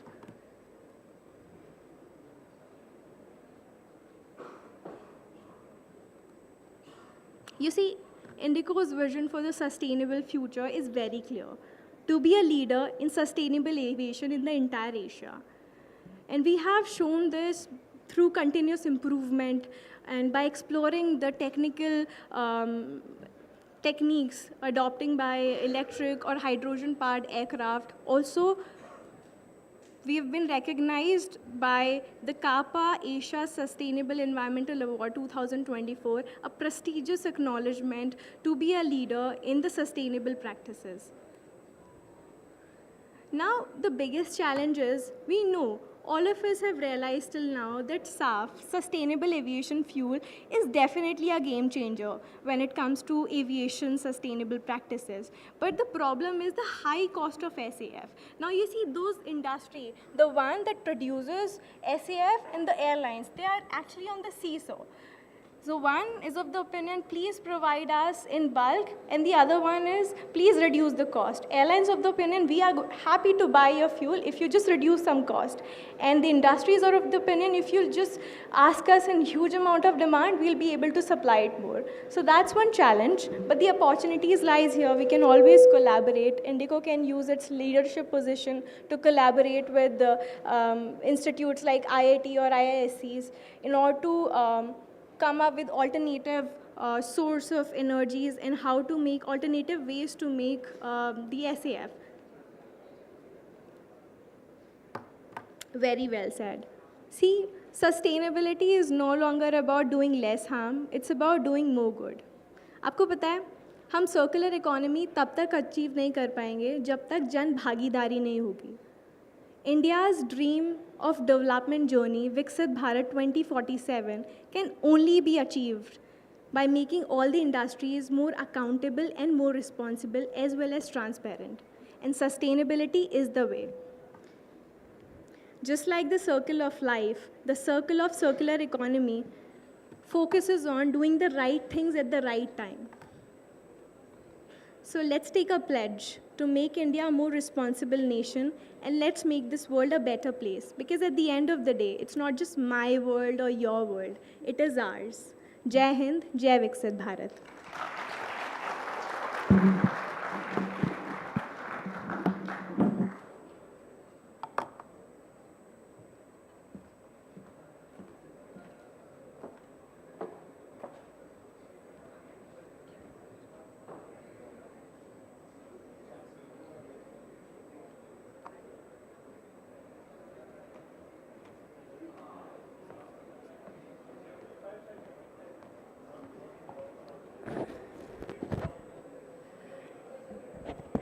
Thank you, ma'am. So moving forward for the panel discussion, and for same, I would request our speakers. Very first, I would like to request Dr. Arvind Chinchure, founder, QLEAP Academy, member, Board of Management, MUJ, Dr. Suchi Sinha from IIT Delhi, Dr. K. Trigu onto the dais, Dr. Ajit Upadhyay and Ms. Monica Singh as a speaker to join for the panel discussion. And I would request Dean Faculty of Engineering, Professor Arun Shanbag and Sir Siddharth, sir, for moderation.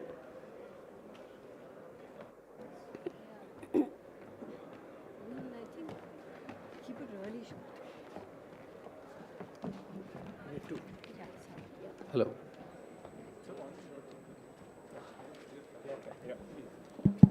अभी उठ के जाना नहीं है, हम अभी तक टिके रहे हैं, हम 5-10 मिनट और टिके रह सकते हैं.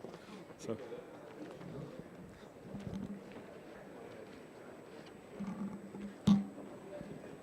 Thank you everyone for joining us since this morning. I know it's been a long day, but give a round of applause for yourself.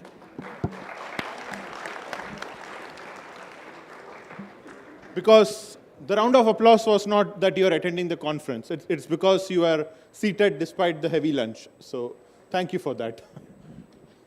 To begin with, we thought it will be great to engage everyone in a conversation. So I believe, and thank you all for all your individual speeches. They were remarkable, gave a lot of insight into so many different aspects of how they all fit into the equation of sustainability and circularity. So to begin with, you want to take the lead and maybe engage in like quick questions. So I have some quick questions for all of you on the stage today.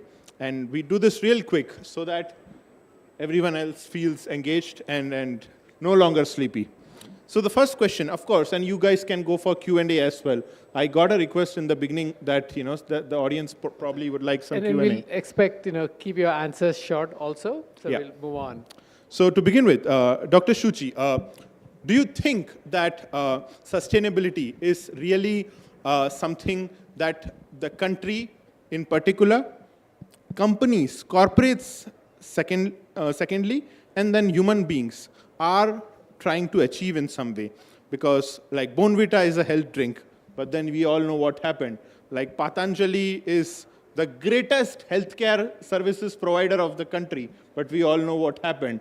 And so all of them, we all know that Apple launches a new iPhone every year, but they also say we are the most environmentally conscious sourcers of silicon. And so all of this, there's a word called greenwashing or green brainwashing. So how do you feel? Is it greenwashing, or is it truly all of these saints have come together to save the planet from a crisis? You have views. Okay, I've been told to keep it short to all of us, so I'll try and answer this quickly. I I genuinely believe that it's not like our intent is missing. We do get distracted in the process, and there are attempts. There's something very interesting that happens. When you look at data, and a whole lot of data happened since morning, every time you look at a glaring data that makes you uncomfortable, you know, your mind starts to think, what little could I have done? Or what micro behavior could I do which can save a part? But as I was saying in my talk as well, the situation, as one of you also said, sometimes, you know, it overrides that intention because there are conveniences to follow, there are other pressures. So people, individuals, many a times, do lose that focus. A solution, in addition, is also the visualization of the problem. For example, when we go to a parking lot and the ticker out there is saying only 10 spaces left, right? Now that visual of a 10 space left can either do two things to you. One, drop the idea, going to this mall was not so critical, maybe I'll come back. Two, let me rush in because I'm the only one who needs to get one of those 10. Now, which one gets triggered is also how we are interpreting that message, how we are seeing that message, and so on and so forth. So, to come back to the answer in a more focused way, one is that, look, some amount of talking about it is useful because when we talk, others can hold us accountable for what we have just said. So when organizations say they are doing something, people, it's almost like a commitment allowed and others can hold them accountable for it. The other thing is that many a times it's like somebody saying, well, the iceberg is melting. That famous book which says, you know, the iceberg that's melting, nobody believes it till you see it. Correct. So we need to continuously be able to see the problem, and visuals need to be created where there are continuous reminders of how grave this is for us to take conscious action, and all stakeholders need to take accountability from each other. From each other. From each other. And then the circularity of accountability will happen. Correct, correct. For it to really happen. Chef Thiru, coming to you. Coke says that it's a very healthy brand. It's very health conscious. On their website, their commitment to making the generation healthy is visible. From the hospitality and culinary industry, your 2 cents on how the industry is greenwashing / genuinely committed to the idea of promoting, conserving, and helping popularize the concept of sustainability. As far as if you see that food processing industry is concerned, people wanted variations, and of course when you try to manipulate certain texture, flavor, color, automatically there will be some technology involved. At the same time, some kind of impact will be there. But see, we have to be proud of ourselves. The Western countries simply blaming India. They all look at country France. What did they add value 10 years in terms of they only happen to be that their population is less, and they are surviving on what 50 years back somebody has developed. Country like India with young population, the demand which keep increasing, we need to be more innovative. And I think when you try to do something, there will be a little bit of other side of it. There will be some impact will be there. But whatever is happening, I am in positive. I think we should appreciate.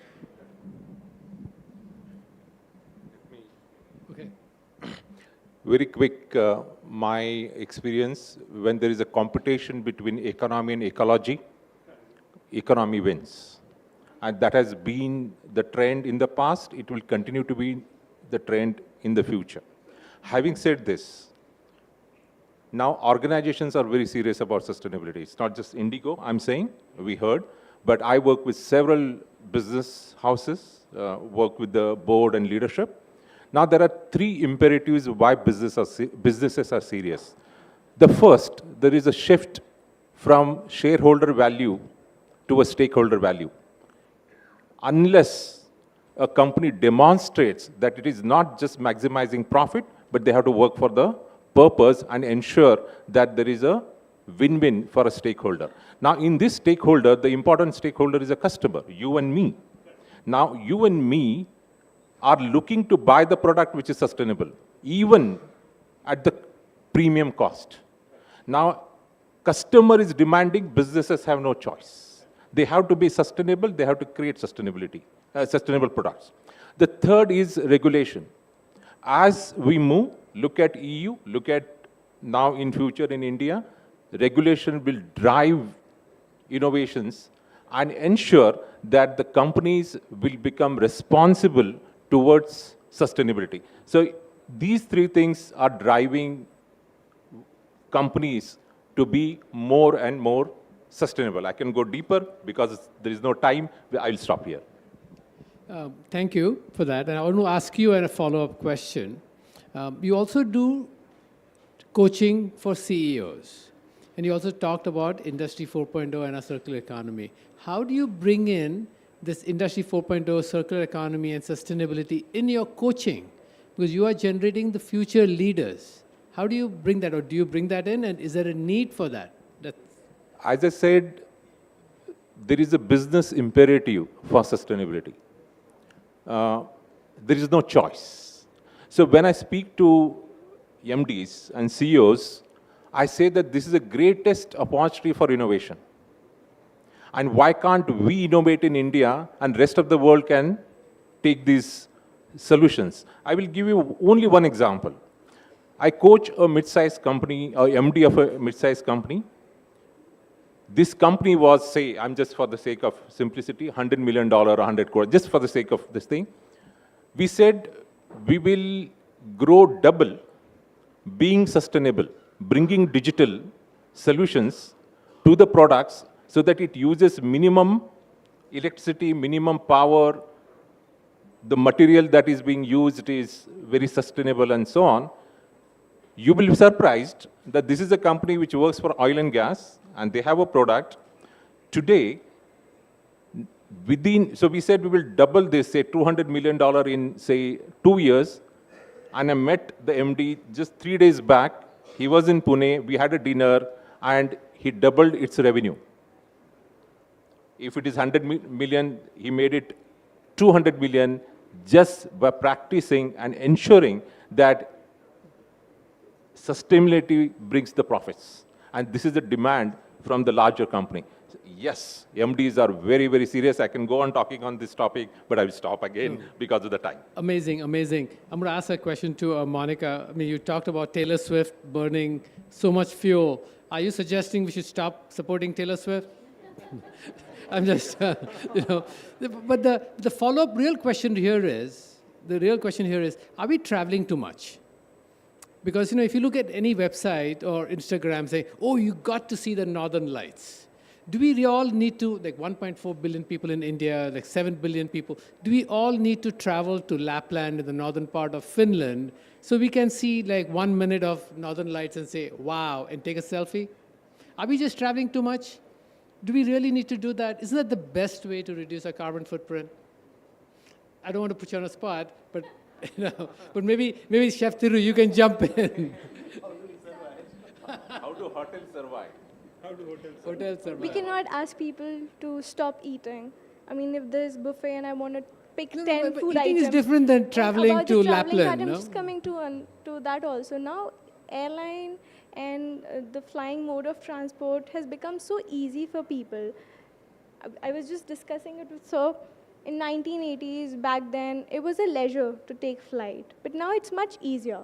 That's how we have come up with alternative solutions, discovering a fuel which is actually so efficient that it is emitting much less amount of carbon and reducing the carbon footprint without resisting any person and stopping them, hey, you're not supposed to go there, you're not supposed to come here. It's, at the end of the day, all of us are free to go anywhere we want to. I think that's what you're saying, right? We can change behavior. All of us know the importance of water, right? But still, we can take a bath in a bucket full of water, but do we do that? No. All of us know the importance of food, but all of us tend to waste food on a daily basis. So this is there. It's a change of mindset, and it's going to take some time, and it's very personalized. I can tell you 100 things, this is right, this is wrong, but at the end of the day, it's up to you what to choose. Yeah. I think fundamentally, you see, the definition of I is getting narrower. Until that definition of I continues to get narrower, you know, we were talking about costs and benefit of behavior. It's like penalty versus rewards versus other things we were talking about. I will only see it from my lens as to my penalty, my reward. Correct. But if we can encourage, the concept of that self is that a lot more is part of me, and I'm little more mindful of that extended self, we'll automatically be a little more mindful of our consumption, because, you know, that travel could be justified if I have been mindful about it. I have probably got that one dream I wanted to go, maybe that made sense. But if you're doing it in a extremely hedonic, self-centered sort of a manner, Correct. then that is overconsumption. Yeah, so the point here that everyone is trying to make, from what I understand, is sustainability is not just about paid laga dena. It's also about sustaining a business. I mean, that is also an essential element of sustainability, right? And that is what brings us to an interesting fact, that we have this earth on loan from Mother Earth. ये हमारा कर्जा है भारत माता का, पूरे विश्व का हम पर. And we are here only for a finite amount of time. Death is permanent, like Shah Jahan passed away in the 1600s. We are still talking about him, still visiting the Taj Mahal 500, 400 years after his death. So that is certain, but we are going to be here only for a limited amount of time. So that time, this land is, we are indebted to it. It's on loan to us. So it's our collective responsibility to shape that up. So coming to you, Ajit sir, since you speak a lot around the Gita and spirituality, ये ज़मीं का हम पे कर्ज है, आपके दो शब्द हो जाएं. जमी का कर्ज तो बहुत है, क्योंकि जमी को हम मदर कहते हैं, माता कहते हैं, और रीपे करना क्योंकि वो आपको सब कुछ दे रही है. पंच तत्व हमको यहाँ से मिलते हैं. बॉडी, शरीर हमारा यहीं पर रचनात्मक होता है, सुडोल होता है, और अपेक्षाएं भी धरती को होती हैं कि हम उसको दे करके जाएं, क्योंकि कोई किसी भी धर्म का हो, शरीर तो यहीं छोड़कर जाता है. करेक्ट. यहीं बनता है. तो ऋण तो है, ये ऋण जो है वो स्थूल शरीर का है. और दूसरा ऋण होता है जो भावनाओं से जुड़ा होता है और जो कर्तव्य का होता है. If you are dutiful, then you repay. In Hindus tradition we term this as a shraddha, Pitrupaksha shraddha, where we dedicate our Shraddha, Bhakti, devotion, and we recall them, memorize them for the good sense. And we want to show our commitment to whatever ideals they have shown us so far, number one. Number two, not only ideals shown us and we are following, but we are following in a right direction. So this is the beauty of our culture, our spirituality, that we even have divided the 12 months for different causes and purposes.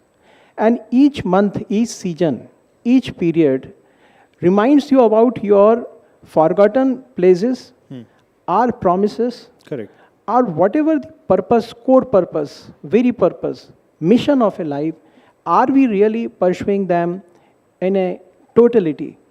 And that's why I think that repayment or the paying the loan of anything, sanskara, you can say the value system instilled in us by our parents, by our circumstances, ecology, ecosystem, not only parental but also the school education, friends.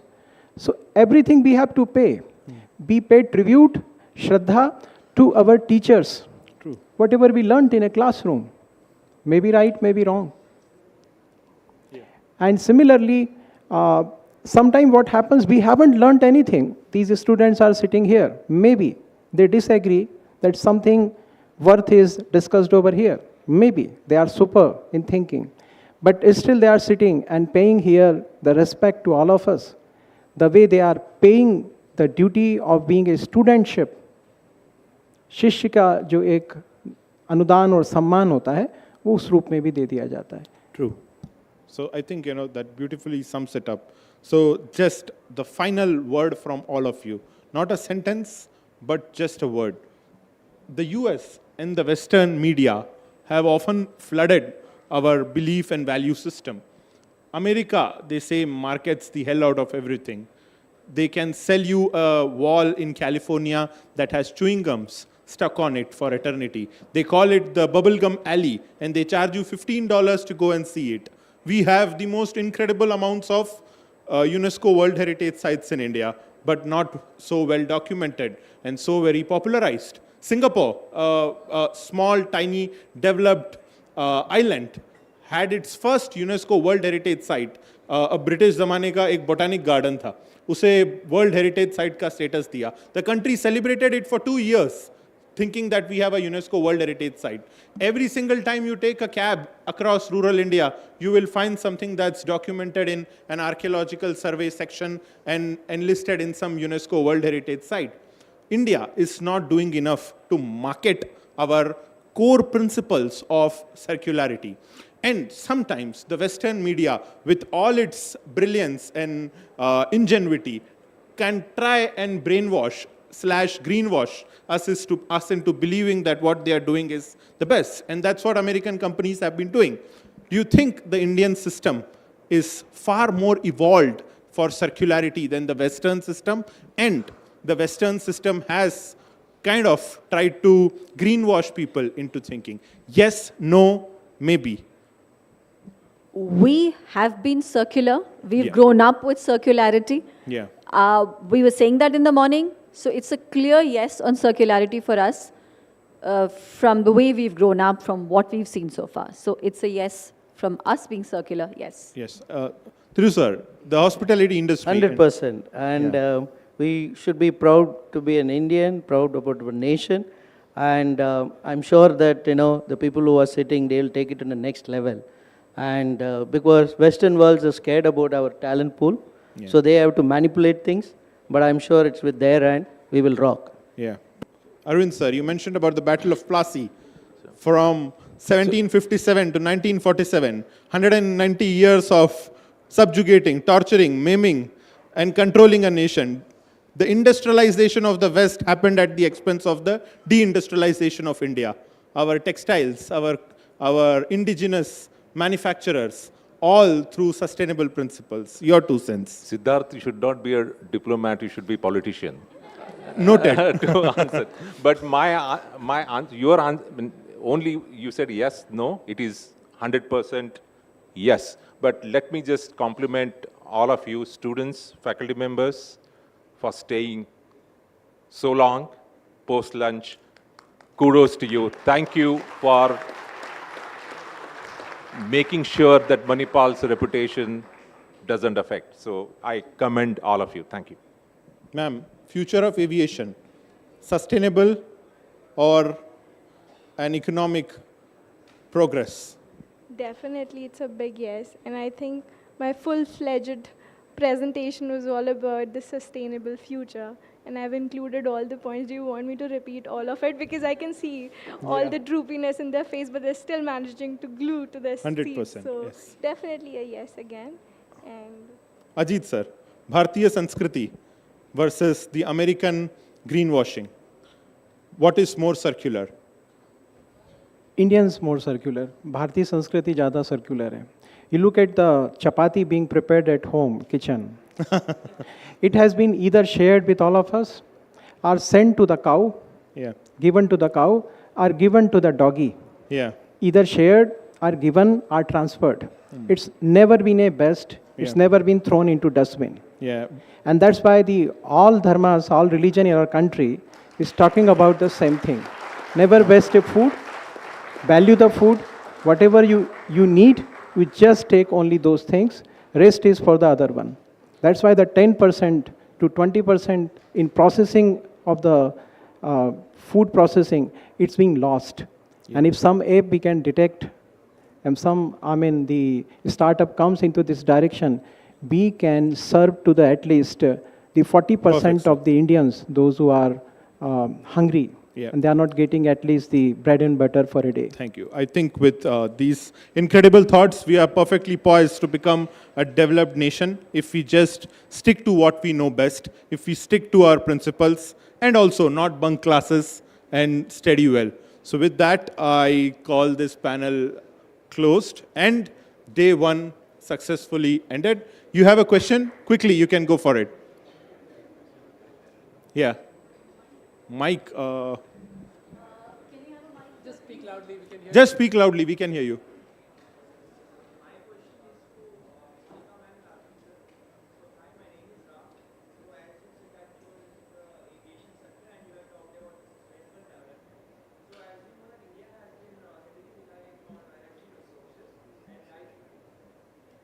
Yes, energy resources, we can hear you.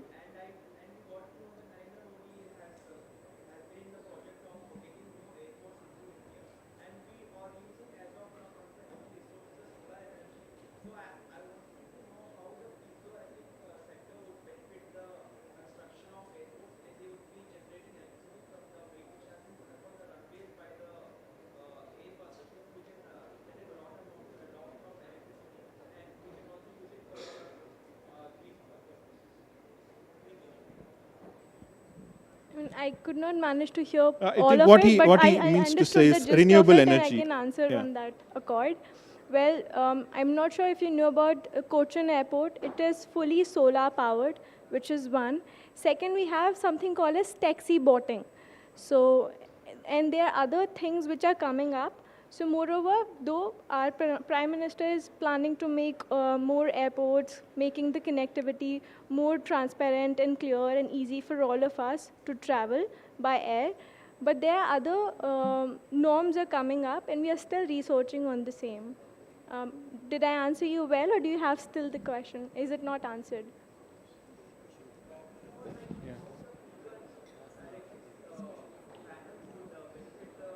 I think we'll have it offline, off stage, so that we can one-to-one I'll answer come to that you. well. Yeah. One more question. Come forward and जोर से बोलो. जय माता दी.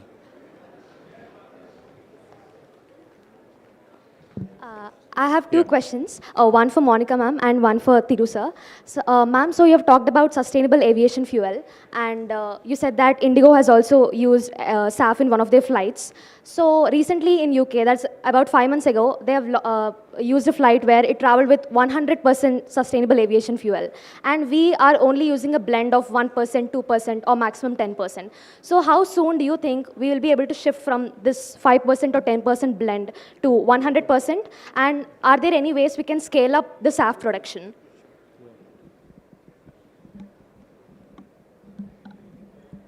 Well, to answer your question, first of all, it's not just 1 or 2%, it's up to 50%. We can use the blend.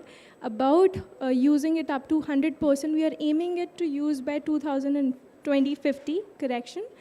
And the blend about the alternative source of making the SAF is still going on. So by 2050 is the aim that we are aiming for, and 50% is the blend. And also, there are certain aircrafts that can use up to 80% of the blend of SAF. So that's one. Thank you, ma'am. Sir, I come from Andhra Pradesh, where we are like very popular with aquaculture, fish farming and shrimp farming. So in restaurants and hotels, so like what sustainable practices do you take while sourcing your seafood? Good question. I'm from coastal area, right, too, from Udupi. So what we do, we have a seasonal fresh catch chart. Even you go to the local, we have a coastal tourism association. We educate, first, the fishermen, how they have to market it. And also, every small restaurant, even you go to Mangalore or a Manipal, Udupi, you could get to see fish curry restaurant. That's a very common. Yes. We have a seasonal fresh catch chart, and we will educate. For example, the wild catch abundance of certain fish which 5-star hotel may not use. One example I'll give you can go Google and search bullseye fish. Right. In local language, they call disco fish. Okay. So, our purpose to tell how to, preserve the blue economy. We call it a blue economy. So, all the efforts are there. If you want to keen to follow in season, there is a Instagram page you follow. All youngsters like you, they're based out of Chennai, and they do a lot of work on talking about how in spawning season, now it's entire East Coast is fish is banned. So how that, small trawlers are allowed. They go and tell all the, hotels and the commercial operators what kind of fish you have to source it out. There's a lot of, see, you as a consumer, you will not get to see a lot of best practices, but India is taking lead in all that. So I'm sure that we are not marketing ourselves. Yes. Right? Thank you for asking this question. Thank you, sir.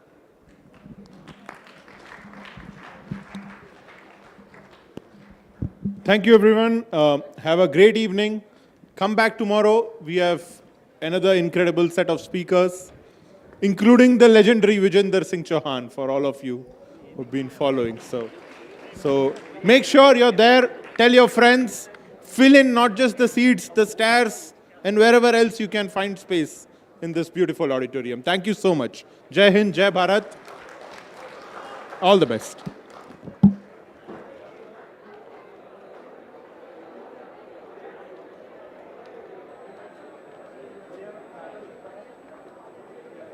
Thank you, ma'am. Very nice. Excellent panel. Thank you.